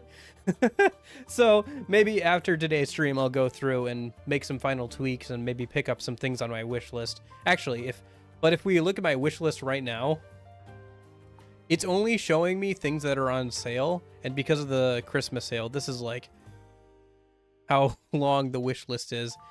This isn't even all of it. This is just everything that's on sale, which is most things right now because it's Christmas sale, but yeah. it's a lot. It's a lot. The wish list is strong with this one. What is my SS? What? Oh, social security number? It's the 3 little digits on the back of your card. Okay, so it's on the wish list. Okay. Back at it again at the Krispy Kreme. What were we up to? Deathloop, eh. Desert Bus, eh. Deliver Us the Moon, eh. Desolate Hope, eh. This is kind of interesting. Desolate Hope. This is a RPG made by Scott Cawthon, the guy who made Five Nights at Freddy's. It's about a sentient coffee pot, I think. It's very interesting. I want to try it at some point, but anyway. Digimon Cyber Sleuth's already in there. Yep. Devolution Submerged. I don't even know what this is. I have so much in my like Steam library that I just don't know what it is. Looks like some sort of like submarine game. Okay. Disco Elysium, we talked about that. Disgaea, I want to play a Disgaea game at some point, but they're so long. Dishonored, I already took off earlier. DMC, this is technically the only DMC game I haven't played, the reboot. Does he still own FNAF? Yeah, he still owns it, but like he's taken a step back and like handed over production mostly to Steel Wool. Yeah, he's pretty rich at this point. He doesn't need to like, you know, do stuff anymore. So he's just taking time to like, you know, spend it with his family probably.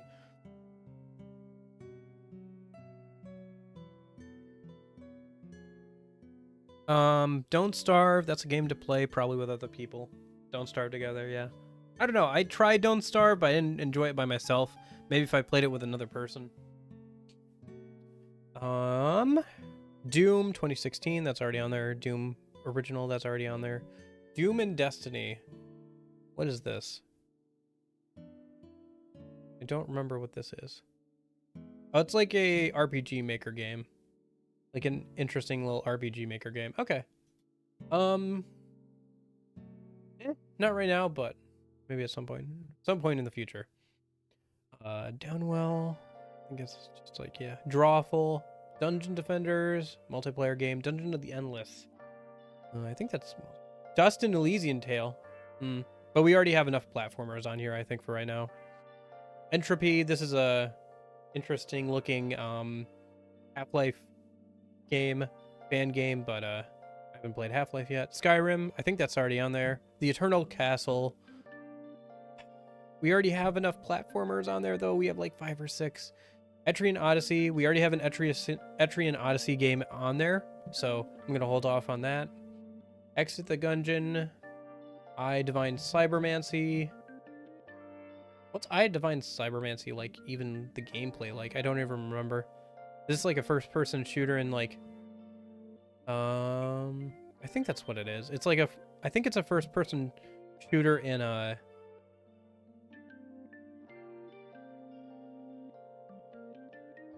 the Warhammer 40k series. I want to get more into Warhammer 40k because it seems like something I would enjoy, but I just haven't gotten around to it.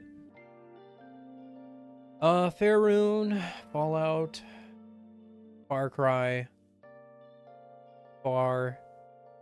Year, Figment, Final Fantasy. We've already got Final Fantasy games on there. Finals, Find Love or Die Trying. Yeah, maybe this would be a good. I think this is this the Eldritch Horror one? I'm trying to remember. I think I have an Eldritch Horror visual novel on Steam somewhere. This might be a good one to play around Valentine's Day, though, because I like playing like some sort of visual novel or like, you know,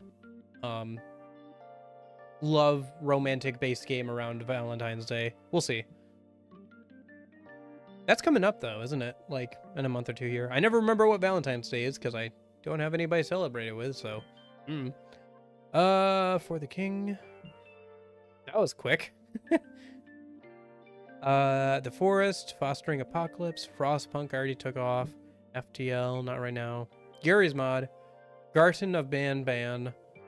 No. Getting Over It's already on there. Ghost Trick. Guacamelee, already have enough. Platformers. Half-Life's already on there. Halls of Torment. I think that's another vampire Survivors-like game. So, Halo Spartan Strike. Yeah, I should put this on just for myself. It's the other Halo mobile game, but it's like I think the only other Halo game I haven't played yet, so should just play it. It's not too long either, so. Oh, geez. Okay, yeah. If you know what you're doing with the puzzles and everything.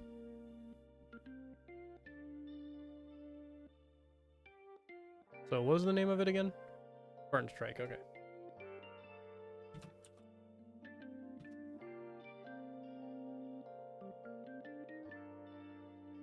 Okay.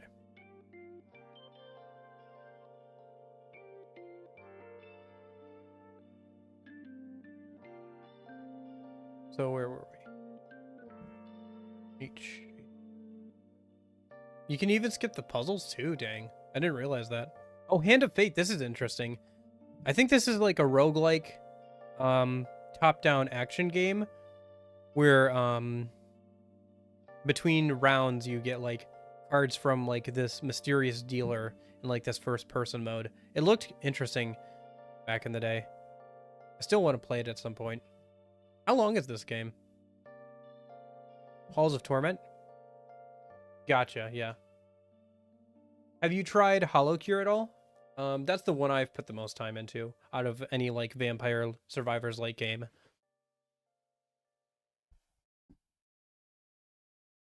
How long is Hand of Fate?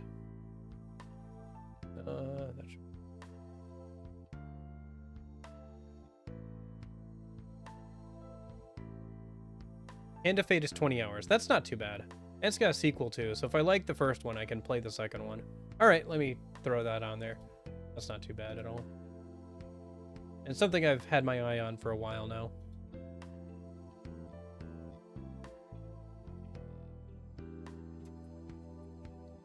But maybe I should give that Halls of Torment a try.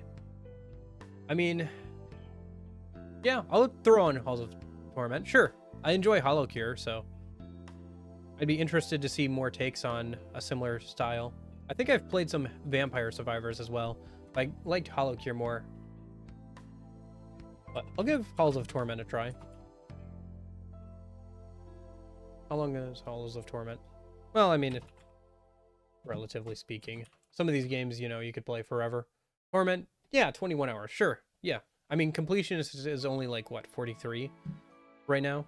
So, yeah, that seems good.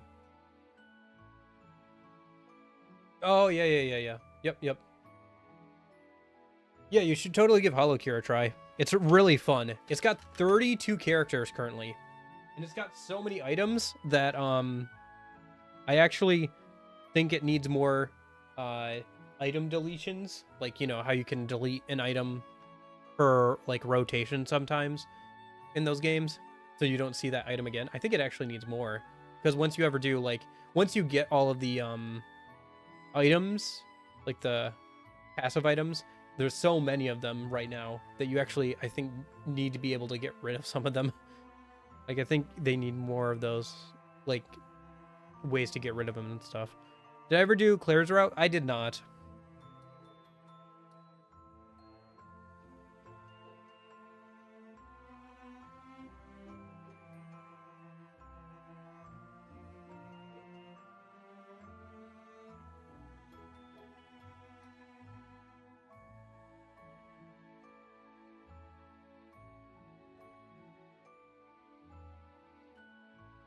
All right, let's see. Hard West, Had in Time. Didn't I play How to Phone Boyfriend last Valentine's Day? I played this last Valentine's Day. Unless this is the second one? Yeah, I have achievements. Why is this not played? I played this last Valentine's Day on stream. Yeah, add to played. Remove from unplayed. Yeah. That shouldn't be there. Helltaker, that's also another game I've played. I mean, I don't think I've ever played the DLC, but I mean, Hi-Fi Rush is already on there. Hollow Knight's already on there. Hotline Miami I took off. House Flipper. How Fish is Made. Not right now. Ilix already on there. Love you, Colonel Sanders. Another good option for the Valentine's Day streams. Wish it was morning all the time. Maybe. I've heard really good things about Into the Breach. How long is this game?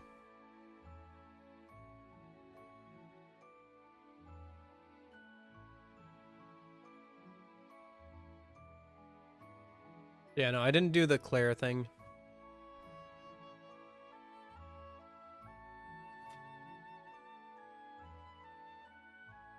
Into the Breach, 20 hours. Main story is like 6 if you don't do all the extra stuff. Okay. Completionist says 50, so I wonder what that's about, but... Well, I guess I'll add it for now. I don't have to play everything on this list, or, you know, not everything I play has to be on this list, but, you know, just trying to get, like, some sense of stuff. I might pull off a couple more things after stream, like I said, because I gotta add, like, you know, how long to beat time and stuff. I guess I can do that right now. 19, yeah. For this one, at least. But, okay. Oh, are there any games on, like, console I should play? Ooh. No, I feel like I've got enough, like, emulated games.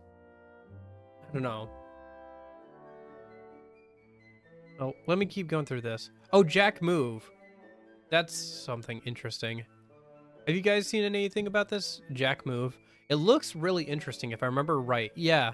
This is, like, what the battles look like. They look really cool. How long is this game?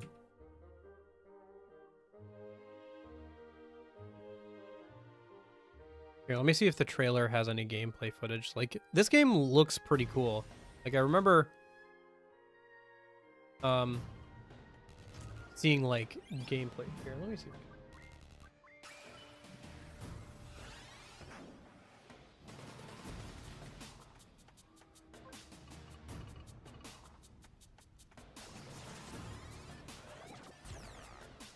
Yeah, it looks really good.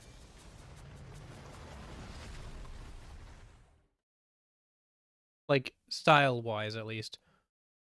How's the reviews on it? It's been out for a while. Very positive. Okay.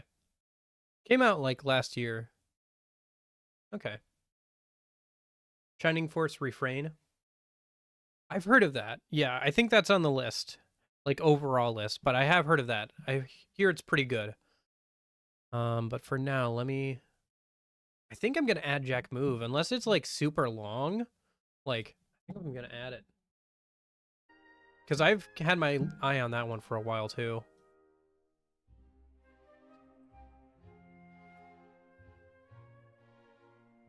$7 hours. Yeah, that's definitely going on the list. Yep, that is great. That is like a weekend stream thing we can do between games. That is great. I love it. Yep. I should have added that on sooner.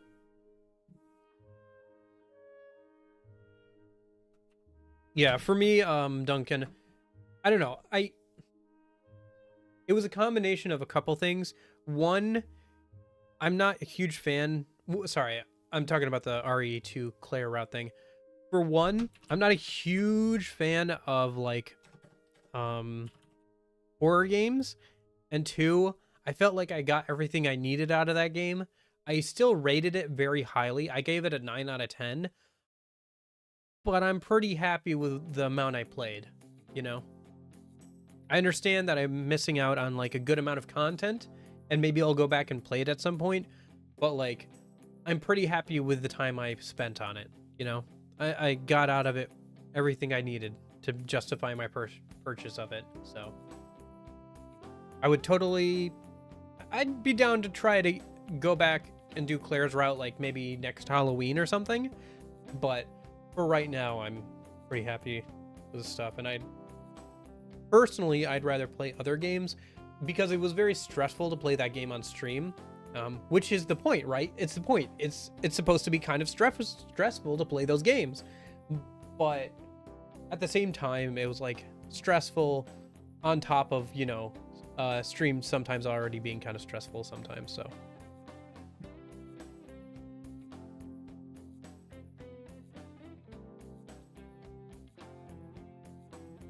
yeah, so that's what it was for me. Killing Floor 2, Kingsway, that's already on.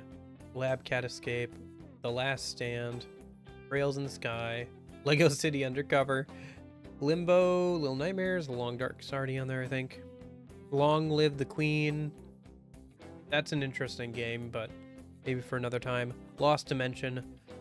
Already went over that one. Lost in Random. That one looks kind of interesting.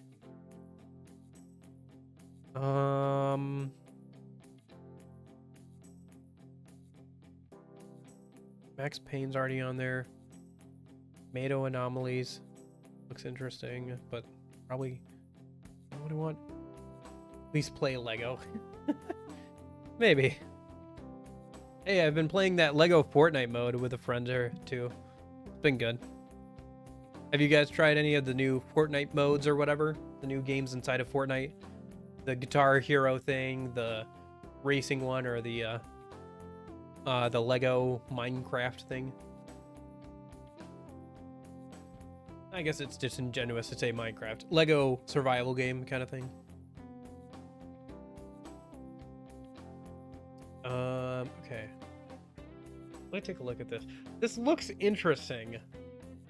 Like, the art style is very interesting. I don't remember what gameplay is like, though.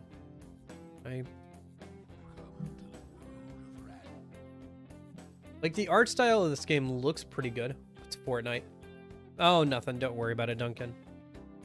You're not missing much.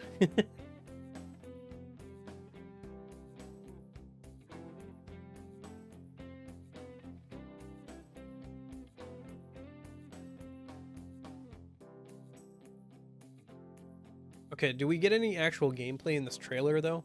What I'm looking for is some sort of gameplay. Like, I know it looks interesting, but I'm just trying to see, like, what kind of gameplay we have in this game. Maybe I could look at the reviews, too. Sorry, I hate that I have to mute things, but also, like, you know. There's the whole copyright issue. Or, like, you know, some of the stuff could be copyrighted in a trailer or something. Music or whatever. Okay, so is this gameplay? No, it's just a cutscene. Okay. Can I see any sort of, like, gameplay or... Here, official gameplay demo. Or official gameplay trailer. Okay. So what is this gameplay supposed to look like?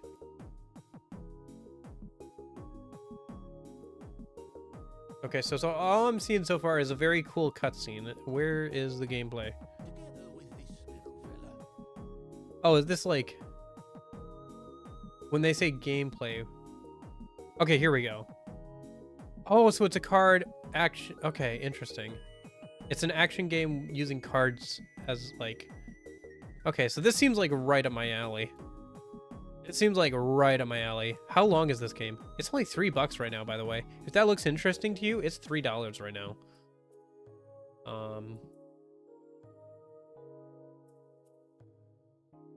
How long is Lost in Random?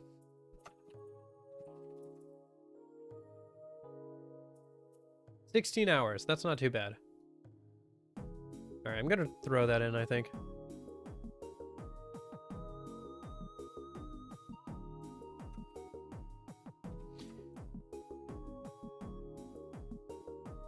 And I'll just put 16 since we're right here. Okay. Well, we are in the L's.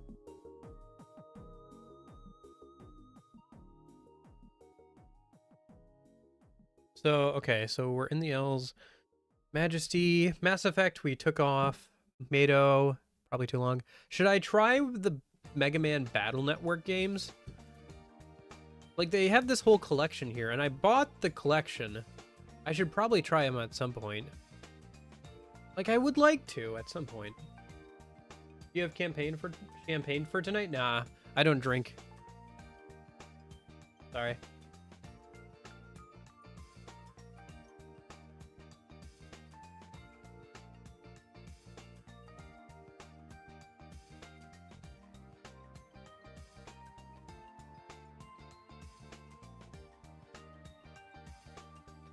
Hearing this music reminded me of the Bakugan game. I should throw that on the list too, because that's a game I want to play at some point. I don't know. I do want to play these games at some point, but I think I'm gonna hold off for now. I think I've got enough RPGs and stuff on my plate, and I already have like a Mega Man game on there, so I would like to play them at some point though. How long is that Bakugan game? I think it's not that.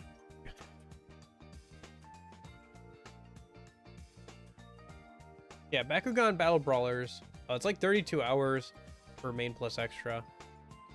In personal experience, I don't think it's going to be 32 hours. I'm going to put like 20 on there for that.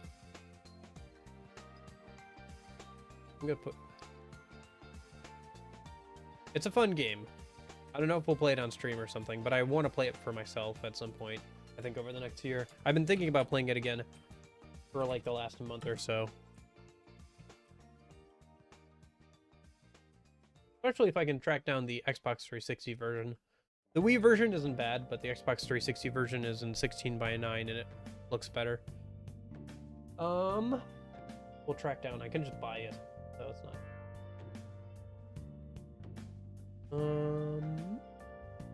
How long did I say? Oh yeah, 20. Since I've already beaten that game before, but Ever seen Notia? I think I have. Yes, I have heard of it. Do I own it? Let's find out. I don't own it, it looks like, but I have heard of it. I know what you're talking about. In fact, if I go on a wish list, maybe? I feel like it's already on the wish list. Yeah, it's on the wish list. Yep. Noita. Yep. I'm interested. Yeah, obviously interested in buying it at some point, but like also 300 some games in the unplayed section on my Steam library. So, you know, I do want to play it. It's on the list, but trying to get through all the games I've already bought, you know, or at least a good chunk of them. So, okay. Nope, we need to go back because we're still looking through Steam library. We were thinking about Mega Man, but we decided not. But I added Bakugan instead. Milk inside a bag of milk inside a bag of milk inside a bag of milk. Yeah, maybe. Story game at some point. Metro games I've played before. Do I just buy every game on sale? I don't buy every game that's on sale ever, but every game I've bought has been on sale. The only games I can remember not buying on sale are games specifically related to stream stuff. So that's Persona 3 Reload, Persona 5 Tactica, and stuff. Yeah, I hear Milk Inside the Milk game is kind of interesting. So I have it. It's like a story-based game. That's not too long. So I'll probably play it at some point. Maybe on stream or something. Those games are pretty short though, so it's kind of hard to stretch like half an hour into like 2 or 3 hours sometimes. But, you know. Mirror's Edge. I've played that a little bit before, like with the Xbox 360 version. I'm not too interested in playing more of it right now. Moon Hunters.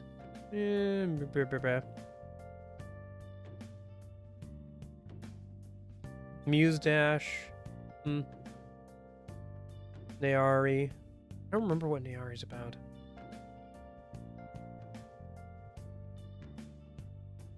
That's the thing. There's so many of these games that's like hard to remember what they're all about. I guess it's a... Yeah, it's like a story-based... Okay, so it's like a point-and-click adventure. I see, okay. It's got a cute art style, though. Look at that little Gunther. Oh, you! Yes, you! Come to Gunther! Alright. Cool. I'll have to give the Milk game a try sometime. Nartia Boy, yep.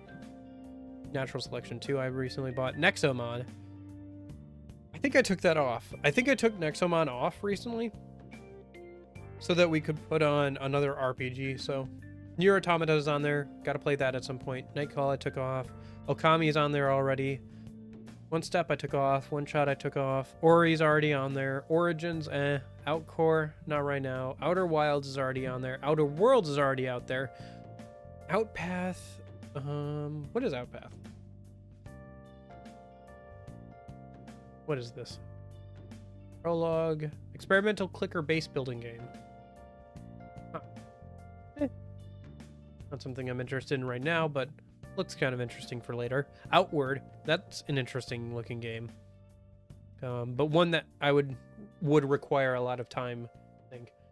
It's basically like a very realistic open world fantasy backpacking game. Think, I haven't played it, but from what I've seen, think what was that? Death Stranding, but more fantasy and less about like, but more fantasy pretty much, and like more open world-ish. Like, instead of making specific deliveries, you still have to manage your inventory and everything, but it's like less focused on like, you know, making deliveries and more about exploring the world and you finding loot and stuff. So it's more traditional RPG, but it's very realistic in like the way you have to manage your inventory, and spells cost time and resources to use, so you can't just spam them or anything. And it takes a long time to learn them, so. Overlord, kind of interesting, but maybe not right now. Oxenfree, I've heard good things about that, but that's another story like game. I don't know. For the story games, I already have Outer Wilds, and anything else is like, if I need it, I can pick it up when I need it. Like the Milk Inside of Milk or whatever, I'll just like hold on to that. In fact, I think I still have some story games on the list and stuff, so. Pathologic 2, I don't remember that. Whatever. Persona 4 Arena Ultimax, let's add that. I think that's got a story mode. It's like one of the only Persona games I haven't played. Oh, that reminds me. We should throw on Persona Q. We should throw on Persona Q, because that's one of the only games I haven't played in the Persona series. That and Q2, obviously. And playing what was it? Persona 5 or Persona 5 Tactica made me want to play Persona Q, oddly enough. So Persona Q and this should be probably up by Persona 3 Reload. Is that game good? Which one? You have to be very... delay is a bit much. You have to be a bit more specific on that, I'm afraid. Let's go for...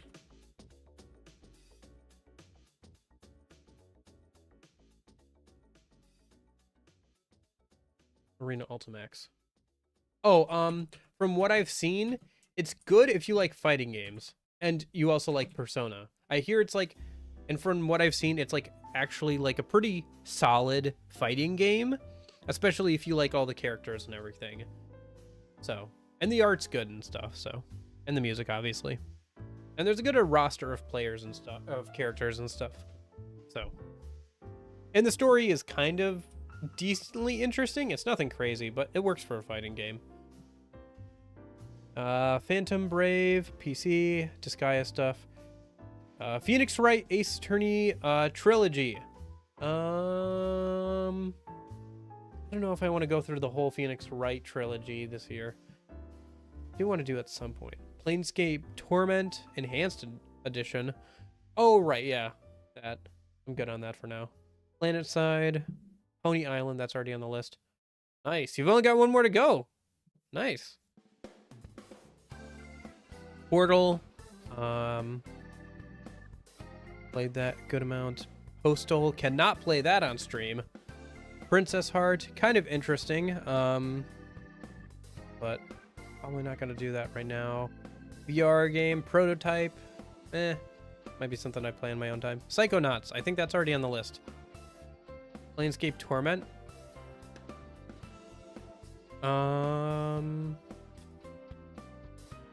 Yeah, it's an older game, but let us find out. Yes. My S. Don't see it here. Let me check my wish list. Yes. Hard to... Okay, so it did narrow it down some. Looks like I don't have any of those in here, no. At least not by YS. If they're by different names, maybe, but... Planescape Torment. Is that a game that has, like... Well... Oh, you know what? Sorry, not Planescape Torment. But... I would be remiss if I did not put on here the game of the year, right?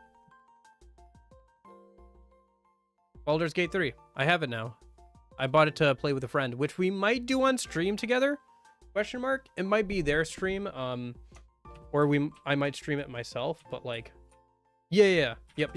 I remember now why I bought it. Because I heard about it while people were talking about Baldur's Gate 3. Yeah. So, I gotta throw that on there instead, I think.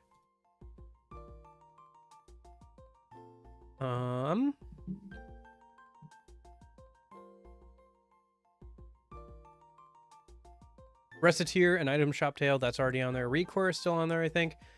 Red Dead Redemption 2. I've personally never played all the way through Red Dead Redemption 1. I'm aware of the overall plot, but I want to play through... I think I'll probably play these games on my own time, just because Red Dead Redemption 1 is like one of the only games my dad's ever gotten into. So I'd like to experience it for myself, and then probably the same for this one. He's never played this one, but I'd like to experience it for myself. I feel like also at this point, pretty much everybody, I don't know, has played it, seen it, who wants to, besides, you know, people who are just planning on playing it themselves. So Reigns, kind of interesting game, but not right now. Resident Evil Reverse Crawl. This is kind of an interesting one, where you have to build a dungeon to stop heroes from getting up and stuff. I think it's already on the list. Let me double check that. If not, I can add it. It's not too long, I think.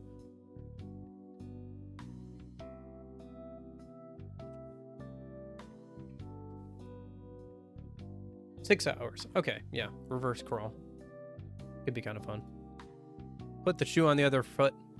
Give somebody else a hard time.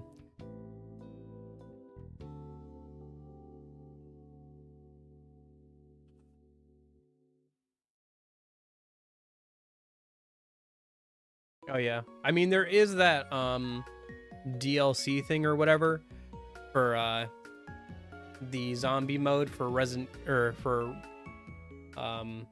Resident Evil 1. Obviously Resident Evil 1 has a zombie mode, but for Red Dead Redemption 1 there's that zombies mode. Risk of Rain 2 is already on there. Road 96 probably not for right now. Rock of Ages 2 and 3. These are fun games, but maybe I'll pull them out between other games or something. Ruiner, I already pulled off, I think. I already have a Rune Factory 3 on the list, so not gonna add another one for now. Oh, I do have Scott Pilgrim vs. the World. I didn't realize that. Well, I already pulled it off. I think it's fine for now. Shadow Warrior, Shadowrun Returns. Shotgun King, The Final Checkmate. Sid Meier's Pirates, Sketch Crawler, Slay the Spire, Slime Rancher. Which one? Duncan, you have to be more specific, please. Please, you're killing me here, man. You can't just say that one. Like, which one? Which one? Anyway. Also, when you say we, do you mean you'd like to play it on stream? Because we could maybe arrange that. Depends on how open you are, but yeah. New Scott Pilgrim show on Netflix? I did not. I heard it's good, though. Oh, Sonic Frontiers. I should throw that on there. Yeah. I should throw Sonic Frontiers on there. I finally picked it up in this recent sale, so I should throw that on there. Yep.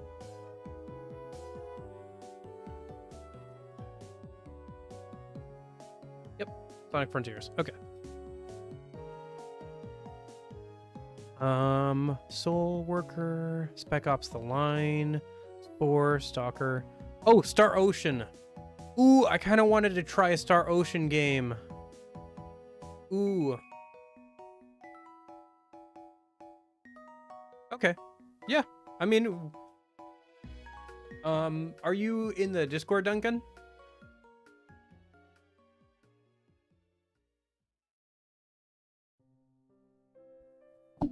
Do.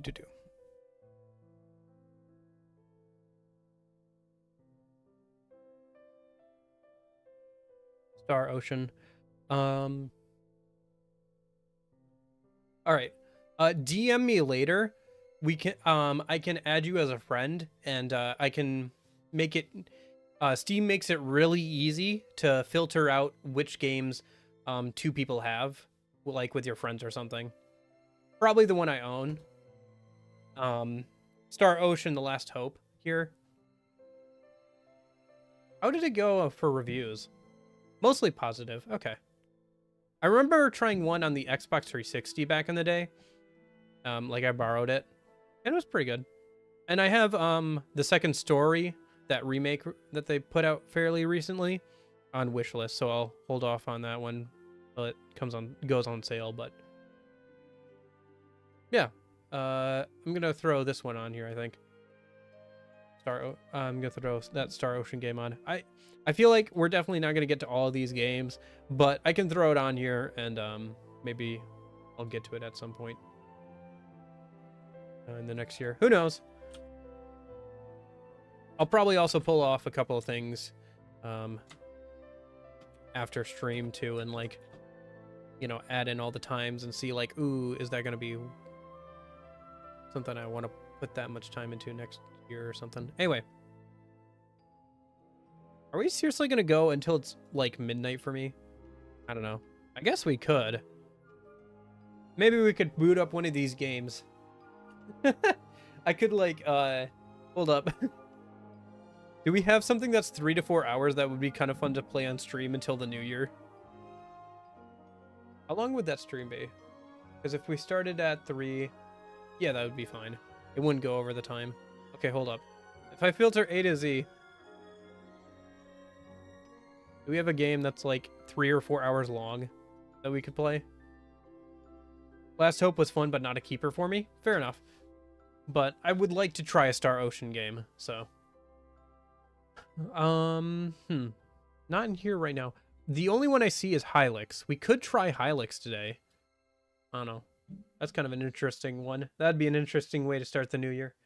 Or maybe we could like play something that's a bit more open-ended, like a Vampire Survivors type game or something. So that way we're not locked into trying to finish a game, you know, on like stream or something. Anyway, let's finish going through the list. We're in the S's, so we're kind of down there in terms of like the unplayed games here. So we're getting there. Oh, we're into the Star Wars stuff. Yeah, this is already on the list. I think that's good. I took off Knights of the Old Republic. Between these two, I think I'd rather play this one in May or whatever. You know, may the Force be with you. I actually have played Star Wars: The Force Unleashed before. Not on stream, but let me add that to played then.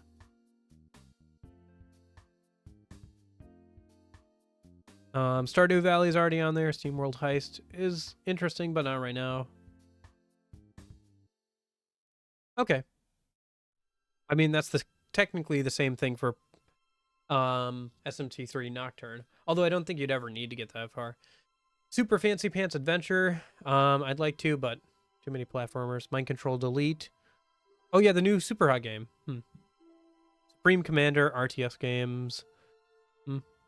Oh, you have the Sword Art Online game. I remember buying that a while ago on the recommendation of a friend. Seems like a decent action RPG, at least. System Shock, that's already on there. We already have a Tales of game. Yeah, Tales of Symphonia is already on there.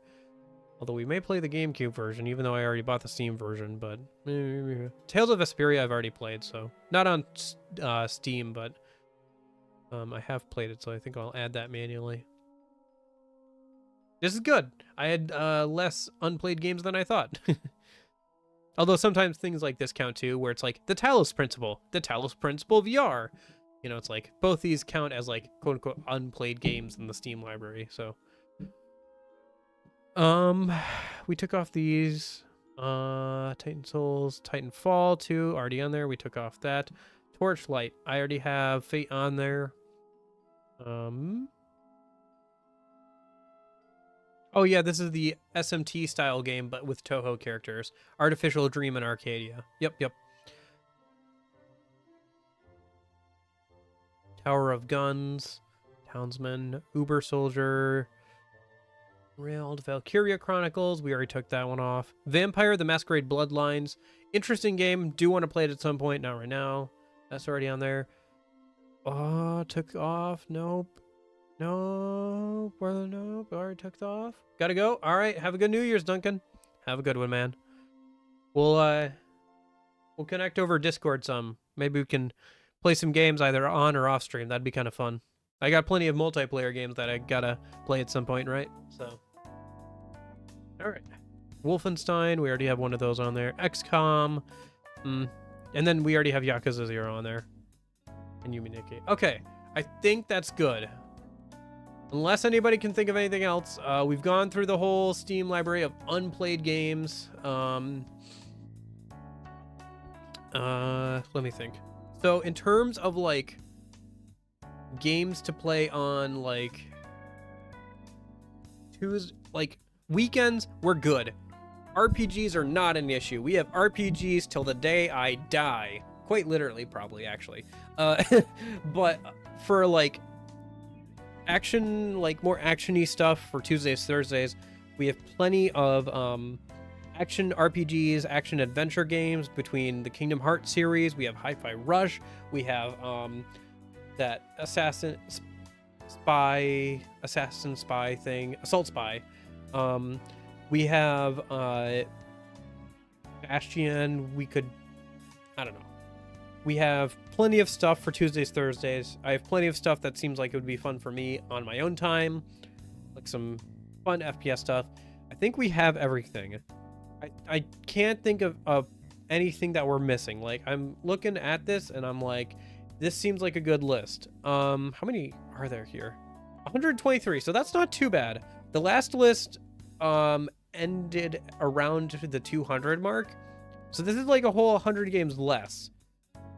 And like, it seems more manageable. Let me put in the times, I guess, a minute, and we'll see how many hours. I mean, we're probably not going to complete all of these, but it would be good to see the approximate I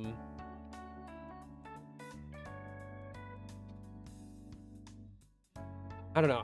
I'm trying to I mean, there's always more stuff we could add, but for the stuff like overall, like I think it's pretty good. I think this is a pretty good list. After like 3 hours, I think we finally have a pretty good list. Let me put in all the time. Yeah, 105 hours for Baldur's Gate 3. That's a lot, but it's Baldur's Gate 3, so it's fine. Bayonetta. Right, we have Bayonetta too. I forgot about that for Tuesdays, Thursdays. That would totally work for Tuesdays, Thursdays. As long as I can stream that. I think I can stream that. Mostly covered, right? Bravely Default 2.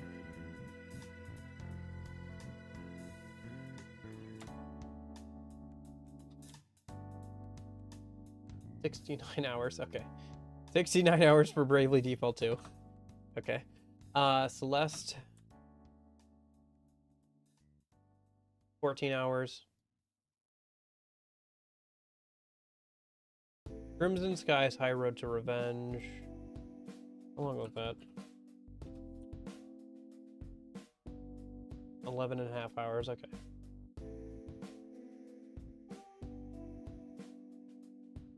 Enchanted Arms.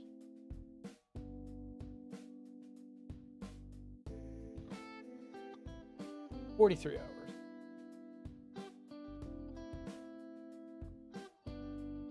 Halls of Torment.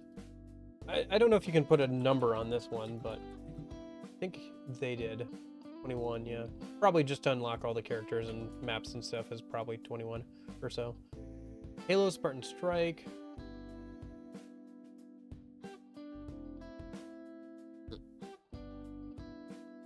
Seven and a half hours. Okay. End of Fate.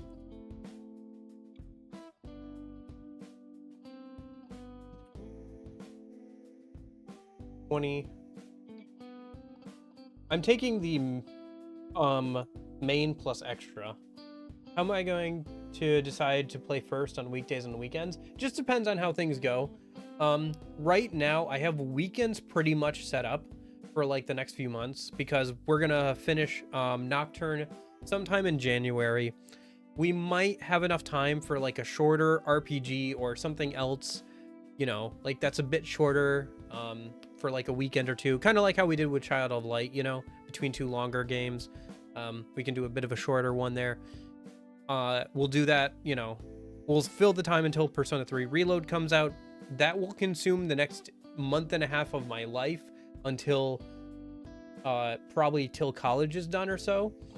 And then well, not that, but like that'll consume the next month and a half of my life.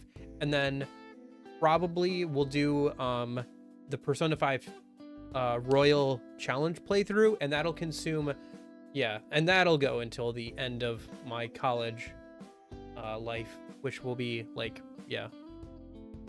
And so at that point, we can figure out what we're going to do from there, but that gives me at least a few months. You're right, though, on the Tuesday, Thursday thing. Let me finish putting in time, and then we should probably figure out what we're doing for Tuesdays, Thursdays. I'm thinking Hi-Fi Rush, because I'm really interested in playing Hi-Fi Rush and seeing how that compares to No Straight Roads after we just played that. So I'm interested in that, at least for now.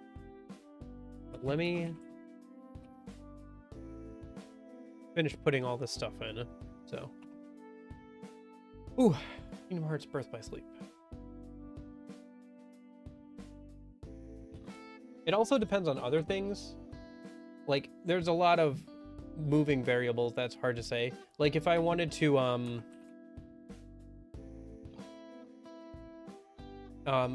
I might want to do, like, you know, DMC5 co-op with someone, but I have to, like, you know, make sure it works out for them as well. So yeah, 37 isn't that bad. So I just gotta, you know, get in touch with them, see what their schedule's like, see if what we can make work and all that kind of stuff.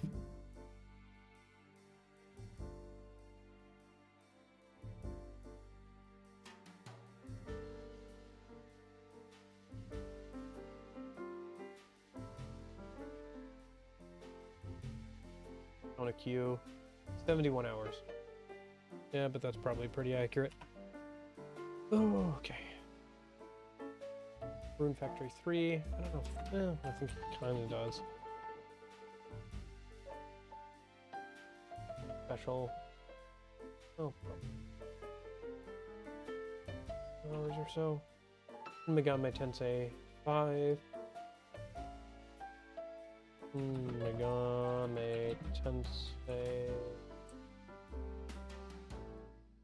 Oh, V, maybe? Yeah. 69. Okay. 69 hours on that one. And then Sonic Frontiers.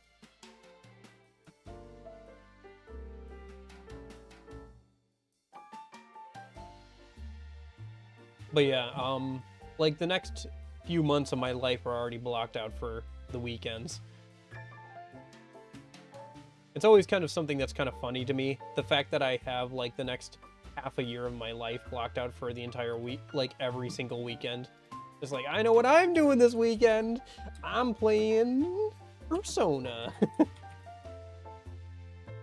Okay. Not necessarily a bad thing, it's just kind of funny. Okay, so we ended up with about 2,870 hours or so.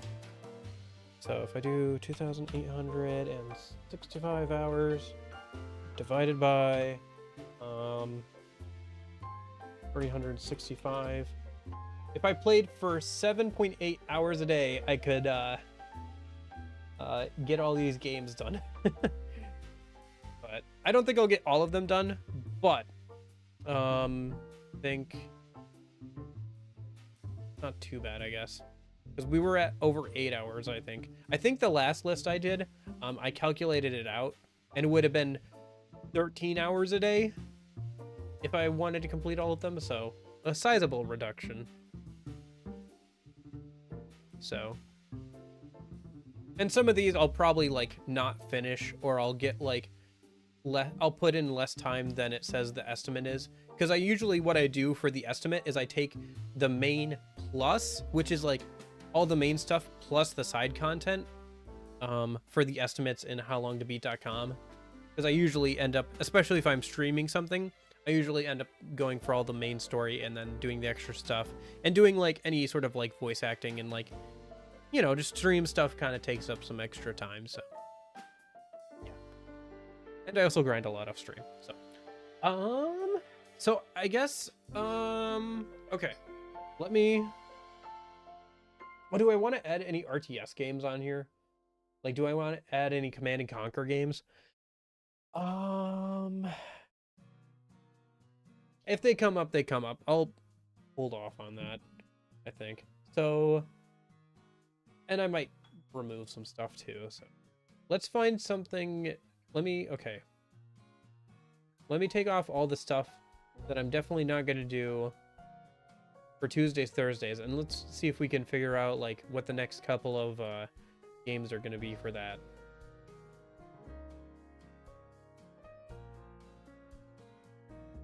Just getting rid of a bunch of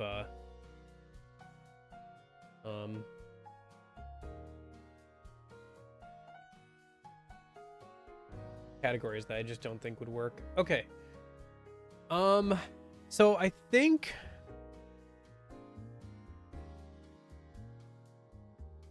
let me think here. Let him I think for the next game we should play,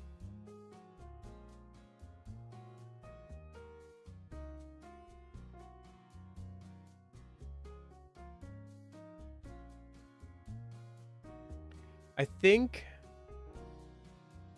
Hi-Fi Rush is the way to go for the next one on Tuesdays, Thursdays, considering we just played No Straight Roads. I want to compare the two. I think after that, maybe we can figure it out then. We could continue the music trend by going for Jet Set Radio and trying like a 3D platformer kind of thing. Otherwise, we could go, maybe we'll play like DMC 5 co-op or something. It depends on how things are going. And then I guess we'll go from there. If I want to try out the Bayonetta series, or like maybe the God of War series at that point. Maybe we want to start on Kingdom Hearts. Kingdom Hearts would take a while if we did it on Tuesdays and Thursdays. But it wouldn't be too bad, because at least for Birth by Sleep, it would be kind of interesting because you play as 3 different characters throughout that storyline. So, you know, play through one, it's like a few streams, and then story of one, it's a few streams, like maybe a week or two. Play through another, it's a week or two. Play through another, it's a week or two. So it'd feel like not too bad. It would still be like a lot of Kingdom Hearts, but it wouldn't be too bad. TLDR, it won't be too bad. But I think that's the way. Is Nier Automata really only like 40 hours? Dang, okay. Maybe we'll play Nier Automata on Tuesdays, Thursdays. Although I would kind of like to play it on the weekends, actually. We'll see. We'll figure it out. But yeah. At least, so are we doing more No Straight Roads? I don't know. After seeing this, I'm kind of interested in just getting started on a new game. You know?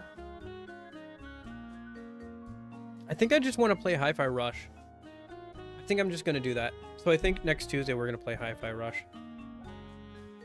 Yeah.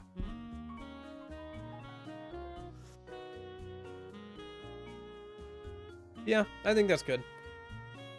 Oh, well, Union, are you gonna organize your backlog at all? Has this been any help to you at all?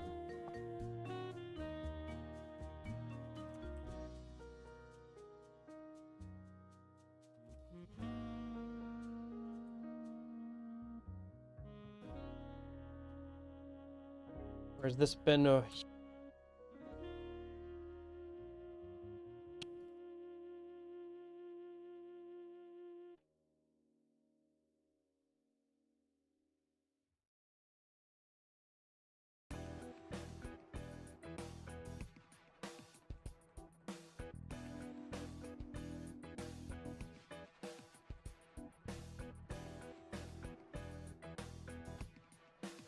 Okay.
Oh, thanks.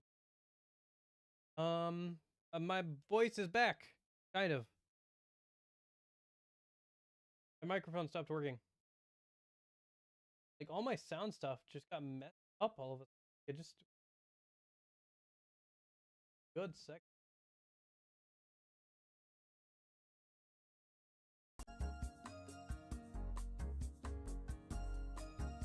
Crank it up. Yep. Okay. All right. We should be good. Yeah, I don't know why that happened. Unioners, if you're still here or lurking or whatever, like you have me open in another tab or whatever. I hope you have a good New Year's if I don't see you again. Yeah, shoot, that sucks. I don't know why that did that. Okay. All right. So, yeah. Oh. So, I am going to wrap it up here, I think. It has been 5 hours. I don't know. Something weird might have happened. I feel like there might have been like an electrical discharge or something. Because like when the sound thing, like when my microphone kicked off, I felt like this weird pressure in my head or something. I don't know what it was. I don't know. Maybe I've just been staring at screens for too long. Maybe. Whatever it was, I think I need to take a break. So I think this is a good place to leave off of. I really like this list. I think it's pretty good, and I'm excited to get started on it. So I think we'll get started with it on Tuesday with Hi-Fi Rush, and then we'll keep working on where's Shin Megami Tensei Nocturne, and yeah, we'll keep at it. I think it's a good list. I like the list. Glad I got the list. So work on that. Maybe I'll finish up this or something and maybe work on some games in my own time. Yeah. I gotta go do something though, other than look at screens. I gotta go eat or something. It's like 2 hours after dinner. All right. I'm gonna see you guys Tuesday. I'm not gonna see you guys tomorrow for once. And it makes 5 streams in 4 days, I think, or something like that. Crazy like that. I hope you guys have a good one. You know what? I hope you guys all you guys have a good New Year. Happy New Year! Woo! Yippee! Hope you guys have a good one. I'm gonna see you tomorrow. I'm gonna see you Tuesday, right? No? Well, in case I don't see you. I hope you guys have a good afternoon, good evening, and good night. And I will see you later. See ya!